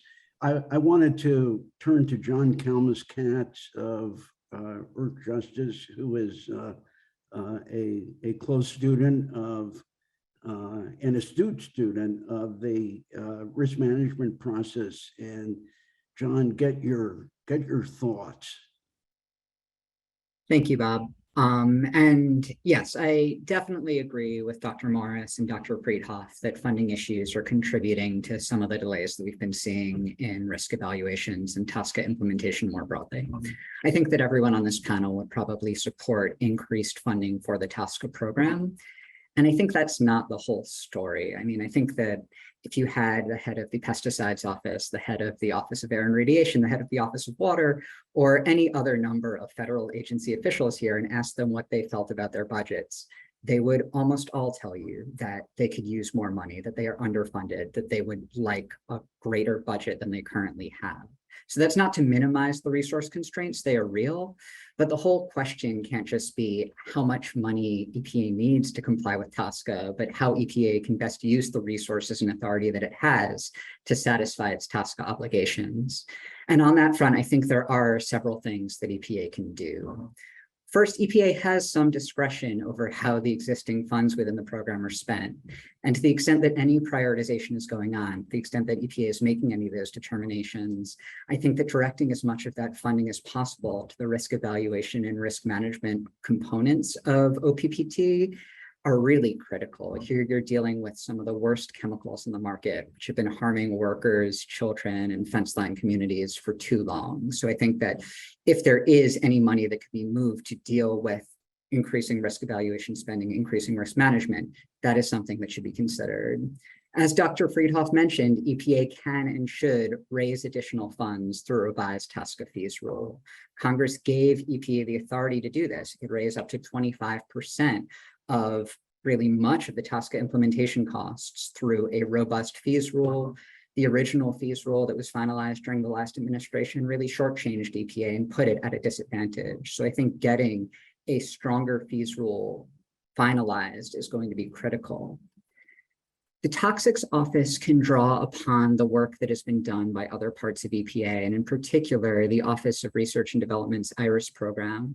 They produce a number of high-quality assessments of many of the chemicals that are undergoing risk evaluation. And while EPA can update and supplement those assessments as needed, I think they really do provide a very strong foundation, at least on the hazard side. EPA should not be going back and weakening the IRIS cancer values as it did for methylene chloride. It shouldn't be reducing protection by rejecting the most sensitive endpoint identified by IRIS as it did for TCE. I think really the IRIS kind of assessments, the hazard assessment, should be kind of really taken full advantage of. And this is critical in terms of delay. EPA should be collecting and generating as much information as it can before it begins the risk evaluation process. So completing a risk evaluation or even 20 risk evaluations in 2.5 to 3 years, the timeframe provided under TSCA, is doable, but it's not doable if at the same time EPA is running around trying to identify data gaps, issue test orders, get that information back, respond to that. And basically, the more that you include that data generation and data collection during the risk evaluation period, the harder it becomes to hit those deadlines. So EPA had a concept that it floated for a tiered data collection rule that would generate information earlier in the process during either the prioritization or pre-prioritization stage. I think that's really critical. I think that adding all work plan chemicals to the toxics release inventory, so EPA has more data on them before the risk evaluation process starts, would make a big difference. And just last, in terms of whether EPA should be putting risk evaluations on hold and violating kind of TSCA's deadlines in order to focus on some chemicals and not others, I don't think that is the right approach at this time. And the reason why is, while conducting 20 plus risk evaluations simultaneously is definitely resource intensive, there are more than 40,000 chemicals in the TSCA inventory. Many of them are known to be toxic, and many more have never been evaluated by EPA. So Congress established these deadlines, it established this kind of system where EPA would gradually kind of chip along at that backlog. And just to put that in perspective, we heard kind of a lot on the prior panel about the new chemicals backlog, how EPA has not been approving enough new chemical submissions within 90 days. From some panelists, you get the impression that our biggest problem is that there are too few chemicals in commerce. I think that the far bigger issue is that there are tens of thousands of chemicals that have been on the market for decades that are in our environment and in our bodies, and they've never been evaluated by EPA or found to be safe. And hitting EPA's TSCA deadlines, continuing to kind of make progress and finalize these risk evaluations is going to be really critical to addressing that backlog. Thanks, John. Great comments. Let me ask whether anybody else on the panel has a comment to make on these issues. Bob, this is Diane Barton, and I just had a quick comment to add to what John talked about, and that is on EPA organizational collaboration and specifically ORD. John mentioned the need for ORD to continue and maybe coordinate better their hazard assessments. But this also goes on for exposure assessments. And a quick story on that is when I started with the National Tribal Toxics Council, looking at bioaccumulatives that impact tribal first foods, EPA was still in the field measuring PBDE, which, as you know, is taken out of commerce. And yet in front of TSCA risk evaluations were flame retardants that were known to be coming up. And yet ORD was still out in the field collecting data and fish on PBDE. And I just think there is a disconnect there. And just most recently, our council commented on the ORD strategic action plans. And once again, I still, this was like 2 weeks ago, and I still don't see close collaboration between those two groups. Thanks, Diane. Let me ask David Fisher. David, you spent several years at EPA working on the first 10 risk evaluations, and you must have some ideas on how the process works and how it can work better and how important resources are in getting the job done. Yeah, thanks, Bob. I do indeed, and I wanted to sort of to harken back to what Jeff Morris said in terms of trying to build, sort of my words, sort of the machinery in which risk evaluations will occur. The challenge with implementing Lautenberg from the get-go was there was very little time for the EPA to adapt to Lautenberg before those risk evaluation wheels needed to turn. And so, the adage I would hear quite often at the agency when I was there was, hey David, we're building the plane as we're flying it, which is just like, a terrifying thought, frankly, right? And then so I couldn't help but remember that, but it was very true that that Lautenberg unfortunately did not foresee what I think was pretty foreseeable, and that is, how do you get a part of an agency that had not up to that point engaged in as many risk evaluations as it's now engaged in, how do you get it structurally situated so that it can take on those tasks of evaluating groups of chemicals, one after another, right? Once those wheels start turning, they never really stop.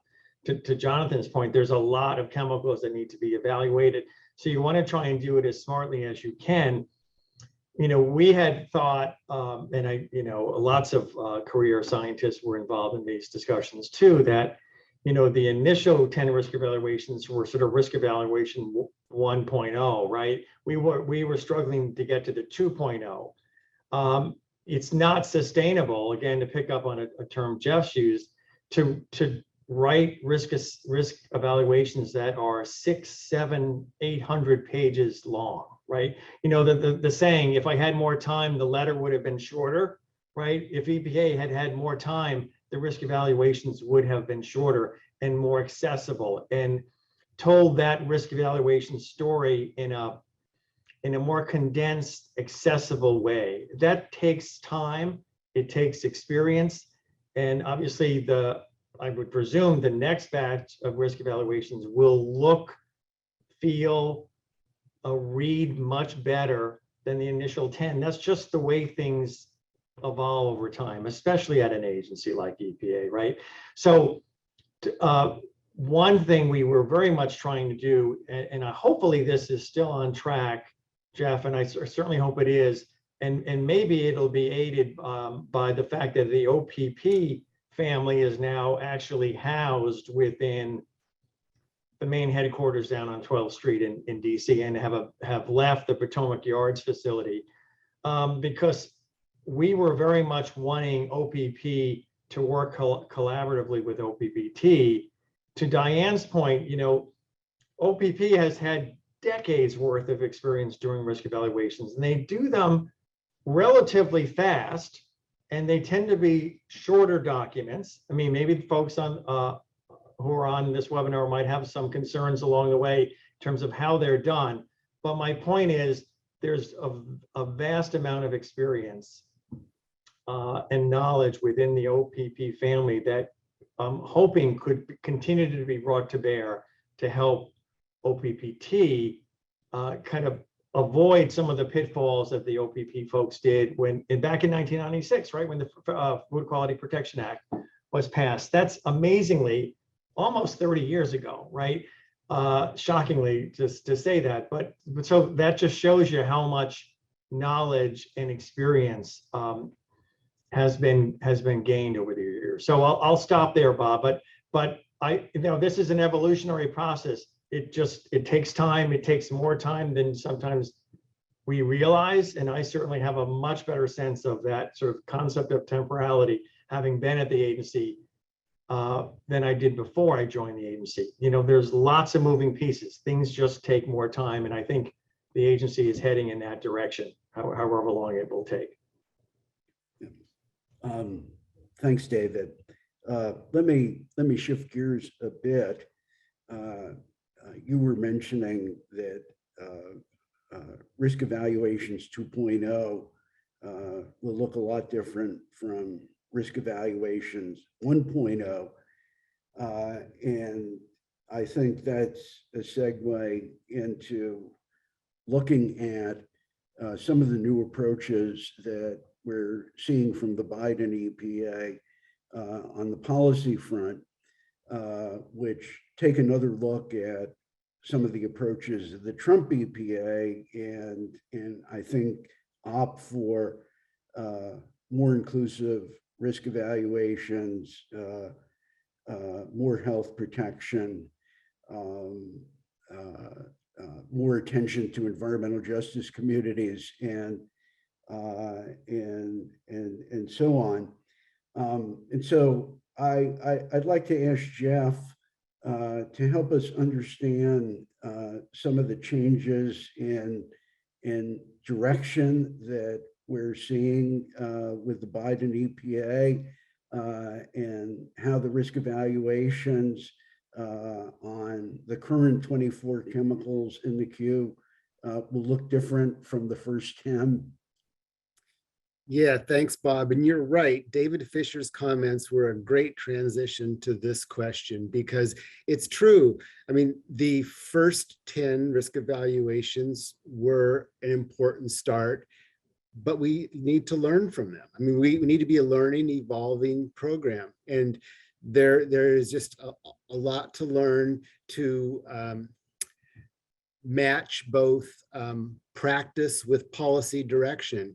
And so in that vein, looking at how we can do an enhanced job with aggregate exposure, knowing that the potential for exposure to the same chemical through multiple routes, is a reality for some chemical substances, and so doing that. Also, we also know that people in the environment are exposed to multiple chemical substances simultaneously. So building our capacity for cumulative risk assessment, a big step forward for the program, is something that we'll be working very hard on.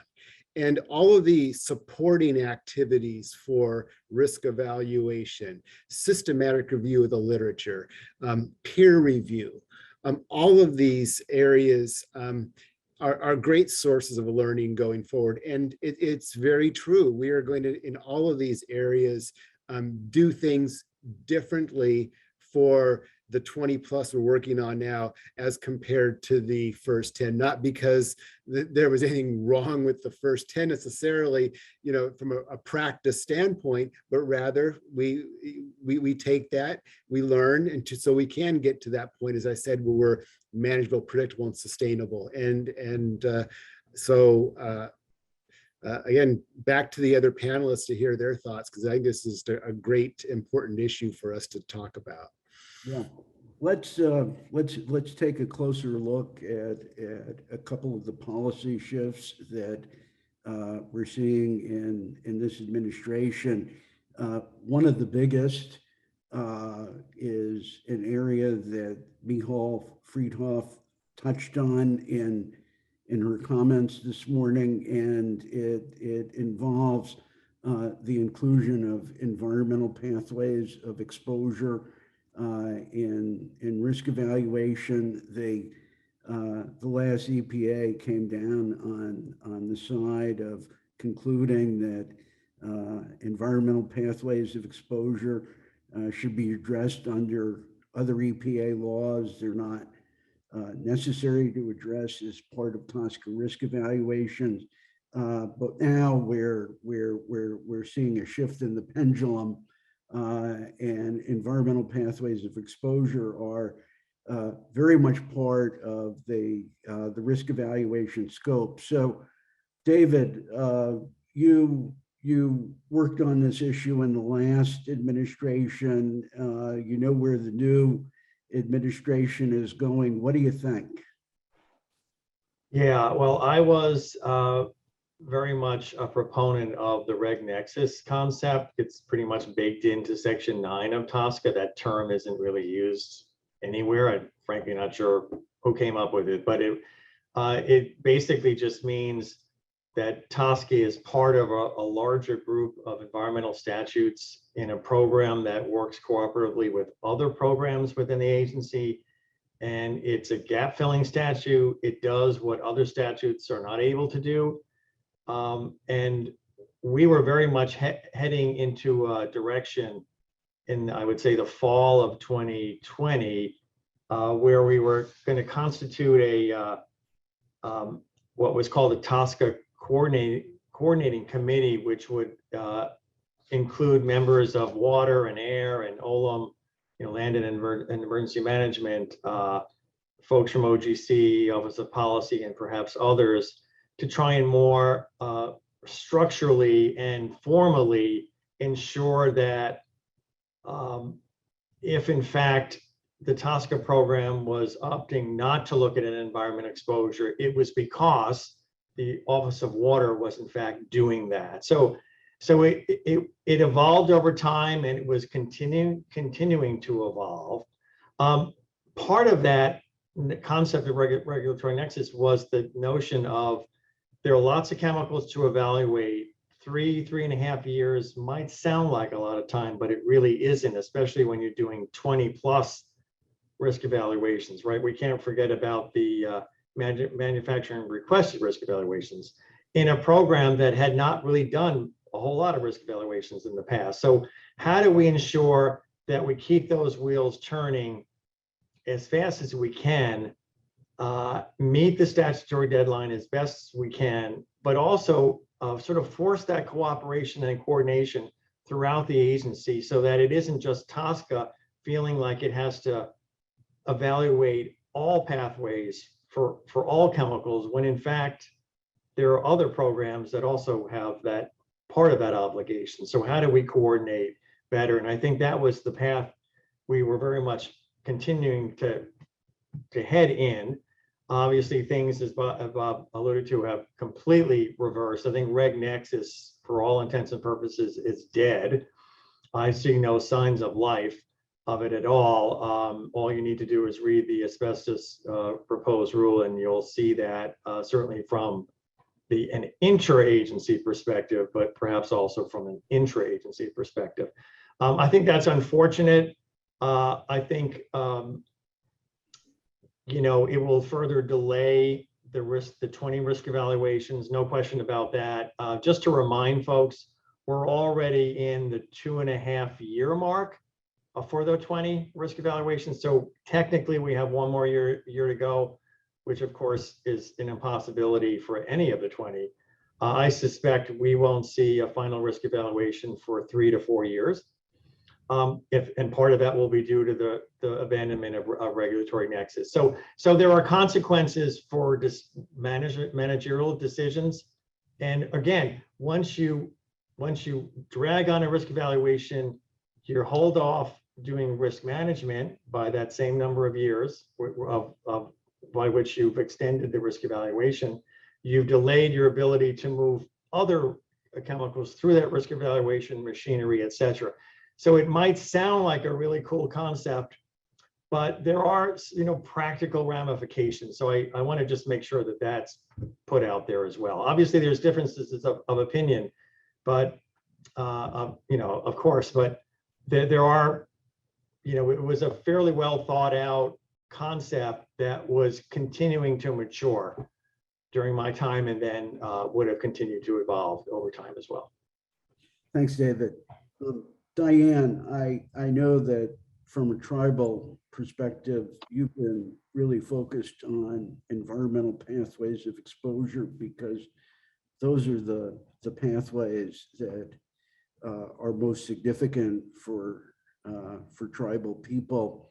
And I wanted to get your perspective, looking at the issue from the standpoint of the tribes on the importance of addressing environmental sources of exposure and risk and TSCA risk evaluations.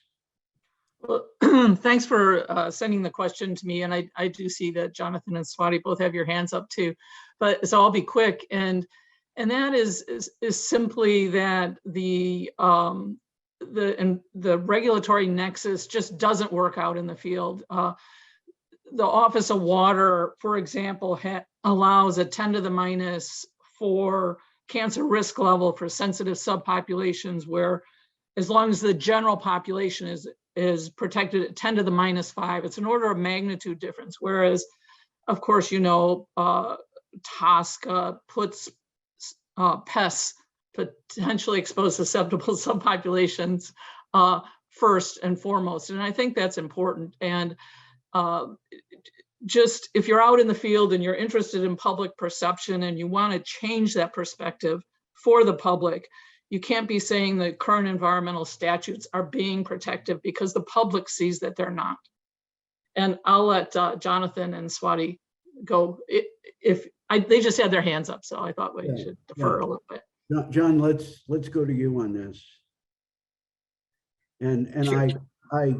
I if you can, try to address the fence line risk issue in your response, because that is in fact all about environmental exposures.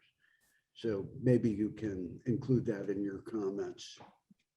Sure, I'd be happy to. And I think that I can start with that. And I agree completely with what Diane said, the same way that tribes are not being adequately protected by existing environmental laws. I think many fence line communities are seeing chemicals that are regulated under the Clean Air Act, under the Clean Water Act, are still present in their air, water, under the Safe Drinking Water Act, in their drinking water at unsafe levels, are still causing unreasonable risks, and assuming that other regulatory systems are up to the task, are adequate to eliminate unreasonable risks to potentially exposed or susceptible subpopulations, as TSCA requires. There's just no real factual basis for that. And on the Section 9 point that David mentioned, I think it's interesting because I read that section somewhat differently. I find that it is very consistent with this administration's approach and inconsistent with the prior administration's approach, where Section 9 is a risk management tool. It governs once EPA has found unreasonable risk from a chemical, there are certain circumstances in which it can work either with other agencies or other parts of EPA to address that risk.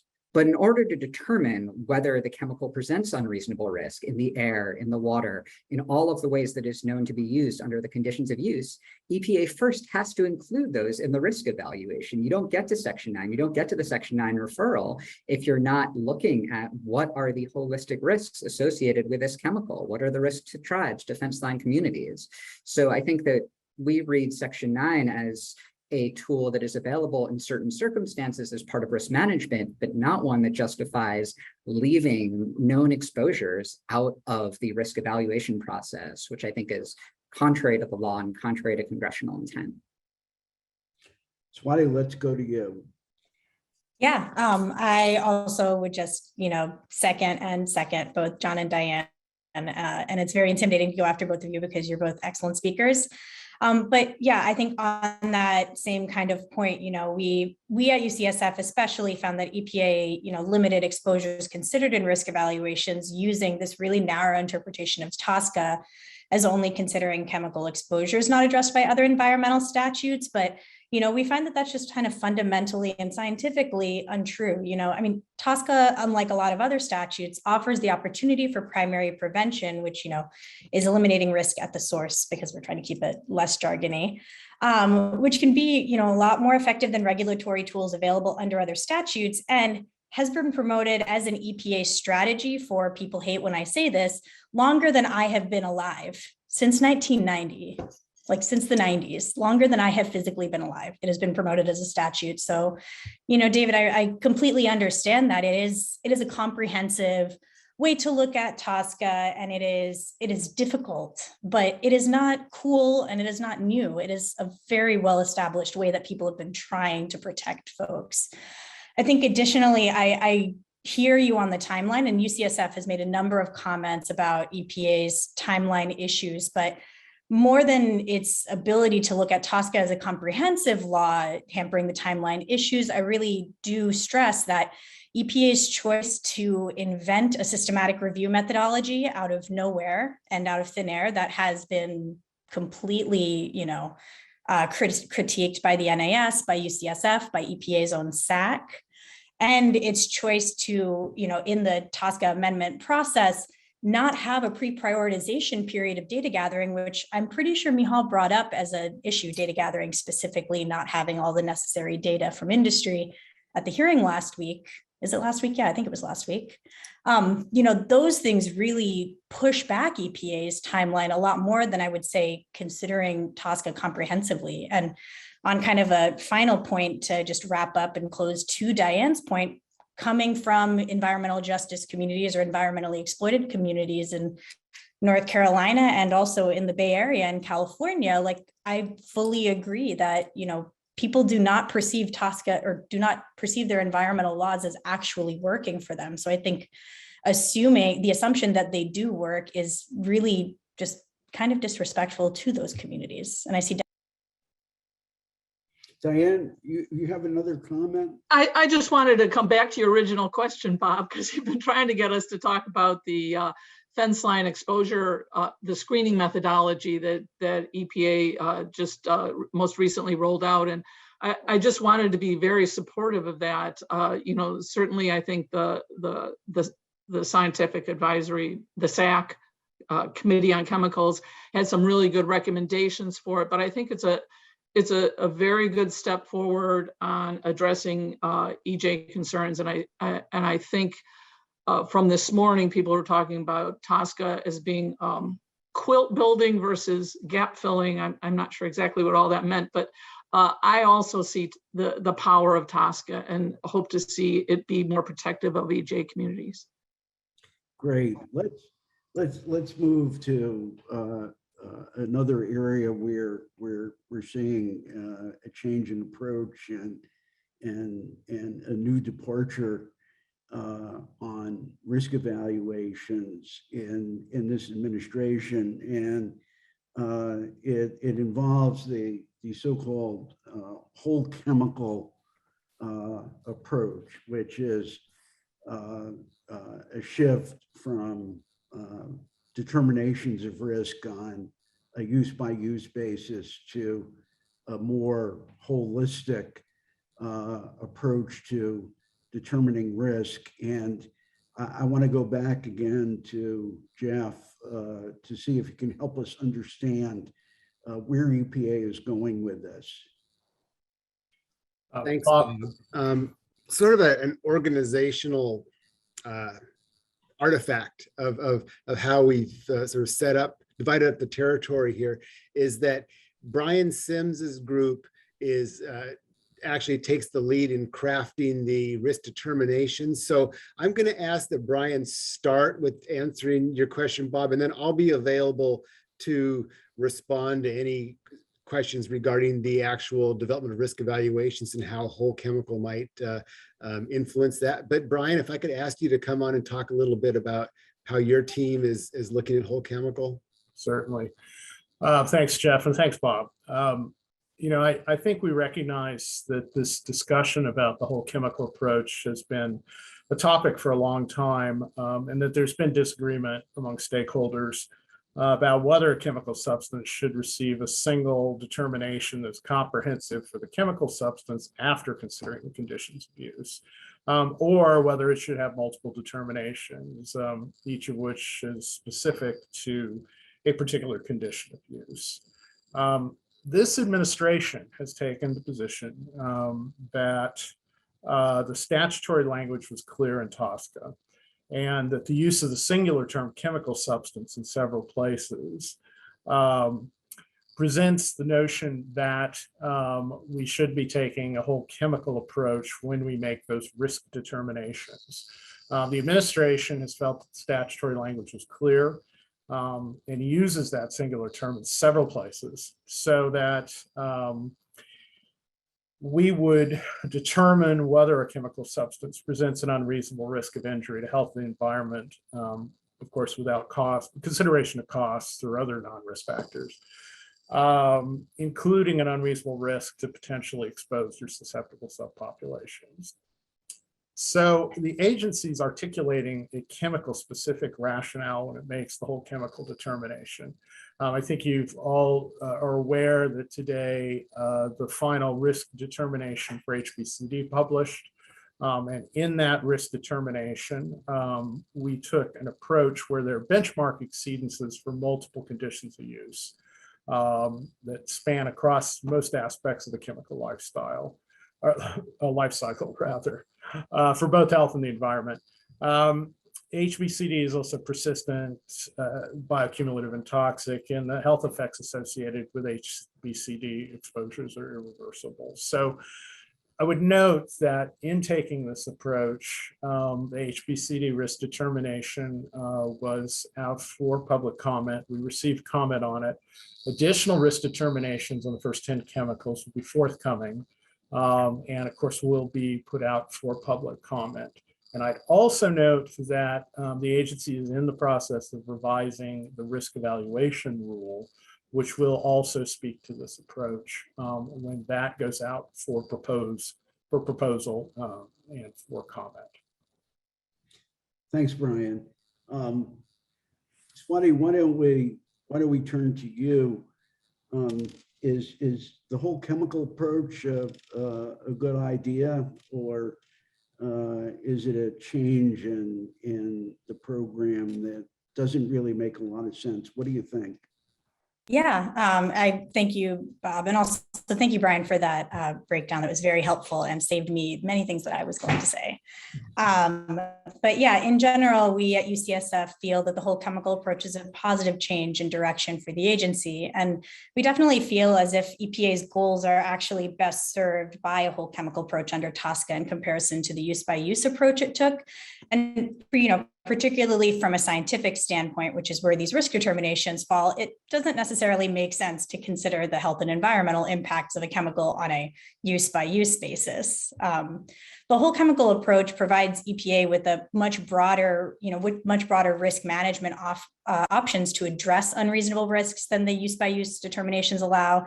And similar to the conversation this morning from the scientific panel regarding systematic review and PICO statements for folks who were on that early, a whole chemical approach would not artificially restrict the evidence base and the evidence base that the scientific assessment is based on, by ultimately non-scientific factors.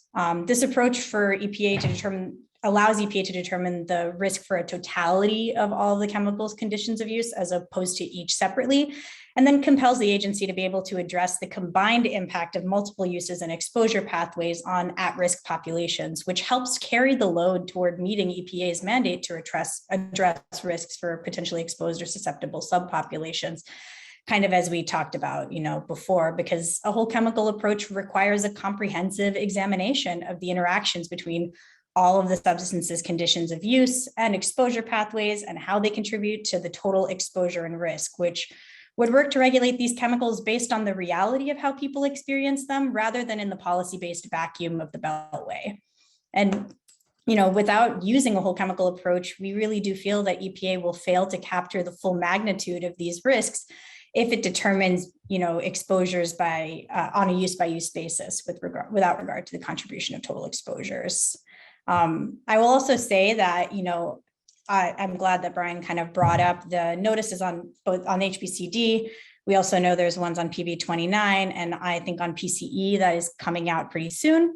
And they've all kind of found that a whole chemical approach was warranted under circumstances in which the majority of a chemical substance's conditions of use contribute to unreasonable risk.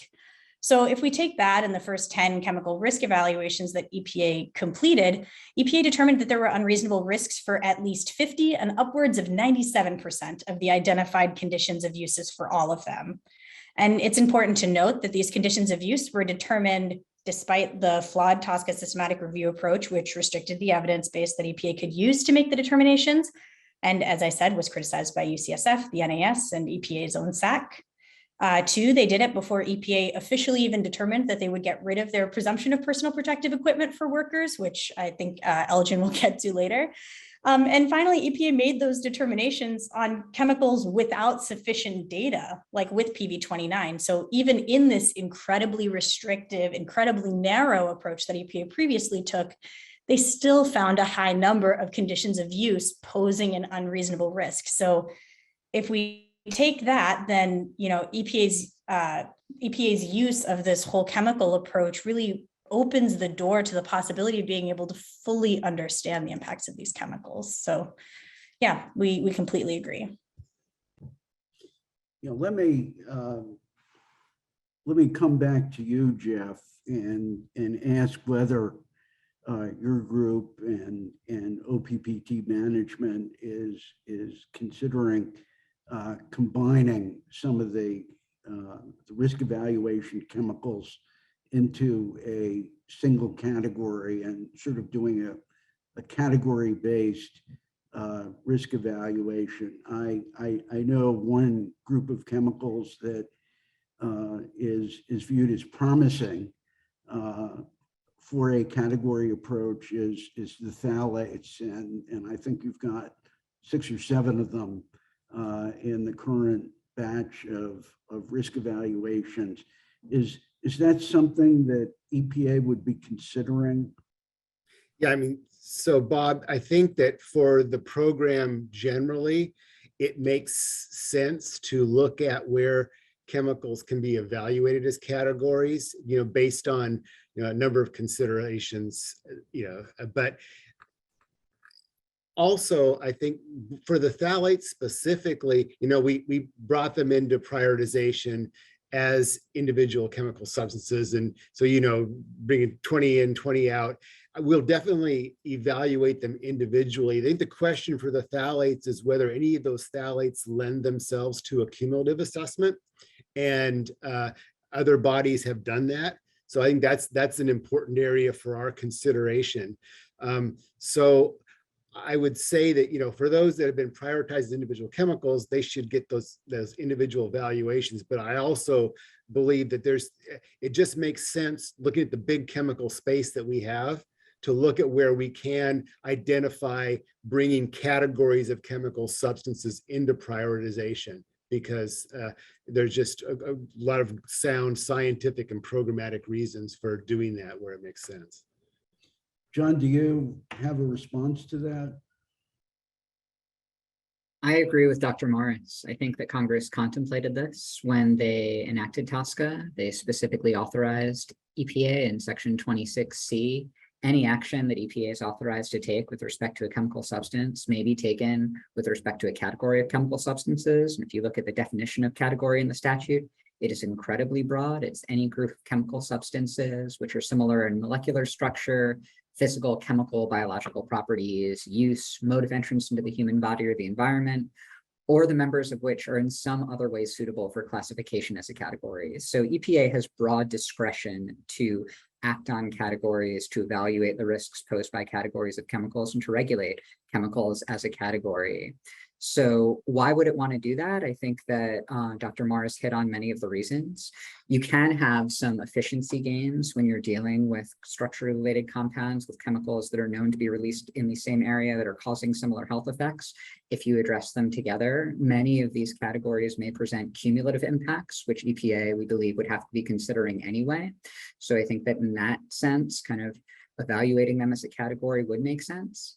And you can avoid regrettable substitutions. I think one of the problems when you're dealing with chemicals and evaluating chemicals one at a time is you regulate one and it ends up being replaced with a chemical that is also problematic. You saw that with chlorinated solvents, where when methylene chloride use went down, NMP use went up. I think that looking broadly at chemical categories can end some of that regulatory whack-a-mole that you sometimes see when you have just kind of these isolated use-by-use determinations. And I think your question asked kind of how EPA can best do this. And I agree again with Jeff, there are a lot of good kind of examples out there. I think that in the phthalate space, you have had the CPSC do some work on how categories of phthalates can be developed. I know that similar work has been done in the flame retardant space as well. OECD and ECHA have done this. I think ECHA, the European Chemicals Agency, has done a lot of work related to how to assess and regulate PFAS as a category. So I think there are models that EPA can use. And I do think it's in EPA's interest and in the public's interest to do so. Thanks, John. I'd like to begin to segue into risk management with a question that I think is actually both a risk evaluation and a risk management question. And it has to do with the role of personal protective equipment in making risk determinations in the first instance, and then at the back end in deciding what measures should be required in the risk management rule to eliminate the unreasonable risk. So we've seen a shift in approach from the last administration, which by and large assumed that personal protective equipment was being used, to an approach that no longer makes that assumption, at least in making risk determinations. This is, I think, an issue maybe Brian can address, although you may have some thoughts too, Jeff. Why this change in approach and what are its implications? This was obviously, as you know, one of the policy shifts with this administration. And as you noted, it's related to making the risk determination, where we no longer assume that PPE is being used for those purposes. And this is in part because EPA was criticized for making that assumption, including by our colleagues in OSHA and NIOSH, for several reasons. First, not all workers are covered by OSHA standards, such as self-employed workers, public sector workers who are not otherwise covered by a state plan. In addition, OSHA compliance information indicates that issues with respiratory, eye, and dermal PPE are among the most frequent violations that have been cited. That all said, EPA is not questioning that a lot of employers already provide appropriate PPE to their workers. But the agency feels at this point that it cannot make the assumption that all facilities have adopted these practices. So consequently, we would be looking to risk management actions to address these kinds of challenges where employers may not be using PPE, and look to incorporate that into our risk management actions as appropriate. So Elgin, let me turn to you for a response. You've got a lot of hands-on industrial hygiene experience. Does this new approach make sense in terms of the realities of the workplace, or is the assumption of universal PPE use one that coincides with industrial practice? Great question. To answer it just very directly, no. In terms of industrial hygiene, we do not assume that PPE is a part of the evaluation process or is something that a worker is going to use. The reason being is there are a lot of factors that contribute to the effectiveness of using PPE, especially respirators. So, for example, a good one is thinking about how PPE can fail over time due to wear and tear or due to just overuse. Occasionally, or I should say often, we see that employers rarely are able to maintain or uphold, these kind of maintenance standards for PPE requirements. So we rarely see folks having, well-maintained PPE unless, we have an employer who is able to maintain that.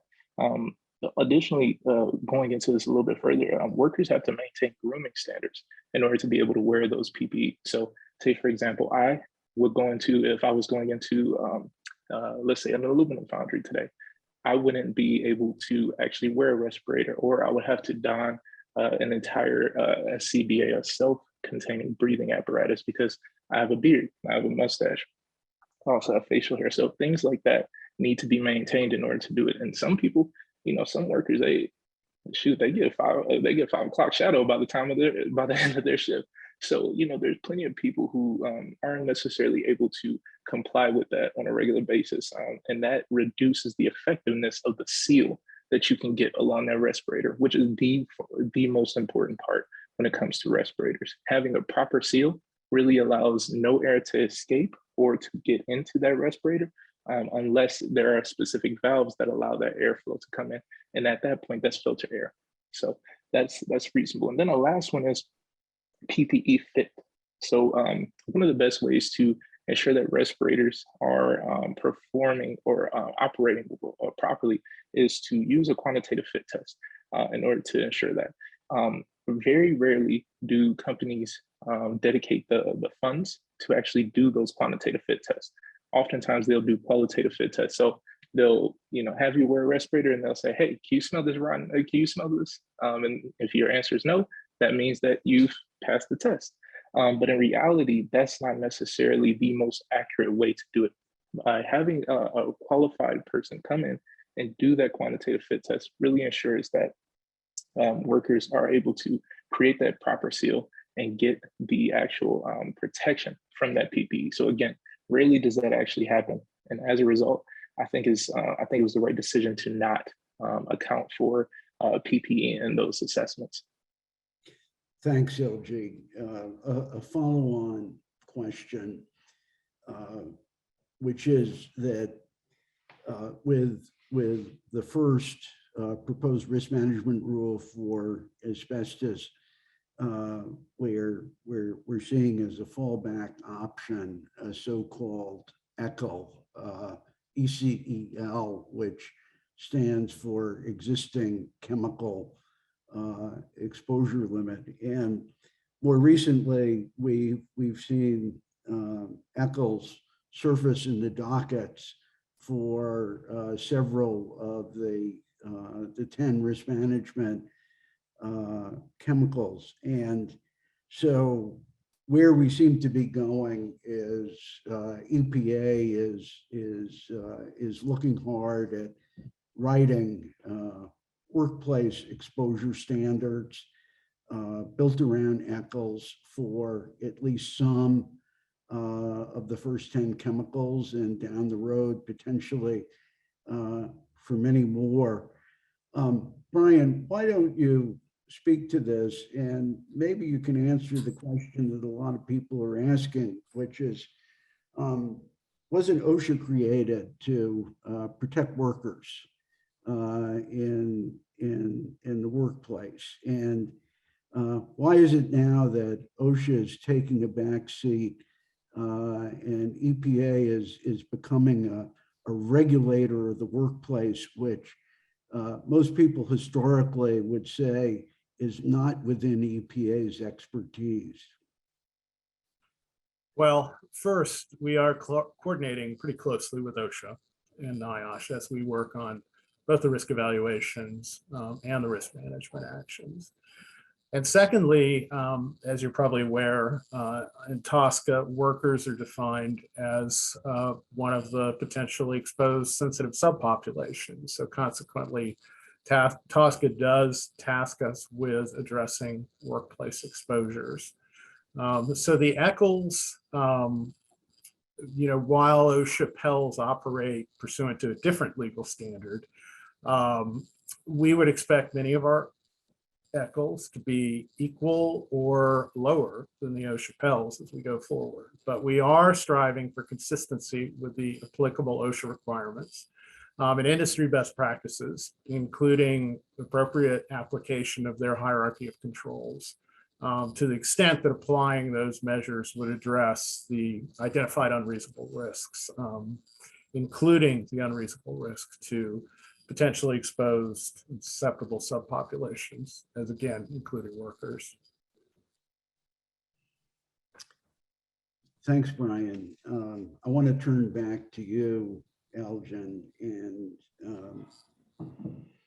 get your perspective as a longtime observer of the worker protection space on whether having EPA play a worker protection role under TSCA is adding value, or whether it would be better if EPA just stayed out of this area.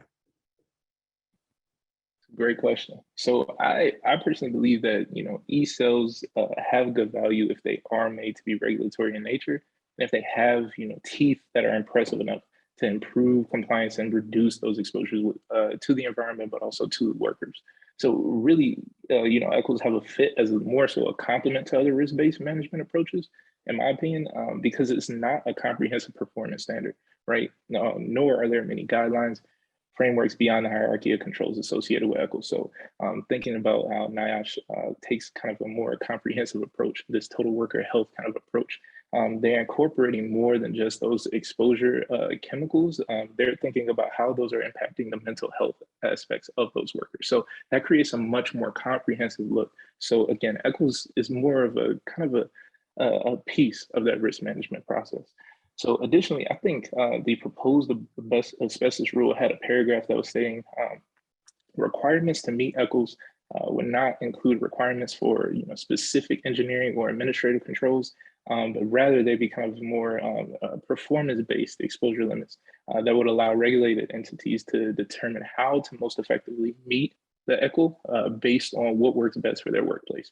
So they have to follow the hierarchy of controls there, but there's this caveat to the extent feasible. Now, don't get me wrong, I absolutely agree. You know, things have to be feasible, yada, yada, yada. We get that. But also at the same time, y'all have a lot of funds, et cetera, et cetera.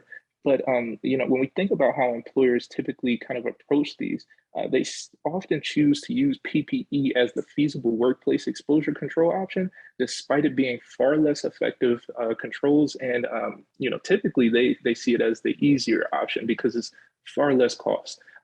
It's oftentimes not nearly as intensive as some of these folks think.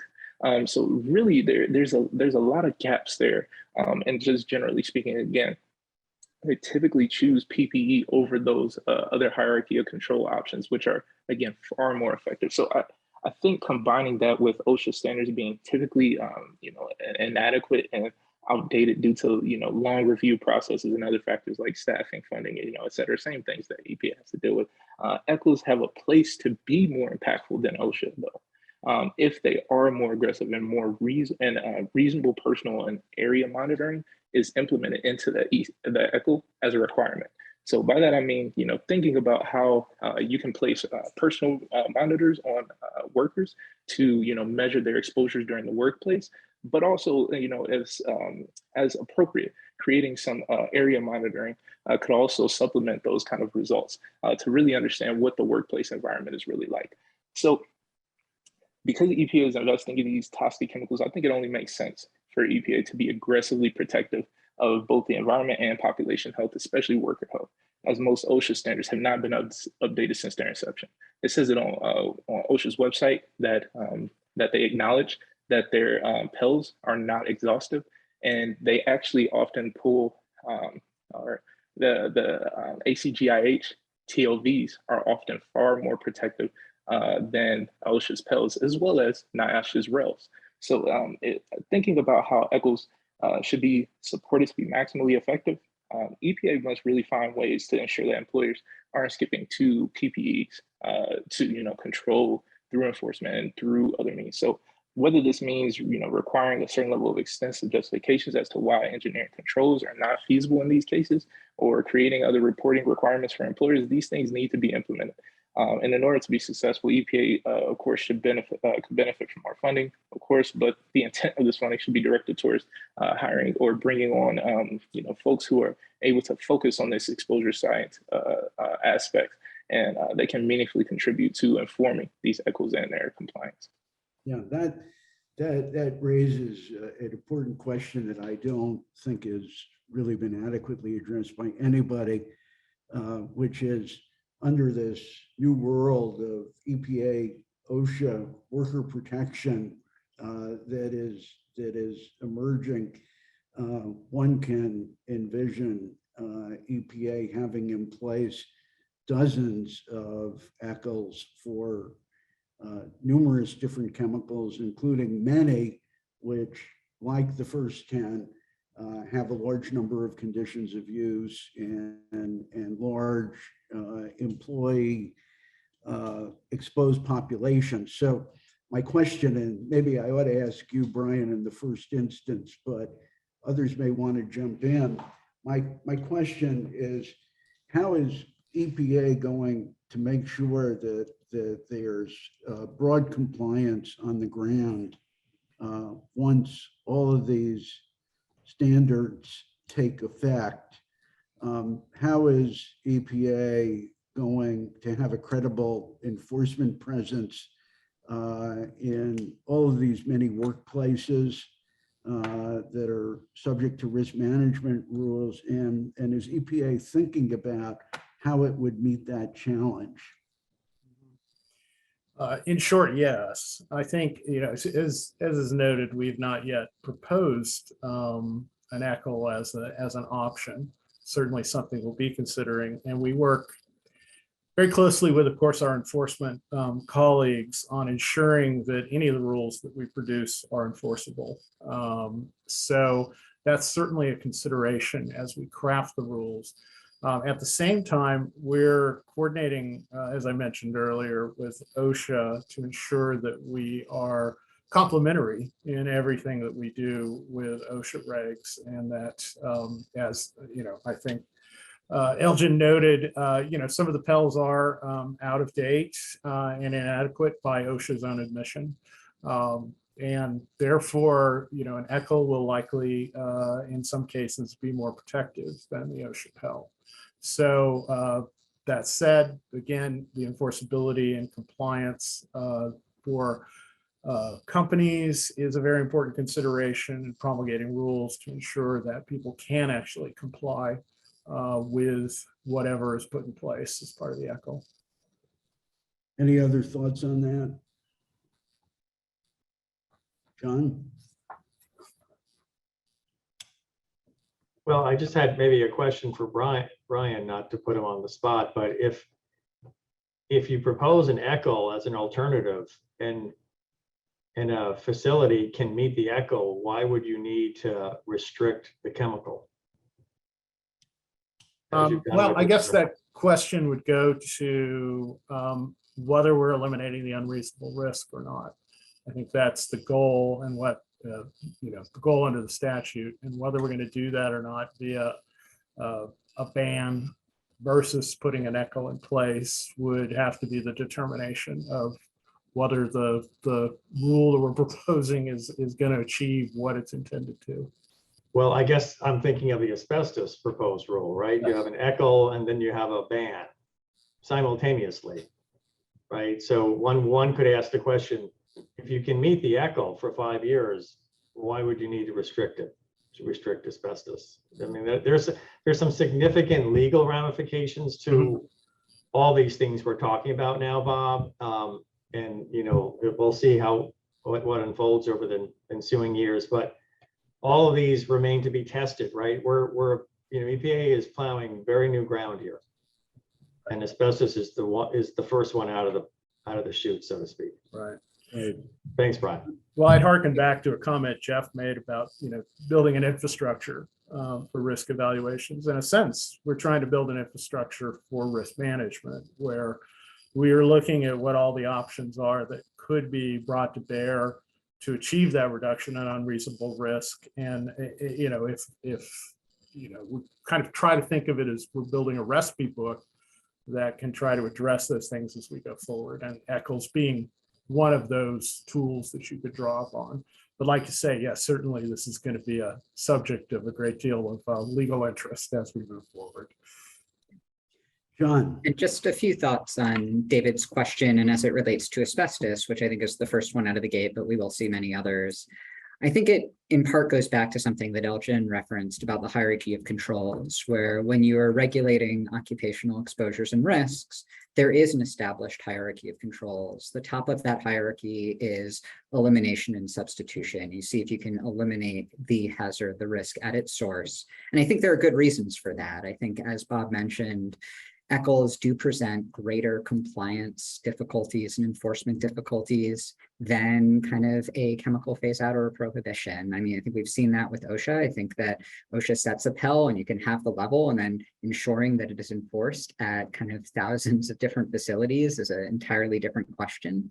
I think that when you set an ECHL, as we've seen with OSHA, the ECHL can become kind of quickly out of date, and kind of ensuring there are systems to go back and continually kind of assess that in light of the latest evidence is another complication. And the ECHL does nothing for anybody outside the workplace. And many of these chemicals present a broad range of risk to consumers, to fence line communities, to workers. So I think there are a number of reasons why, when you are looking at the comprehensive risks of a chemical like asbestos, like TCE, PCE, why your default would not be to start with kind of just setting a number and letting employers try to figure out how to hit it. That's not to say that there are no circumstances in which ECHLs can be considered, but I don't think that because your modeling shows that an ECHL kind of may eliminate unreasonable risk for certain workplaces means that that is the most effective or most health protective risk management tool. Let's pursue that with the asbestos proposal as a jumping off point. So the asbestos proposal is really our first glimpse under the hood of EPA risk management, and actually it may be the only glimpse for several months as EPA tries to get other risk management rules out the door. So the important thing about the asbestos rule is that it is a ban of all of the uses that EPA determined present an unreasonable risk in the asbestos risk evaluation. And so, yes, EPA is proposing an ECHL as a backup in a situation where the ban doesn't take effect for 5 years, but the preferred option is simply to ban these conditions of use.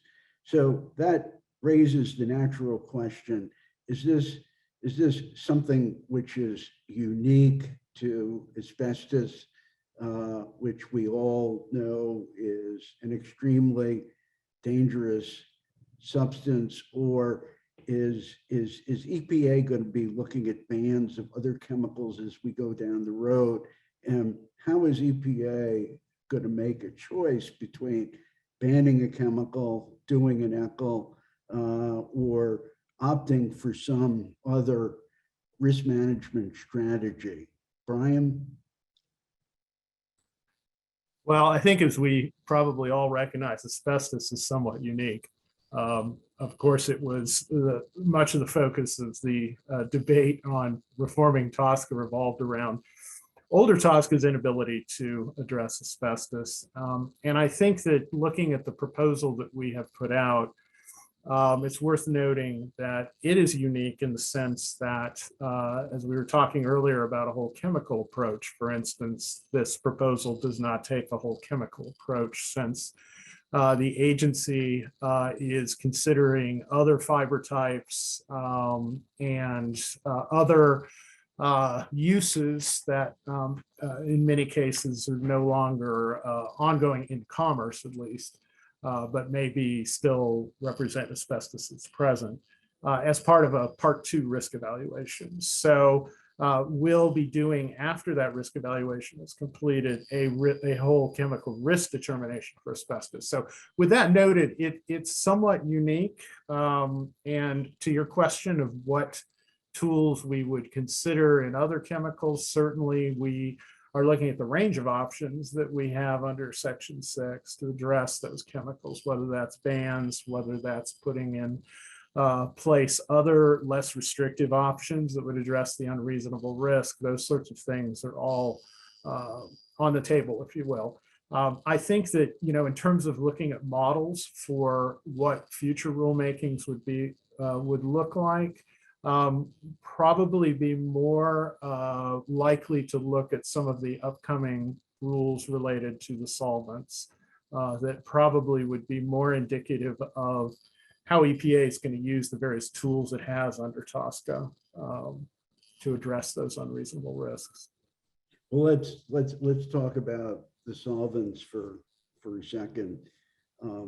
You've got a couple of them that have extraordinarily diverse and widespread conditions of use, and you also have some pretty severe hazards. Thinking now about methylene chloride, which can cause asphyxiation and death, or TCE, which causes immune effects and fetal heart malformations at very low concentrations. So as you look at these chemicals, when do you say, okay, here's a subgroup of uses that we think ought to be banned? Here's another subgroup that maybe should have workplace exposure limits in the form of an ECHO. Here's another subgroup that should see some regulation of use, although maybe not a ban, maybe something less than a ban. So how does EPA decide among those approaches? What are the controlling criteria? What's the key framework here? And John, I'm going to impose on you to take a shot at that, and maybe if Brian has some comments, we can look to him. Sure. So I think the key thing for risk management is TSCA imposes an overriding mandate to eliminate unreasonable risk. Before EPA considers anything else, EPA must regulate the chemical to the extent necessary so that it no longer presents unreasonable risk, and it can only consider rulemaking options that satisfy that kind of statutory mandate, and that includes unreasonable risk to potentially exposed or susceptible subpopulations. When choosing between risk management options, our view is that the statute, given its kind of broad health protective mandate, gives EPA really substantial discretion. EPA has to consider certain aspects of the rule. It has to consider the chemical's effects on human health and the environment, the magnitude of human exposures, regulatory costs, but the statute doesn't dictate exactly how those are balanced. And EPA does have real authority, as it did in the case of asbestos, for when there are dangerous chemicals that can be phased out, that can be replaced with safer substitutes, to require that in a risk management rule. I think that was true for asbestos. I think it's true for other chemicals as well. And in terms of how EPA can make those decisions, I think going back to principles like the hierarchy of controls and like EPA's pollution prevention, just kind of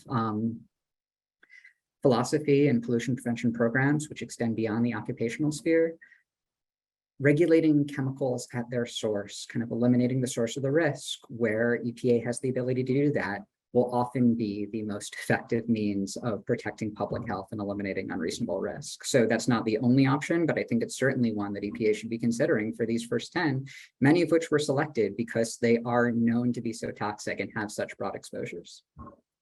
So David Fisher, let me ask you, if you were back at EPA working on risk management on the first 10 chemicals, would you be looking seriously at bans, and under what circumstances? Yeah, I'd like to think, just off the top of my mind here, that where a ban might be viewed as sort of an easy fix, frankly, a remarkably easy thing to do from an EPA perspective. There's really no calculus involved. You simply ban it. That would be perhaps one of the options, but not the default option. I really would strongly encourage the agency not to seek bans as the default. There are lots of risk management tools out there. As Jonathan mentioned, that you deal with the unreasonable risk to the extent that's necessary. And there are lots of ways to get there. Obviously, a ban would in all cases. And I suspect there are a lot of folks who would say, let's just get rid of those chemicals. The notion that, the initial 10 are, particularly toxic relative or pose risks, perhaps more than others, I don't know. That's probably debatable. There's lots of chemicals out there. We all know that dose makes the poison. There's lots of factors in that make up the concept of risk and whether or not risk is unreasonable or not. So it would certainly be part of the discussion. And I have no doubt that staff would want to convey that during meetings, et cetera, but there would have to be a fair amount of basis to support that, right? Because there's lots of ramifications once you pull that trigger. Tremendous ramifications economically, and all the rest, right? It's a very, very big deal, and I'm sure the agency, Brian and his colleagues, are aware of that. It's a very big deal. Jeff Morris, did you want to jump in? Yeah, thanks, Bob, because you talked about the solvents, and I wanted to raise an assessment issue that hopefully will both clear up a question in the chat as well as address this issue of how you treat multiple chemicals like solvents when you're looking at risk management. And that is, the question in the chat was, well, I said that the chemicals for the first 20 were brought in as individuals, so they weren't brought in as categories. Now, I'm not a lawyer, not going to get into whether you can convert something to a category after it's been prioritized, but the point is that bringing these individual chemicals in, like solvents, like we have flame retardants, phthalates, doesn't preclude us from, in the assessment phase, looking across at those chemicals to see whether there are important questions that can't be answered that could help inform risk management. So that maybe in our assessment approach, we can help risk managers avoid a whack-a-mole or a regrettable substitution scenario by understanding even if they're not necessarily brought as a category, whether there are particular issues, risk scenarios that might be addressed that can help inform. So I just wanted to bring that out because I didn't want to introduce a limitation to assessment based on whether something is a single chemical or a category. Yeah, no, that's a great comment. We have time for one more question here, and I wanted to look at another aspect of the risk management framework, and I'm going to go to Diane on this and then get some reactions. So if EPA has identified an unreasonable risk to a PESS in risk evaluation, and the risk is a bigger risk or a different risk, general population, when we get to risk management, how should EPA be protecting the PESS? What should EPA be doing in that risk management rule to make sure that this unique risk to the PESS is in fact eliminated? And as an aspect of that question, what about fence line risks? I mean, what if EPA's fence line methodology demonstrates that there's a community that really is at higher risk? It might be a tribe, it might be an EJ community living in the vicinity of some large chemical plants. So how does EPA deal with that in risk management? Thanks for the question, Bob. And I think since we're talking about risk management and fence line communities, The one aspect as I said before, I really appreciate EPA's moving ahead with fence line screening, but the one aspect that I think falls a bit short is disposal of these chemicals. We're taking them out of the facility and away from the workers now and putting them into commerce and into disposal. And I want to point out that disposal is a condition of use under TSCA, and there are communities that are living near disposal sites, and that makes those communities fence lines. For example, tribal communities don't often have practical access to Subtitle C landfills. There is no single Subtitle C landfill in the state of Alaska. 3/4 of the tribal communities in Alaska are living within a mile of unlined landfills where these products and pollutants end up. So for EJ communities, these are important exposures. They need to be taken into account. I think there are ways to talk about this under risk management rules. And the other thing I want to point out is about legacy products being in the homes of EJ communities. You might be banning a product, but it's going to remain in an EJ community for a long time afterwards, looking at flame retardants and other bioaccumulatives. And I know we're pretty much out of time, so I'll stop there. Okay, well, I wanted to just see if anybody wanted to respond to Diane and offer an additional thought on this issue. Anybody? I can just make a minor chime in. I really appreciate, Diane, all the points you brought up. I think that they're like completely on the nose.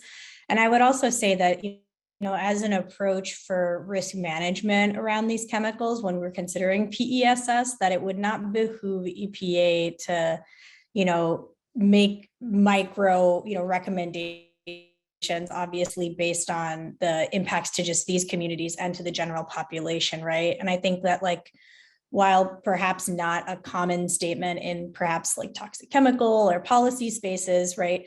We do know far and away that when we protect those who are most vulnerable to the impacts of anything, that we thusly protect all of us that much more, right? And so, you know, I think that following the lead and understanding the limitations of the amount of data that EPA is able to make its decisions on, because we know that there are a lot of database limitations with the information that we know on PESS or that we have on PESS, and taking a conservative approach, knowing that the most protective approach is still going to miss some people, is a good risk management option, is a public health protective option, and is frankly, I think, the option that TSCA requires.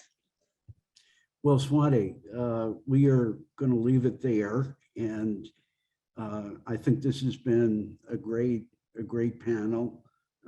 Many great issues, some great answers, some food for thought, and above all, we thank, and I thank the panelists for their fabulous contributions. So we'll end that there, and Madison, turn it back over to you. Yeah, absolutely. Thank you so much, Bob. And I want to echo your thanks as well. Just a big thank you to all of our fantastic speakers. Thank you for your time and for all of the help that you've put into this great panel. So we will now take our final 15-minute break, and then we will reconvene at 3:30 p.m. for panel 4, followed by closing remarks after that. So please take a quick break, stretch your legs, and we'll be back soon. Thank you.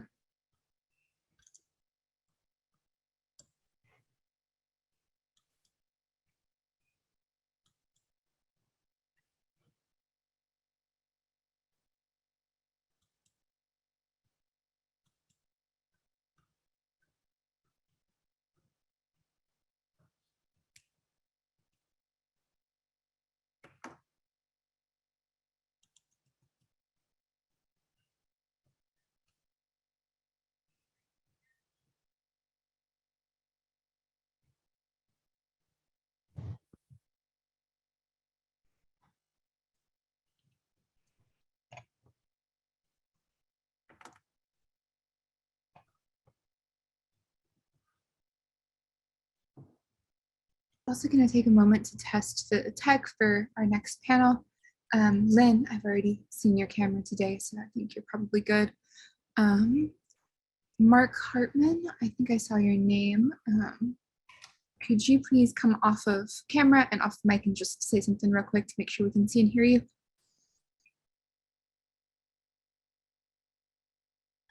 Here I am. Hey, Madison. Hello, I can hear you, but I'm not sure if I can see you. Let me see. Say something else. Can you move the chair and move that? Say something else. Something else. There we you go. are. Now I can see We you. just wanted to see your face, Mark. Oh, me too. Okay, that's good. Thanks so much. You're all good. And then let's see, Liz Hitchcock, I also saw your name. Could you say something and come off camera real quick? I think I'm on camera and I'm hoping you can hear me. Perfect. I can see you and hear you, so you are good to go. Room Raider is going to have a field day with me because I couldn't get the good room. Oh. Daniel Rosenberg, I think I saw your name as well. If you are here, if you could come off mic and camera really quickly and say something. What does it say? Who are you looking for, Madison? Daniel Rosenberg, I saw his name earlier. I don't see it now though, so he might. Yeah, he might be logging on because he's not on now. Yeah, we're still waiting for Daniel and Lawrence. I will give it a few moments and then. Yeah. I'm going to take myself off camera and mic for a moment. Yeah, no problem. We'll get started at 3:30. So everybody who's here, feel free to take a break until then.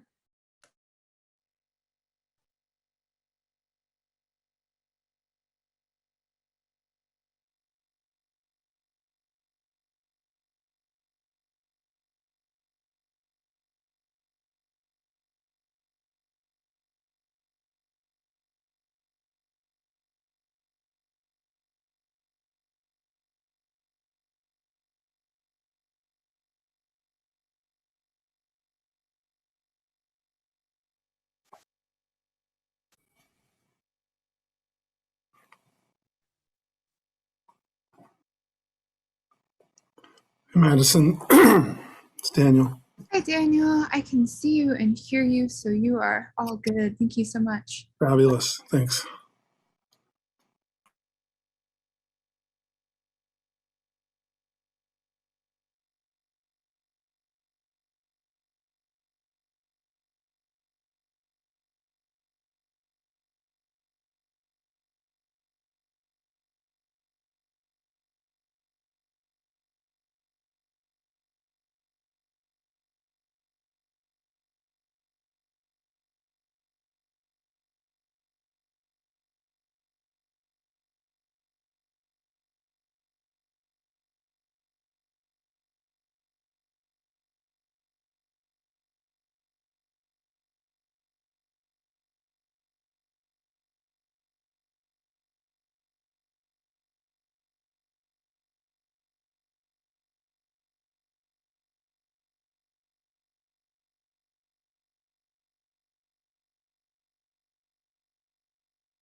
Hey, Lawrence, I just saw you log in. If you could come off of microphone and camera really quickly and just say something to make sure we can hear you and see you, that would be great. Testing. Does that sound okay? Can you hear me?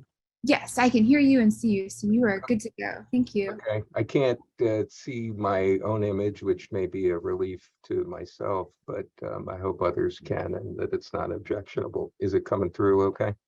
Yeah, you look great. Your image is clear. It's the same. Wasn't fishing for compliments, but thank you. Okay, I'm on. I'm going to go back on mute. I'm aware. I think that others can sometimes hear these conversations. Yeah, you're good to go. Thank you. And just to note for everyone listening, we have all of our panelists here, so we will I'll be quiet for about 6 minutes and then come back to you at 3:30. Thank you, everybody.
All right, welcome back, everyone. I now want to introduce our last panel of the day, TSCA regulation of articles.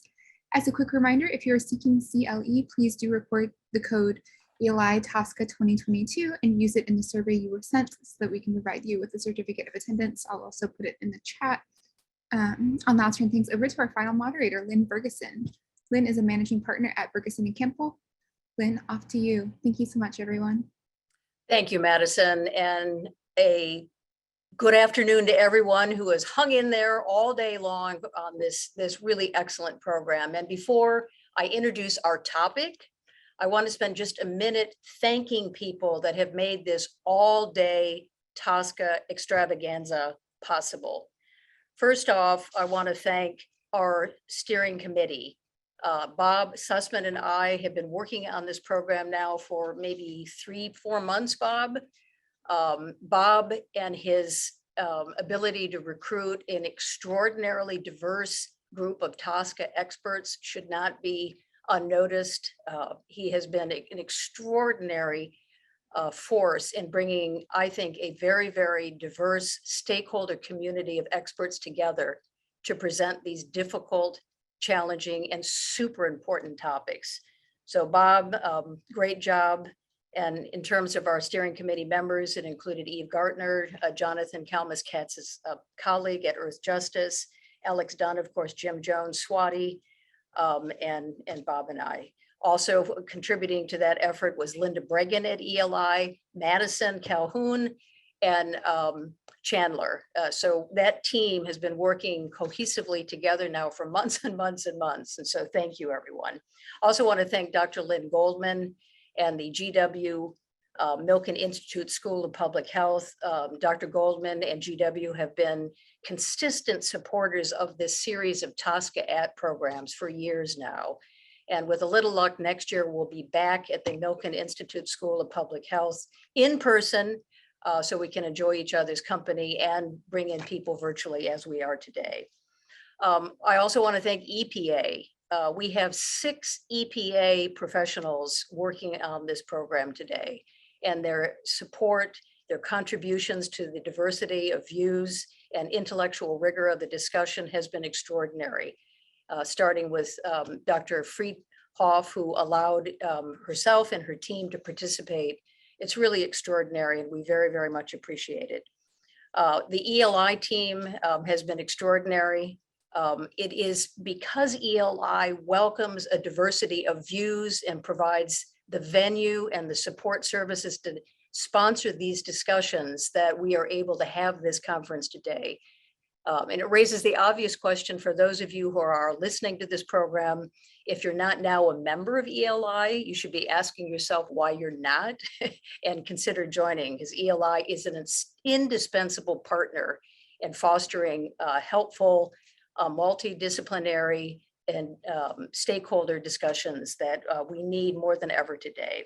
And finally, I want to just thank all of our speakers throughout the program today, because they have been selfless in devoting themselves to identifying and thinking through and answering very difficult questions that I think as a community of stakeholders, we can help EPA and help ourselves get to a better place. So I just wanted to get that out of the way because we're going to be losing folks as the afternoon clicks on. So, okay, this is our final program, our final panel today. The panel discussions to date have been, I think, rich and fascinating. Our final program this afternoon addresses an equally fascinating topic, one that is, I think, really fast evolving, and one with extraordinarily broad implications for stakeholders in the community, particularly those businesses that may not recognize that they are subject to TSCA, in part because of EPA's evolving approach to the regulation of articles. Now, what we're going to do for the next hour is really talk about TSCA's regulation of articles. Unsurprisingly, TSCA has a fancy definition of what an article is. And Mark is going to go through that a little bit. But generally speaking, as many of you probably know, an article is a manufactured good or a finished product, okay? An automobile, including the oil in the crankcase, is considered an article. A coated fabric or a rolled carpet or an electronic device. These are all considered articles or finished goods. Now, I think as Mark will talk a little bit about, historically, EPA has not really deployed its authority under TSCA over articles as much as it is now. And that's probably for a variety of reasons that we may want to talk about, either because the regulation, manufacturing and import and processing of chemical substances and chemical mixtures may have been thought to be a higher priority early on in the TSCA program, as it continues to be. Similarly, there might have been a view that these finished goods are regulated under other federal authorities, including the Consumer Product Safety Act or OSHA. It could be that the challenging supply chain and commercial relationships between and among manufacturers and downstream users and others was just too complicated to regulate under TSCA, either in the early days or through its maturation as a domestic chemical governance program.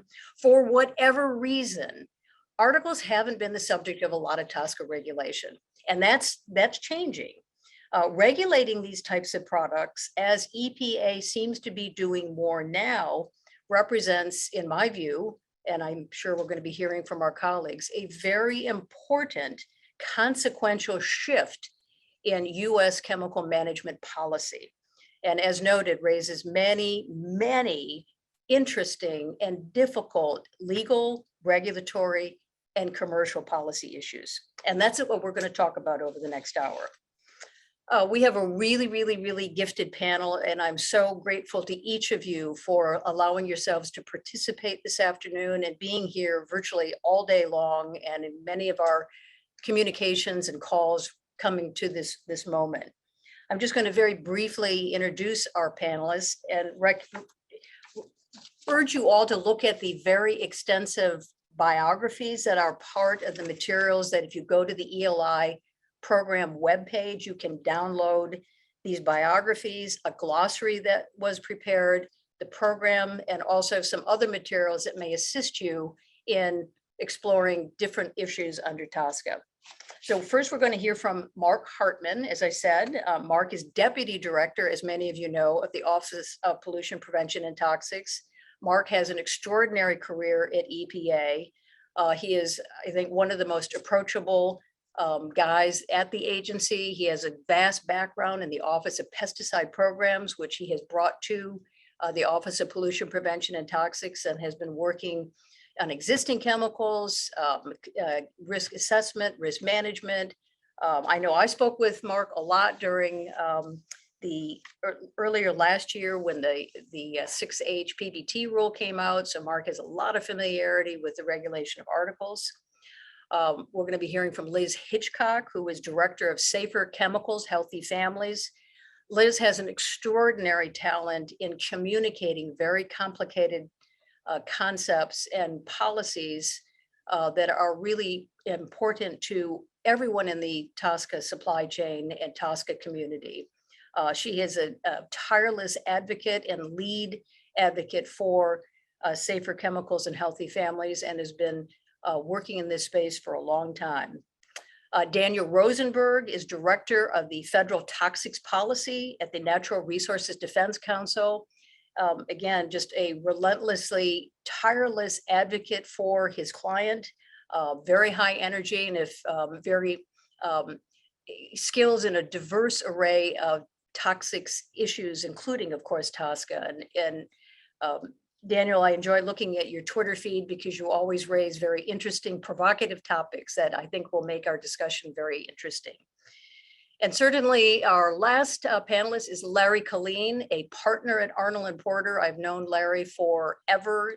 He is one of the smartest, most gifted TSCA, FIFRA, and chemical management lawyers on planet Earth, and we all love him to pieces. So that's our panel. We're going to follow the same format that we did in our other panels. We prepared questions ahead of time that the group kind of kicked around and massaged a bit. And I'm going to identify a first and second responder with the hope of getting the party started. I'm going to try to integrate questions from the Q&A box. So if you can, as Madison urged you before, put the questions in the Q&A box so I can monitor them and integrate them as appropriate and as time permits. So as promised, Mark, maybe you can kick us off and give a little background on EPA's regulation of articles historically and where we're at now. And then Larry, maybe given your extensive work on behalf of your client, the Chemical Users Coalition, give us the perspective that you bring to the table as a lawyer working with private industry and dealing with this policy shift that seems to be unfolding over the last several years. So Mark, take it away. Thank you, Lynn.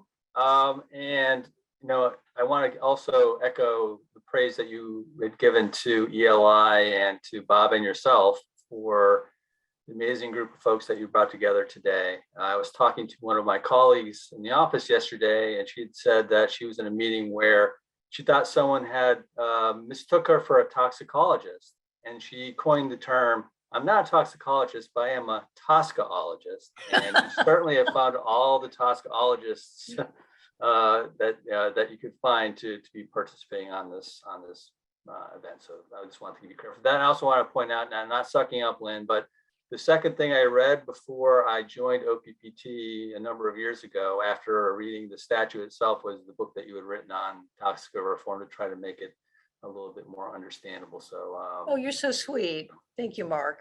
Sure, no, of course. So, as you said, articles are literally surround us all day, every day, in our homes and offices, in the planes, trains, and automobiles we use to get around. And of course, ubiquitous phones, tablets, computers that we spend so much time on each and every day. They can be simple and they can be extremely complex. And most of these are integral to what we have come to expect from modern life. And they're all made from chemicals. And as you all know, TSCA authorizes EPA to regulate chemical substances, including those in articles.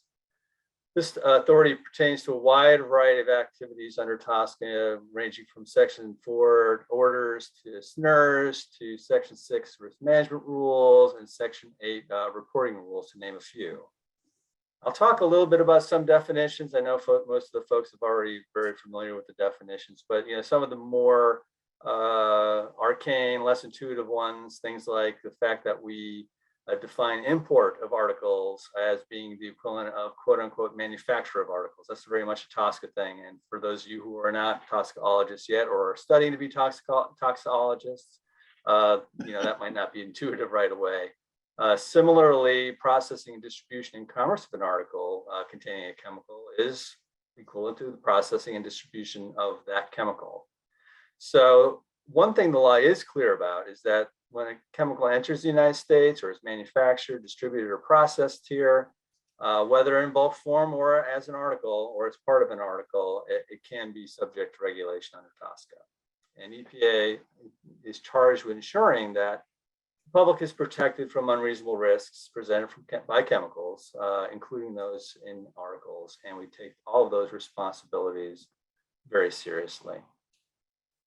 With respect to some of the current and past applications of article-related issues under Section 8 in particular, many Section 8 rules have in the past exempted reporting of chemical substances in articles. For instance, the Chemical Data Reporting Rule or CDR rule exempts imported articles. And on the other hand, EPA has also required reporting on articles under previous Section 8A rules, such as in the PAIR rule.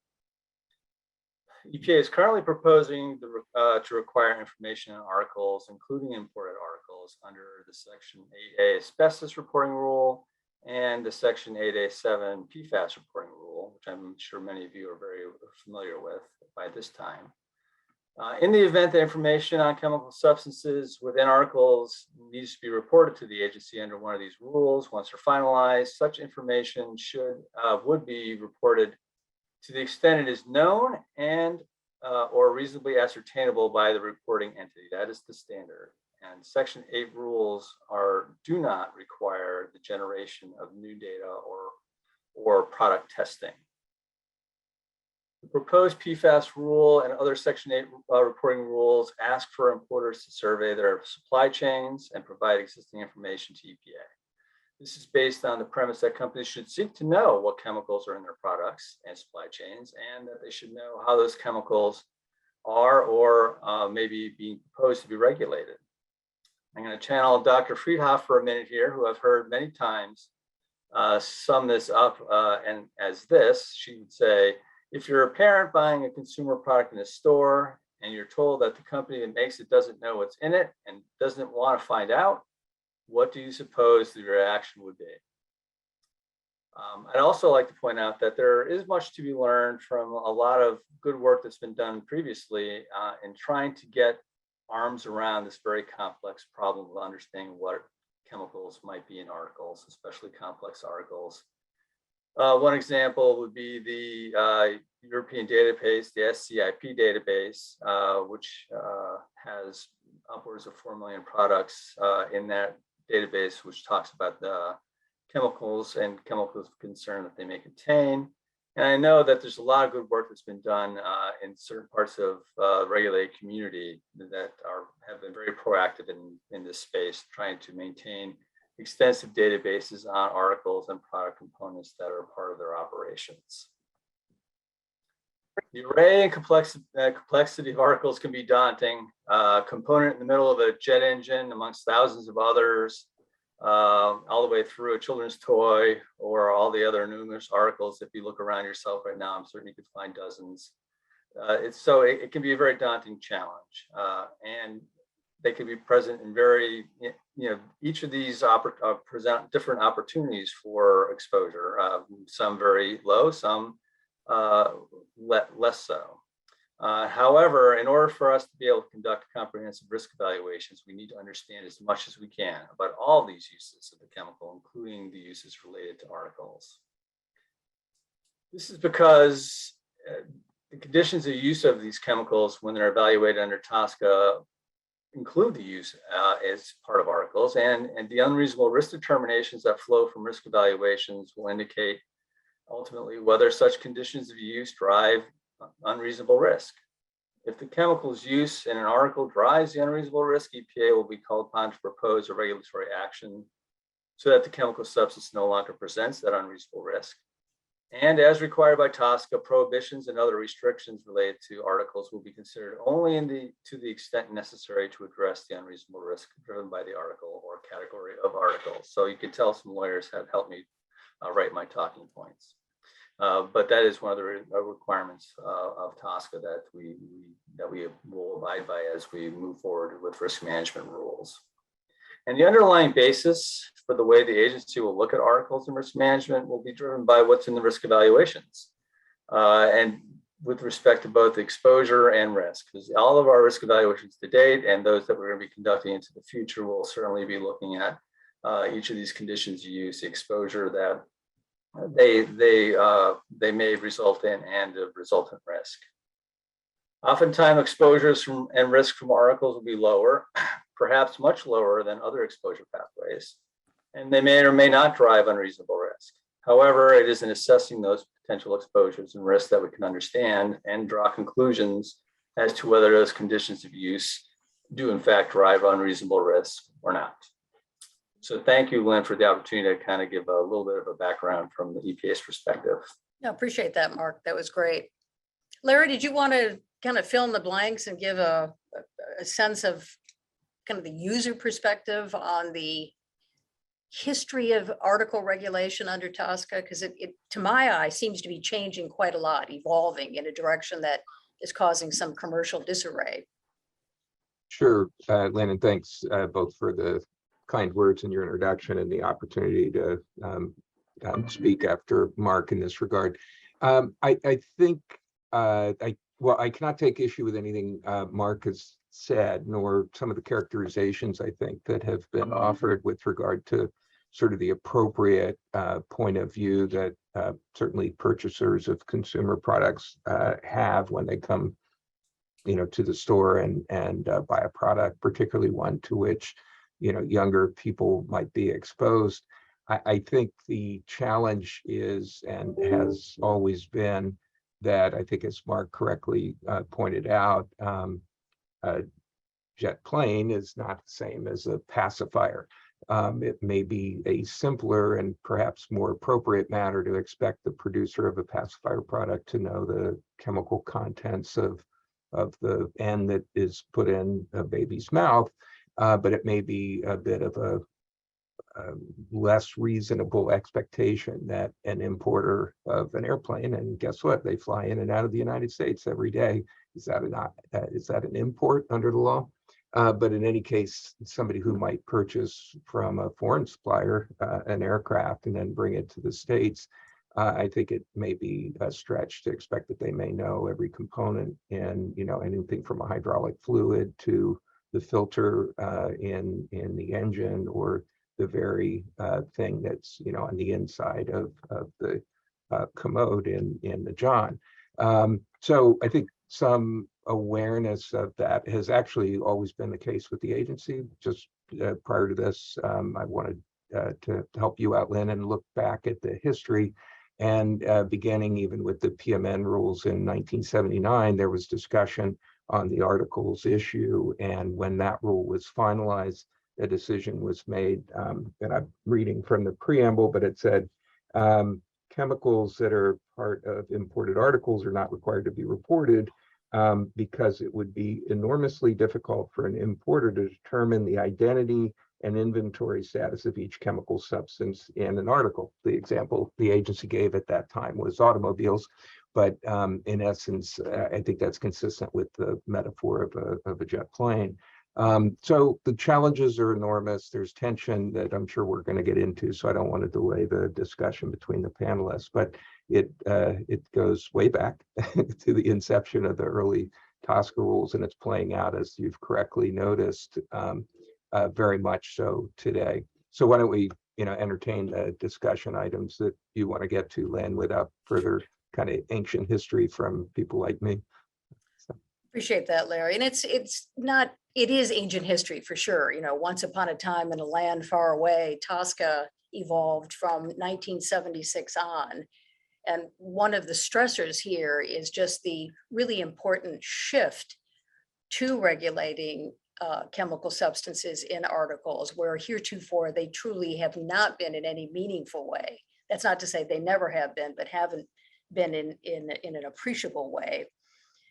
And maybe, Daniel, you can talk a little bit about one of the questions that you raised, which is, well, where did the sense that articles that might contain chemical substances may not pose exposure risks, that EPA's deployment of authority under TSCA should be directed? I mean, was that based on a calculated review of articles? Was it based on some of the reasons I alluded to earlier? It was like, the Consumer Product Safety Commission will take care of that. That's not something that TSCA should be deployed. TSCA and EPA's limited authorities and resources need to be devoted to opportunities for exposure that might give rise to greater risks that are more meaningful and perhaps should be prioritized. So Daniel, maybe you can kind of flesh that out, because I think you raised a good point, and frankly, I don't have a very good answer to where that perception came from. Sure. Thank you, Lynn. And just as a preface, I want to thank you and Bob and everybody else who's involved in setting this up. It's been a really interesting day with great panelists and moderators, and I appreciate being asked to participate, and including thanking all the ELI staff. You mentioned the idea of, TSCA having evolved. They didn't used to do articles. TSCA, unfortunately, hasn't evolved very much in the last 40 plus years. And so it's about to take its first few steps, really, which is, shocking in a way, but it's barely toddling. That's a terrible example, but it's barely toddling. So it's very delayed. It's very delayed, the development of this statute, so much so that arguably very little to nothing happened. I know that's a controversial thing to say until, in the first 40 years or so, there was a reauthorization. And then that reauthorization, I believe, was significantly delayed and actually sidelined by the next 4 years, the 4 years of the previous administration, not casting aspersions on any individual person or EPA personnel, but I've said before, I feel that the last administration drove the TSCA program into a ditch from which it has still not extricated itself. And a lot of that was kind of represented in what Dr. Friedhoff said today. On the question of the regulation of articles, we don't really know why they chose to exempt articles, because at least for the purposes of significant new use rules, because in the Federal Register notice where they discuss it, they don't say their reason other than they received a single comment from a single commenter who, it's not very surprising, was the Chemical Manufacturers Association, who said, oh, you shouldn't include articles. They should be exempt from SNRs, because they don't pose exposure problems. And EPA, at least in their response to comments, just sort of repeated that and accepted it, and that was the end of the discussion. So no data I'm aware of from that time that was supplied or done to substantiate that sort of presumption, and that over the last, whatever it is, decades, that presumption has largely unraveled, and that's evident by all of the numerous examples we've had of chemicals coming out of articles, different products, chemicals of concern, PFAS, and which I'm sure we'll talk a lot about, and flame retardants and asbestos and all kinds of other things. So there was never, that I've seen, a justification for the exemption, and whatever premise it was based on has, as I said earlier, completely unraveled at this point. Yeah, I did a lot of research too, Daniel, in preparation for having this discussion, because it is, it's a really good question. I was like, well, why is that? Some of it might be just kind of self-evident that, to the extent TSCA is all about identifying and controlling risks of exposure to chemicals. And to the extent that your iPhone or some of the things that we consider articles under TSCA are unlikely to seemingly give rise to exposure risks, let's deprioritize those, and they have been historically not subject to extensive TSCA regulation. That is, of course, changing now. Liz, maybe you can share your view on, why the perception that articles may not seem to give rise to risk of exposure to chemicals may not in all cases be supported by an evidentiary standard. When you and I chatted about this before, you gave just a very, I thought, common sense and elegant explanation that there's more there than perhaps people appreciate, which may be driving EPA's desire to shift the policy of not regulating articles to identifying more precisely what exposure risks are there and how can TSCA meaningfully be deployed to address those risks. Terrific. I'm hoping people can hear me. Yes. Okay, terrific. Sure. I want to first echo other speakers and thank you, Lynn, and thank ELI and Madison Chandler in particular, who have been wrangling everybody today, and all of the people who have dealt with our little technical glitches. And thank you for including us in this program. I think you and Bob in particular put together a very rich set of discussions on these issues. When we first talked about articles, one of the things that always strikes me is that for the general public, who are also stakeholders of TSCA, we don't think of articles as articles. We actually don't think finished product. We think of them as our stuff. We think of them as the products we're going to buy for our child. We think about the furnishings that we'll put in our 2-year-old's room. We think about the carpet on the floor in our office, and we think about the products that we're, as a worker, will have to use when we go to our job site. And I have appreciated hearing you and Mark in particular talk about articles that way, because the law says articles, but it's very important that we remember that when we came back, that when we were working to reform TSCA, we were dealing with consumers who were increasingly cognizant of the dangers that existed in some of the products that are all around them every day. They were up nights as new parents, checking out products on the internet and trying to figure out, you know, what's the best carpet to put in my kid's room? What is the best mattress to put in the crib? And what are the most dangerous products that are out there? And all of that self-education kind of gave the lie to the sense that if it's on a store shelf, somebody must have said it was safe. Somebody must have checked to make sure that my kid couldn't get sick, or I wouldn't get, if they gave it to me on the work site, so somebody must have checked, and the personal protection equipment that I'm supposed to be using is adequate to protect me from this. And we had a growing recognition that that actually wasn't true. And I appreciate discussions like this, and I don't want to go on too long, where we actually think about, and I appreciate the baby steps that we've taken on executing the new law to really recognize that there's dangers in the stuff that's all around us, and that TSCA offers us the tools to address those dangers. Great, thank you, Liz. That was a very helpful context that we can kind of frame our ongoing discussion.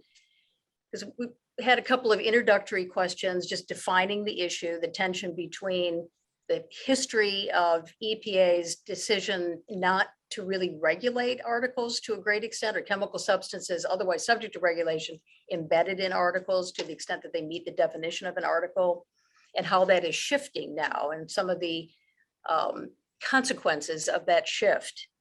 Maybe now we can shift to some of the actual provisions in TSCA and start with existing chemical substances, because as we know, under TSCA Section 6, and I'm saying these provisions and they're all there, but I'll say them slowly. Section 6C2E requires EPA to apply risk management restrictions on chemicals in articles, and this is the quote from the law, only to the extent necessary to address the identified risks from exposure to the chemical substance or mixture from the article.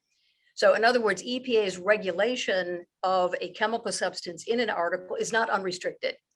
It needs to be tethered to the type of actual exposure risk that chemical poses while it is embedded in an article. So to me, that language is very specific and seems to suggest that EPA's authority under Section 6A is expressly limited. The question becomes, however, and these are the difficult real world questions that arise when people like us, lawyers counseling clients and advocates urging all of us in the community to do things better and more efficiently. How do you actually do that? What is the level of the assessment needed to meet that statutory standard? So, you know, Mark and Larry and others that wish to jump in, what standard should apply in assessing whether EPA has adequately shown a risk from exposure to a chemical substance in an article to meet that Section 6 standard? Thank you, Lynn. I feel like I'm on the stand. But no, so I will say this, it all starts with the risk evaluation. That's what, whatever we do in the risk management space is going to flow from that risk evaluation. And the risk evaluation is going to hopefully clearly articulate the scientific basis for both what we believe the potential exposures might be from articles, as well as, marrying that together with the hazard that chemical poses, and ultimately coming up with risk estimates, which we compare to different benchmarks depending on the nature of the chemical and the nature of the hazard and nature of the exposure. So it all starts there. So, I mean, I think that what you'll see is, if we did that work well, the work that we need to do in the rulemaking to address those risks and make them do what we need to do in order to deal with those unreasonable risks will become maybe not self-evident, but it will certainly, the logic train for how we will get to whatever action we believe we need to take will be clear. So to me, it all starts there. And I think this is not just true for articles, but I mean, in terms of looking at risk management going forward, we're going to tether it to that science, that's the science and the assessments, and do what it is that we need to do in order to deal with the unreasonable risk. Mm-hmm. And I think it's come up in some of the other panels. I mean, in some cases, that's going to be, any of a number of tools we have at our disposal. But, for articles in particular, it sounds like this is not throwing the baby out with the bathwater sort of situation. And, by doing the assessment and by having that assessment based on good information, I think we'll be well positioned to abide by what we're required to abide by in Section 6 when we do those rulemakings. Larry, care to comment?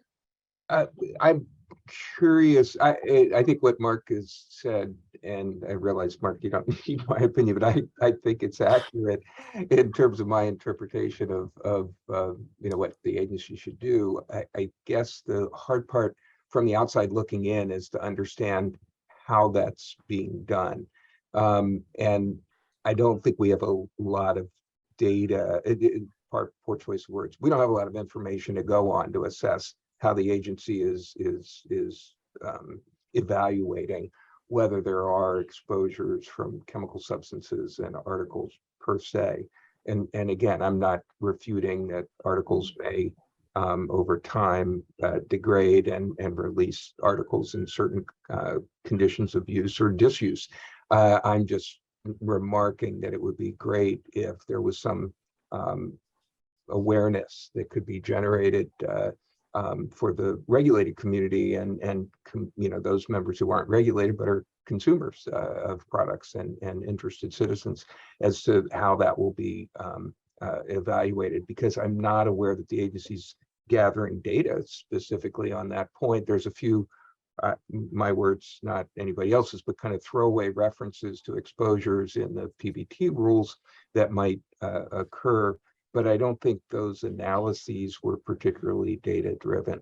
So I do think there's a challenge that the agency faces, notwithstanding all the resource constraints that we've heard about throughout the day.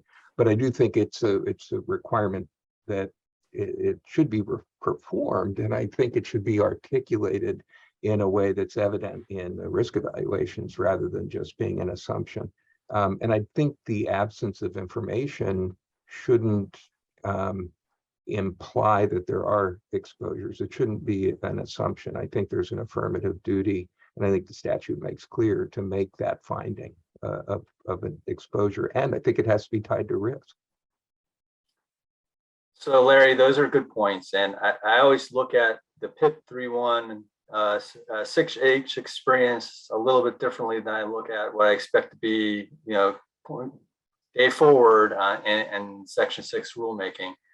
I would just offer to you that, I mean, if you look at the asbestos risk evaluation or the HBCD risk evaluations, they provide at least some limited examples of how we both look at exposure and risk associated with different types of article exposure. So which showed risk in the asbestos case, and others which did not. And I think that again, I think this all tethers back to our ability to do that and do that well.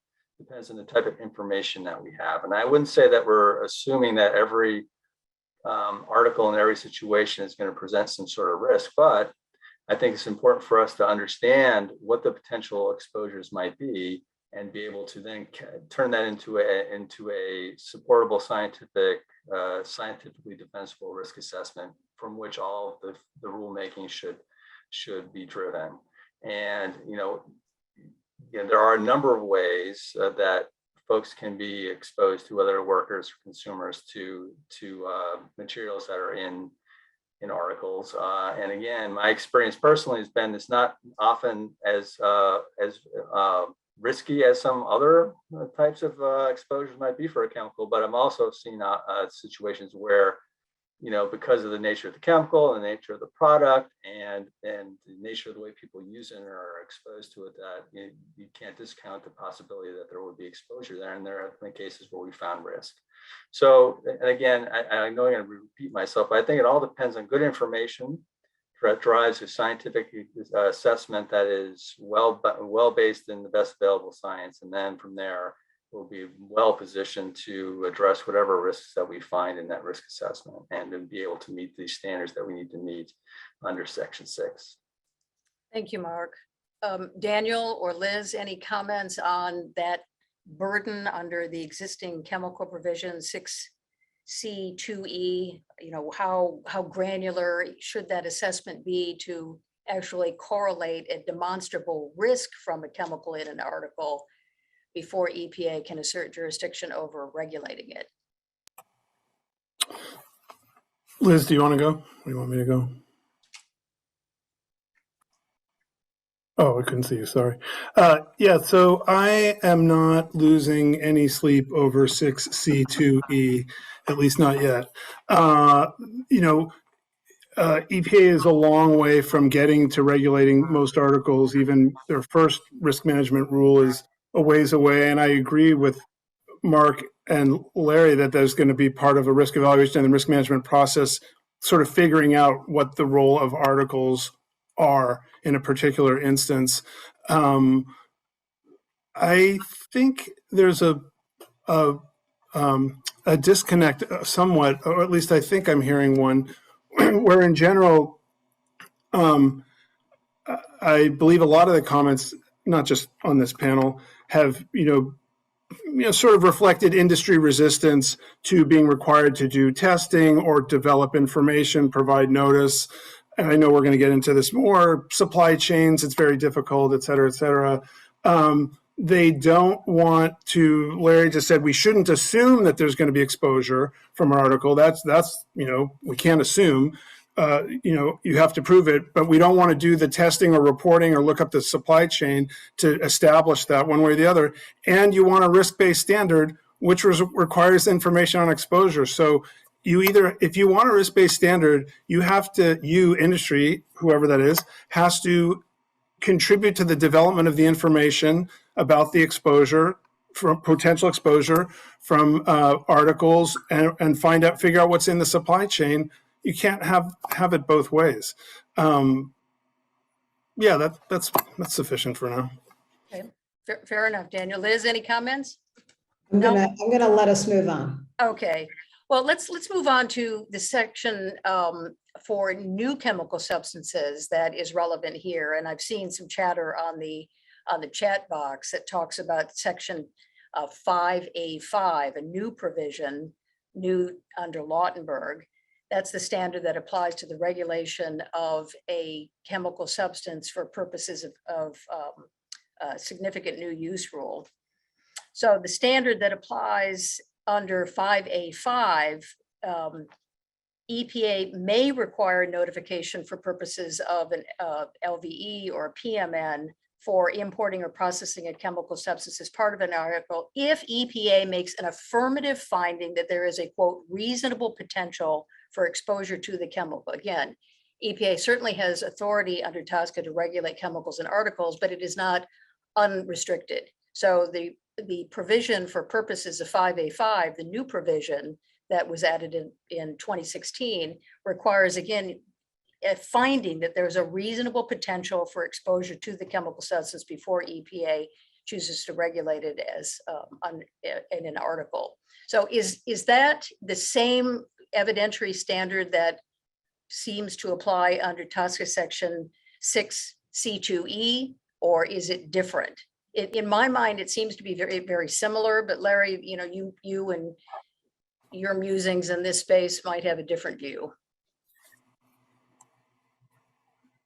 Thanks, Lynn. And I think you are correct to note, or it's important to note that both the provisions in section 5 and 6 were creatures of the 2016 amendment. So Right.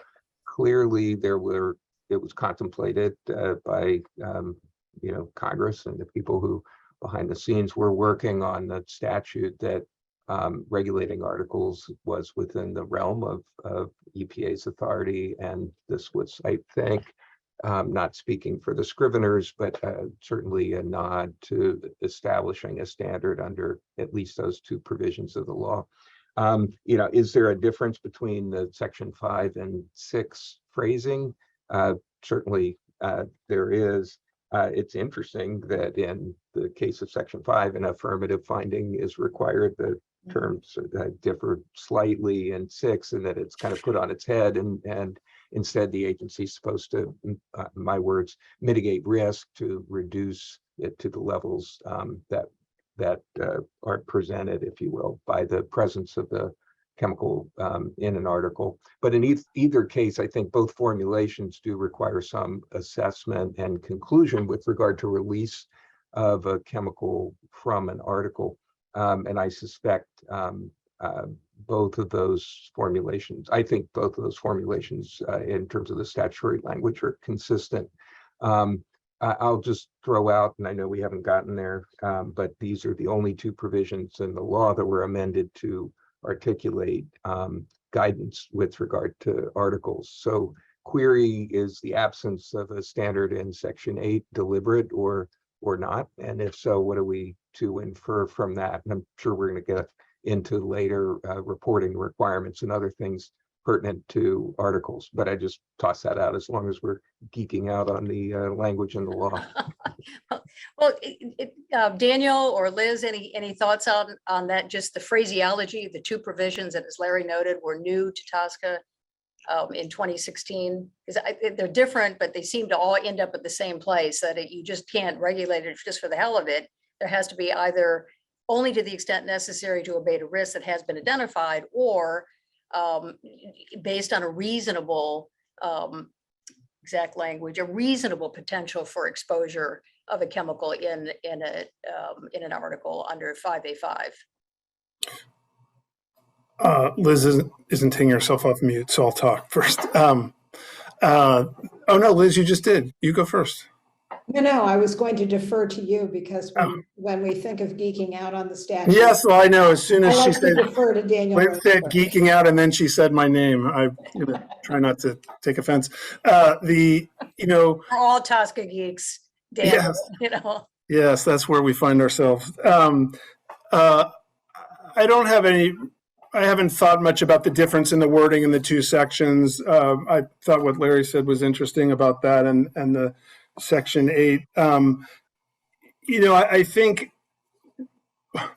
part of Congress adding the language in those two sections was part of a bigger picture recognition by Congress, and these laws passed, I think, unanimously in the Senate, or almost by a wide margin in the House, that EPA was now going to start actually regulating articles and other things in a meaningful way. So it was sort of foreseeing a real change to TSCA and putting in some, I don't think it's window dressing language, but I don't think it's particularly onerous language, requiring a showing of some potential of exposure. I think on the 5A5, is it?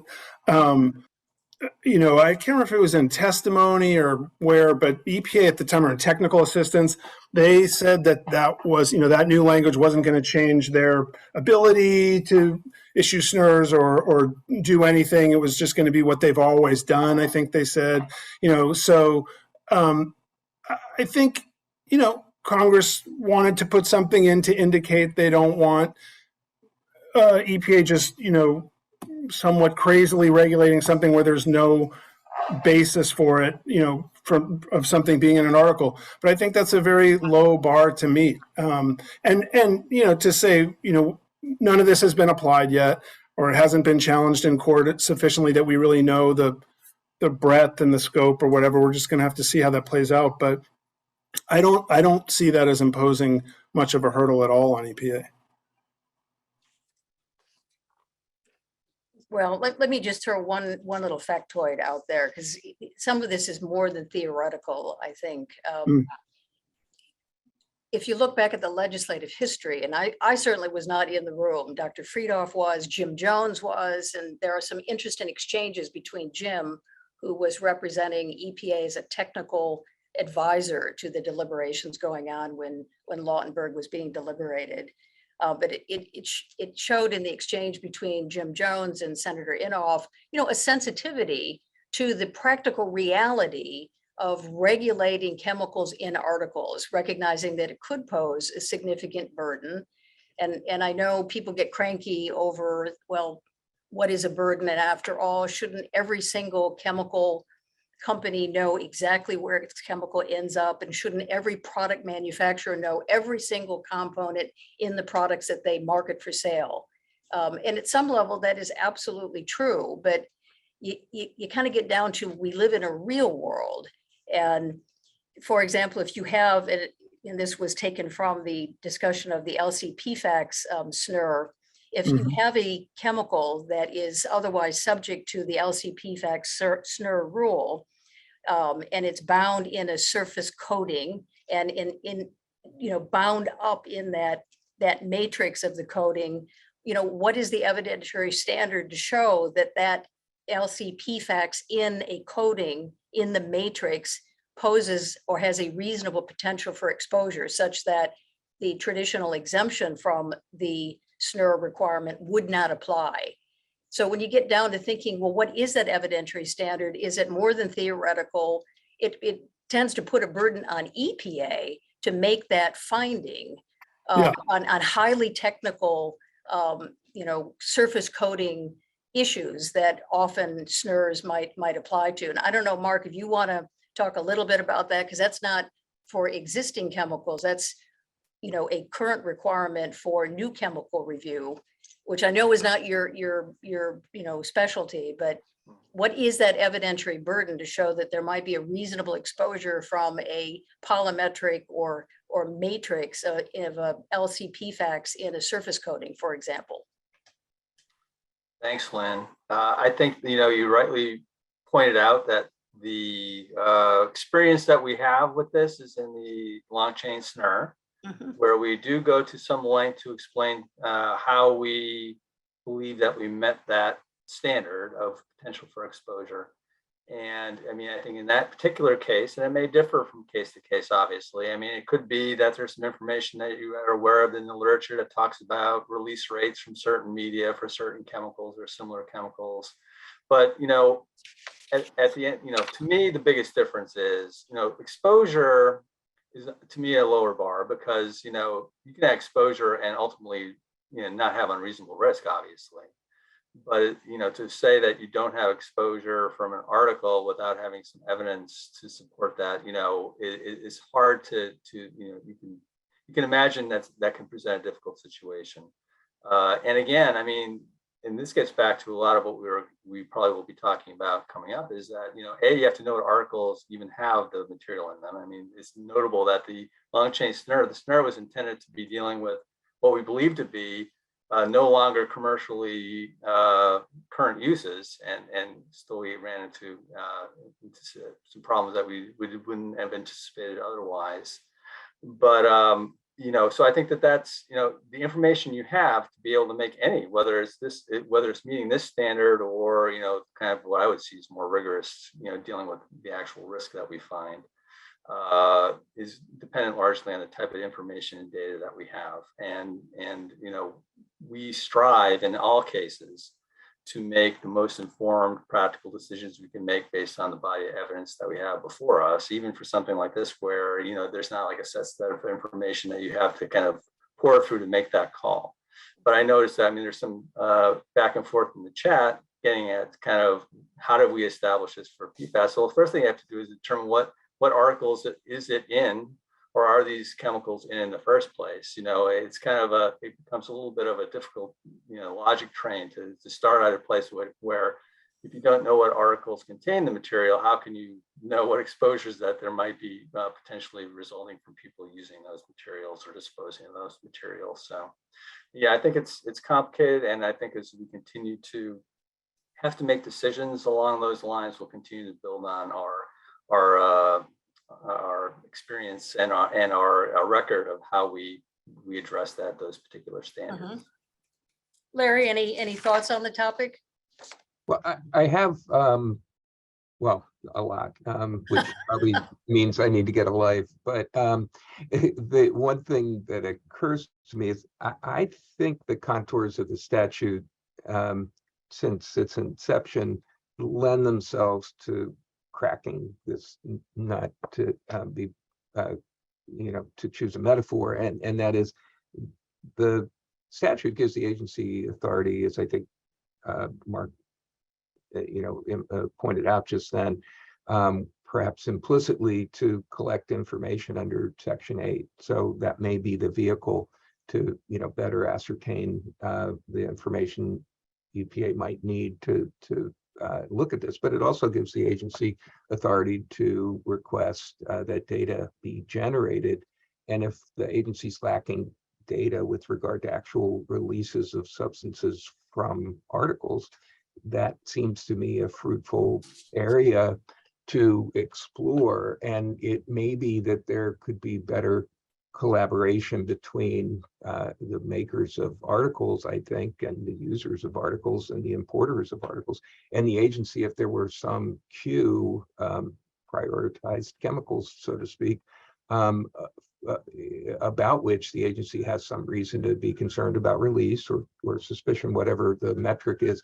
And then those substances were identified and the query was made even through 8D to call in existing data.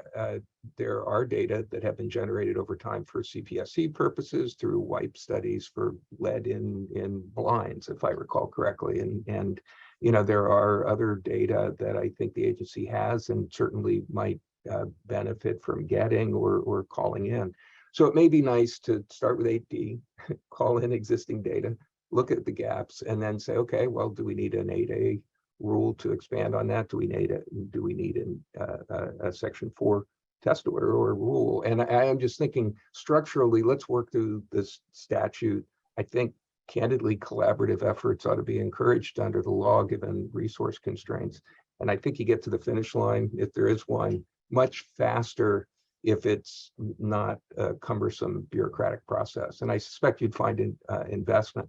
I think that would help address some of the, I'll just say heartburn, speaking for you, Mark, probably because I may have been among the people causing it, but the heartburn of the PIP 3.1 experience, because you know, there's some entities that may have come out of the blue. And I think if everybody had kind of a longer term view of, gee, here are the areas where we really need to be concerned, you might find that, you know, there'd be a lot of enthusiasm for looking for the kind of information upstream as well that I think is critical to this conundrum.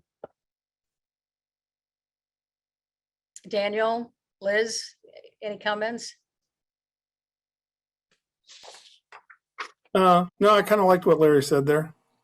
Okay, great. Well, maybe we can move on to talk a little bit about EPA's proposed rule under TSCA 8A7, which of course was not a creature of TSCA. It was a creature of the 2020, I think, NDAA. And that reporting rule relates to PFAS, has generated a whole lot of discussion, a lot of cranky people. We took a hard look at the many comments received on that because there is no exemption for articles, and the reporting requirement, as we all know, again, given the contours of the NDAA, the National Defense Authorization Act, requires that it go back 10 years. So is the retrospective reporting of chemicals like PFAS on articles the best way to understand the potential risk PFAS in articles may pose, now and going forward? Again, I'm aware of the constraints that the contours of the rule placed on EPA, but I think many of the comments suggested that EPA had the authority or the discretion to back out of it, of that requirement, that reporting requirement, articles or impurities or smaller business entities that may not have the wherewithal. So the question on the table is the retrospective reporting of chemical substances in articles under TSCA 8A7 the best or only use of EPA's authority for purposes of gathering information? Mark, I know you probably heard a lot of that when the proposed rule was out, but the agency had its hands tied, in my view, based on what the law says. But I don't know if you want to offer a view and then maybe shift to Larry. What are your clients? What did you report when you submitted comments for the CUC, for example? Sure, Lynn, I'd be happy to proceed, Larry, and then have Larry correct me through his comments. Embellish. What I'll say is this: well, one, I'll give you the standard bureaucratic answer is that we've got a lot of comments, and we've conducted an SBAR panel, so we have a lot of input that we've received through our normal deliberative processes, which we're still in the process of looking at and determining whether or not whether and how that information might change, what ultimately shows up in the final rule. And be with all due respect, of course, what the NDAA kind of put, how that sets it up. So I'll start there. So, the reason we have these processes are precisely for these reasons, to get sort of information and feedback from impacted entities, other interested stakeholders. I'd say this, whether, we have to, depending on the length of service, quote unquote, for some of these articles, A, what the articles are to begin with, it has to be identified, but B, what the length of service is, or how long they last, and how long people may be exposed to, those articles or working with those articles. It's hard for me to carte blanche and know whether 10 years is too long, too little, or just right. But for certain chemicals that have certain physical chemical properties in particular, you can understand why you'd want to know about what would in essence potentially be legacy uses of chemicals that you still, and when we get around to doing the risk evaluations for these substances, we're going to have to address from a risk standpoint. So it's hard for me to answer the question about balancing, if I had, that need versus other needs, but I would say, that would be kind of my initial reaction to thinking about why you might want information go that far back. And again, I'm not going to say that makes it any easier for the regulated community to develop that information. Understand that makes it all the more difficult because depending on the entity and what kind of record keeping they have and that sort of thing, it does increase the complexity for sure. But as far as the usability of the information, I don't think it's information that would not find itself used in a risk evaluation for articles that might contain PFAS. Larry? Thank you, Mark.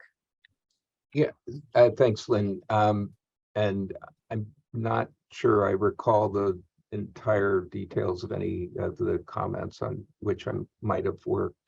So I apologize, but I'll remark on a couple things.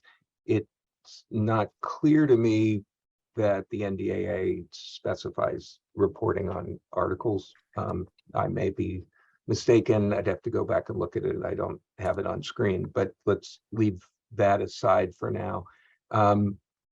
It might be constructive if the agency considered approaches that may differ from what was specifically proposed for different chemicals, different products, different use applications, and potentially different sectors of the industry. So I'll just remark, it may be that you can comply with the requirements of the NDAA and go back 10 years for chemical manufacturers who may have records with respect to substances that they manufactured during that window of time. And that may be subject to debate as well. But I'm just remarking that that may be an area that's ripe for getting the robust kind of information that seems to be sought in the proposal. It may be that for just at the other end of the spectrum, importers of articles, you might say, okay, of the commercial products that you imported for the preceding 1 year, identify those categories of articles that had PFAS substances that are within the scope of this definition, and have the rule focus on that. And I making up a year, making up the 10 years, I think the 10 years is in the statute, but all I'm getting at is there may be a variable standard that might be constructive, that may be useful, and is, I just think, worth thinking creatively about. I also think it would be helpful if the agency were to contemplate how they'll look at enforcement, because I think one of the concerns is that, gee, if I don't have records that go back and it turns out I'm in error, again, let's make it up, I import TV sets from, it doesn't matter, from abroad, and I have a top product that's identified as my brand, and my competitor has a different brand. Turns out I don't know, what the chemical contents are, and I fail to report, but the competitor, who basically has the same source of supply but has their own private label, reported the presence of, again, PFAS. I think there are entities that would be worried that they might be subject to some sort of compliance action, even though they may have made a good faith attempt to report carefully. So I'm remarking that I think it would be constructive if the agency, and OPPT in particular, collaborated with OECA and talked about, gee, do we want to clarify how we're looking at this? I think, encouragement of a good faith attempt and a timely attempt to help the agency gather this information would be reassuring to people who are going to have to deal with this rule, by the end of the year, if projections are as expected. Let's, your concerns with potential enforcement reminds me of all of the anxiety we experienced as a community back in early 2021 when the PIP rule came out. And I know that the whole 6H rule is different, right? Because EPA wasn't required to make a risk assessment for purposes of the 5 PBT chemicals, including PIP. There was a proposed rule back in 2019 where PIP and the other PBTs were clearly identified, but for a whole host of complicated reasons, PIP seemed to have just fallen off the charts, right? Because when the final rule came out in early 2021 with a March effective date, there was just considerable anxiety and a lot of commercial disruption, not appreciating that a chemical in many electronic articles and electronic devices, not otherwise exempt under the contours of the January 6th final rule, would need to be, no longer distributed or processed in commerce, which, came as a rude awakening to a lot of people. So one of the questions I know I asked Dr. Friedhoff in a podcast we did earlier this year was the communication from EPA sufficient to let people know that these broad commercial and potentially catastrophic disruptive activities were upon us, right? So the question on the table is, what role does or should EPA play in educating supply chains that have historically been exempt from TSCA regulation under the articles exemptions? How can EPA promote that understanding chemical components in these products are subject to regulation and will be regulated depending upon the nature of the chemical and, provisions like 6H. I think in EPA's mind, Mark, there was plenty of notice and comment. It was in a proposed rule. The agency engaged with stakeholders. Probably you and others made speeches before trade groups to make sure that everybody knew this rule was coming down the pike. But when it finally landed in January of 2021, there was just enormous commercial disruption. So what role does EPA have in communicating its shift in this regard? And, how can we as business entities better prepare for this change in policy with respect to article regulation? So Mark, you first, and then others, contribute as you wish. Thanks, Lynn. So, I'm glad you brought up Pit 3.1. It's one of my favorite all-time career experiences.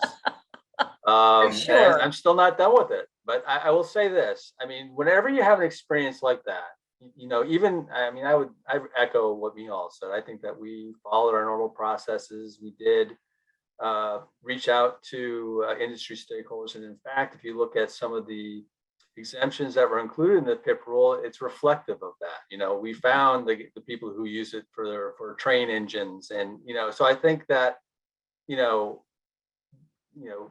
what we hope from the agency standpoint is that, of course, we learn from this too. And even if we feel like we did due diligence, we still don't want a repeat of this into the future. So we'll, amp up our due diligence to ensure that beyond just the normal notice and comment, which we rely on as a kind of the centerpiece, and the outreach that we already do, for situations like that may look like this, we'll do even more outreach to the extent we can. Obviously, we rely on industry stakeholders, both the sharps, I'll call you the sharps that are in the know of in the TSCA space, that can translate this for some of the trades and companies that are not, as well as learn this experience. Hopefully, is a wake up call for everyone that they really do need to not just pay attention what the agency's doing, but also, as it's become a theme, is understanding what's in your supply chain, understanding what is in your product line. And even if it's not a case of a risk or not, in this one, in the case, we didn't have a risk assessment per se, but for companies to be in a position where their level of awareness on something like this was such that it caused this sort of level of disruption is obviously something I'm sure they don't want to repeat either. Because one of my themes is we want to make good decisions. We want to make smart decisions based on good information so that we don't have these sort of situations arise where you're doing quadruple the amount of work, not necessarily achieving what you're looking to achieve in terms of protections, and having a lot of people get very spun up on a situation with, and again, it's not a he said, she said, or, it's not a blame leveling exercise. I think we all can learn from this, and none of us want to relive it. And certainly the agency is taking the lessons from this, and I hope that our regulated industry has as well. Daniel or Liz, any comments on that experience? Liz, you want to go? I don't want to spend too much time on this because so much time has been spent on it external to this call. But I do want to point out that PIP falls under the category of a set of chemicals that were designed to take rigorous and immediate action because they're a special set of chemicals that are persistent, bioaccumulative, and toxic. So they were meant to go right to management. And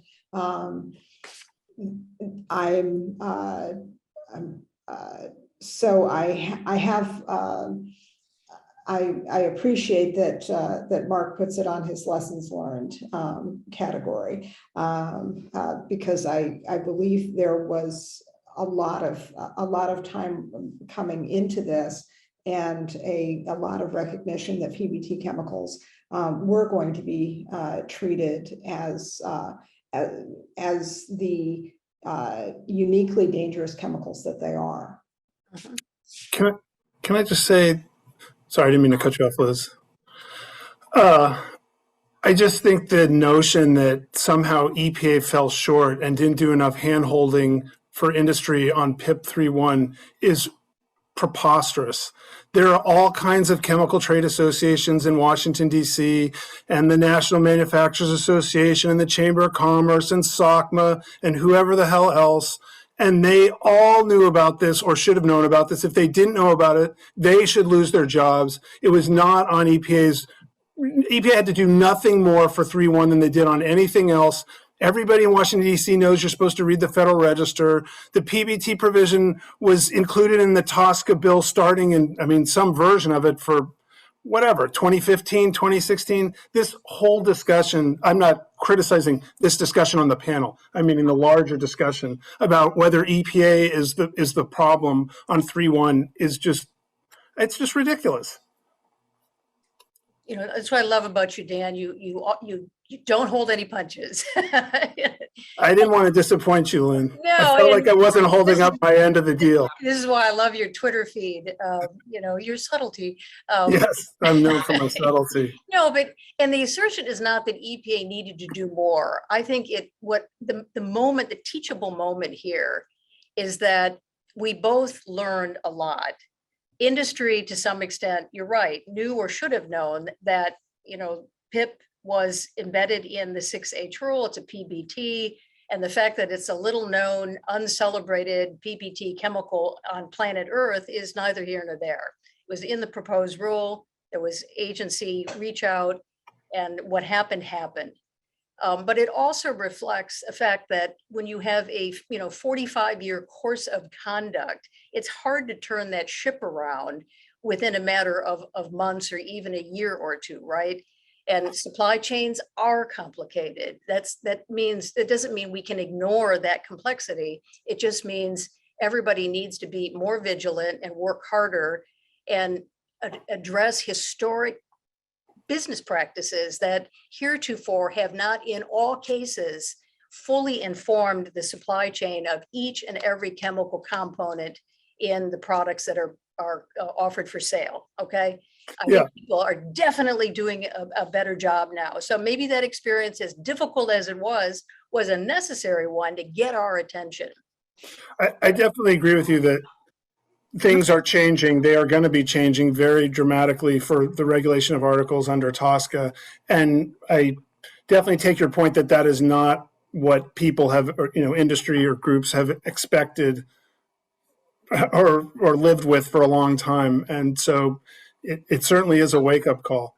It was indeed. And, following on, and how can we do better?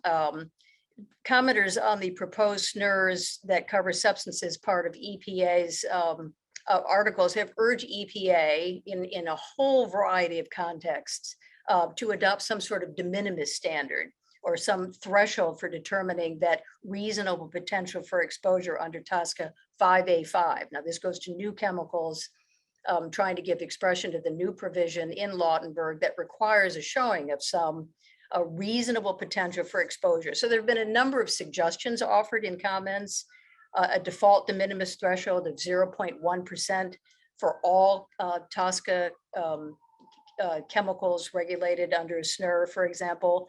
Others have suggested establishing a characterization of the reasonable potential for exposure that might be reasonably ascertainable for purposes of significant new use notifications. In other words, trying to find something that is more predictable, more granular, and more serviceable for purposes of defining what a reasonable potential for exposure is for purposes of 5A5. Now, interestingly, EPA has, historically resisted these overtures and has instead embraced the chemical by chemical, case by case approach. But EPA has also expressed a willingness to engage with stakeholders to think through how best to articulate and define this reasonable potential for exposure. So my question to you, Mark, is, are there opportunities that you see now or down the road to engage with stakeholders? And Larry, to your point, might there be more opportunities to work with EPA collaboratively to help think through these issues in a way that averts a lot of the strain, stress, and probably wasted energy that we all have unfortunately endured as we struggle through this new dawn of the regulation of articles. So you first, Mark. Great, thank you, Lynn. So I'd say, at least from my perspective, we're always open for business and always open to talking to stakeholders on ways in which we can address issues that are presented to us. So, I mean, what form that would take, I mean, I think we would depend on what, how we could best frame this issue, whether it's in the context of a particular rule that's going on, but understanding that issue is more broad, or some other venue. I think we're open to having those sort of discussions with you and with folks in the NGO community and elsewhere, just because and other jurisdictions that have used de minimis levels, and maybe learn from them. How did you come up with 0.1%? And is there an evidentiary? What's the evidence behind that? Was there some sort of data? It was data driven, or as I suspect, since this is a nice round number, it would probably is something that someone picked. But there had to be some sort of logic behind it. So I think that having those discussions will be important, and certainly are open to having discussions like that. I mean, and the challenge again is, if you're going to choose a level, what level, how do you define it and how you defend it with some sort of evidence? Because, all you need to do is find one chemistry that at that level would be problematic, and it kind of calls into question the whole concept. So I think that's the kind of the bar that we have to be mindful of. But at the same time, there's obviously would be practical benefit to trying to find a level, at least in certain contexts, that folks generally would feel comfortable with as being a quote unquote de minimis. But again, this is one of those areas I think we'll have to have some more lively discussion on it in the not too distant future. Larry, any thoughts? I have a thought that I think is related to de minimis, so I'll articulate it, but it's sort of a backdoor approach, and it's this. I am inclined to think in the area of articles, let's just say across the board, that in a time where it would be great to have more people to do the work required, to recognize that some of this is just hard work, and arriving at what is an appropriate de minimis level may be as challenging as doing the evaluation to just find out whether there's releases from articles. So it may be that it's worthwhile to just invite all of us, the agency included, to start to apply in risk management in incremental ways, but sort of the old 80-20 rule. I can remember when I was at EPA, I had to go through total quality management, look for things to essentially get the biggest bang for the buck, so to speak, of limited resources. And I'm wondering whether, in the hierarchy of rulemaking efforts and places to devote resources, not worrying about, the presence of a chemical in articles. I know that's, anathema in this conversation, but not worrying about it, when it's an impurity, may be a more efficient way to get to the finish line of getting risk reduction. And I'm just looking back on the experience with certain PBTs, PPTs, but polybifluorinated diphenyl ethers, where over time, the phase out of the use of those substances has resulted in exposure and presumably risk reduction. And it doesn't mean that you shouldn't go back and then chase after the articles in which those chemicals may be present. I'm not saying we should ignore those opportunities to reduce exposures, and certainly 6H is intended to do just that. But it may be that at a time where, like all things, I think at the agency and elsewhere, when you get a lot of smart people in the same room, everybody wants to do the hardest thing and the best job that they can and come out with the best possible work product. But it might be worth taking the foot off the pedal every now and then and saying, okay, what can we get done?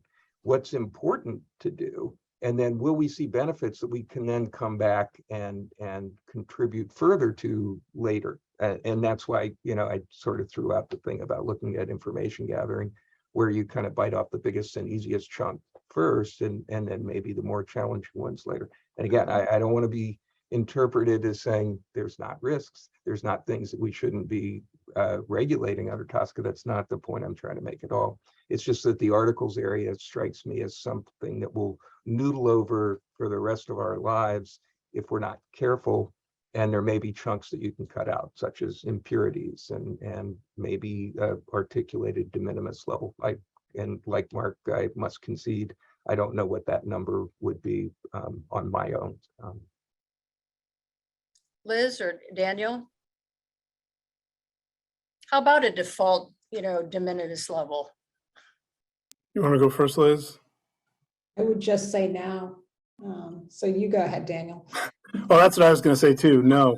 I'm so surprised.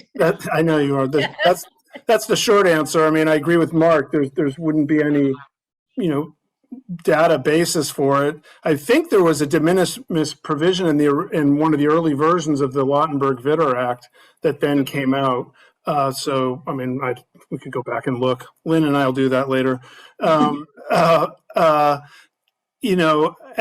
just in general, I think the conversation about the need to not focus so much on these small amounts in articles, I get the bigger bang for the buck, but it's really undermined by the PFAS crisis that we are all living in right now. And I think we that's a really important context for this conversation. I know we were talking about PFAS a bit earlier. PFAS have been found to expose people in all kinds of articles, and we should absolutely be finding where else they're used. And really, anybody who knows where they're being used and hasn't reported it already should be doing that voluntarily, so that nobody has to continue to be exposed to this class of chemicals. They're in carpets, they're in apparel, they're in food packaging, they're in dental floss. I mean, there is no safe level, I believe, of PFAS in your dental floss. And the only other point I just want to make is, because we just didn't really get to it much in this conversation, which is fine. There's a whole other aspect of the articles that we haven't talked about, which is the disposal of the articles. Many articles, the disposal is either going to be incineration or shredding, and those are going to lead to exposure. So that's a whole other accounting or non-accounting of the exposure of these chemicals, even in small amounts. EPA just set health advisories for 2 PFAS in the parts per quadrillion level. Now, we could quibble with that and just say, no, it's actually parts per trillion. But those exposures are real, and they are potentially real, and the potential health effects are real. So, I just want to get all that off my chest. Oh, and you raise a good point, Daniel. It's not just the in-use contributions to exposure, but the end of cycle or end of use of a product. It clearly poses potential risks that need to be accounted for under TSCA for sure. So we did neglect that part of the life cycle, and the end of use or end of cycle disposition of articles is of course a contributor that needs to be addressed and will be going forward under the review of existing chemicals, and is now a consideration for purposes of new chemical review under TSCA Section 5. Liz, and I think it's going to be relevant to the questions you were asking earlier about assumption of exposure, right, in Section 5 and 6. I mean, that's part of that calculus. That's all. No, good point. Liz, did you have anything to add there? To my no, Daniel brings up PFAS chemicals, which again, we are in a crisis with PFAS chemicals, and if we cannot articulate what an actual de minimis would be, we should not be about any kind of default, because PFAS chemicals we now know are we're exposed to them as they're being made, as they're being applied, as they're being used, as they're being disposed of, they don't go away. And so for us to think about a de minimis for articles in a resource constrained world, this would not be where I would put my time and energy. Fair enough. I wanted to get to one or two questions coming in on the chat. And I think, Mark, both of these go to you and they're somewhat related. Is EPA considering a business-to-business reporting requirement for articles like SDS? Maybe in your deliberations with OSHA, has that topic ever come up on having a more explicit requirement in a business-to-business context for reporting articles or chemicals? Not that it's a bad idea, but it's not something that I've heard in any of our conversations. Okay, and I know we're kind of running out of time here, and I want to be mindful of.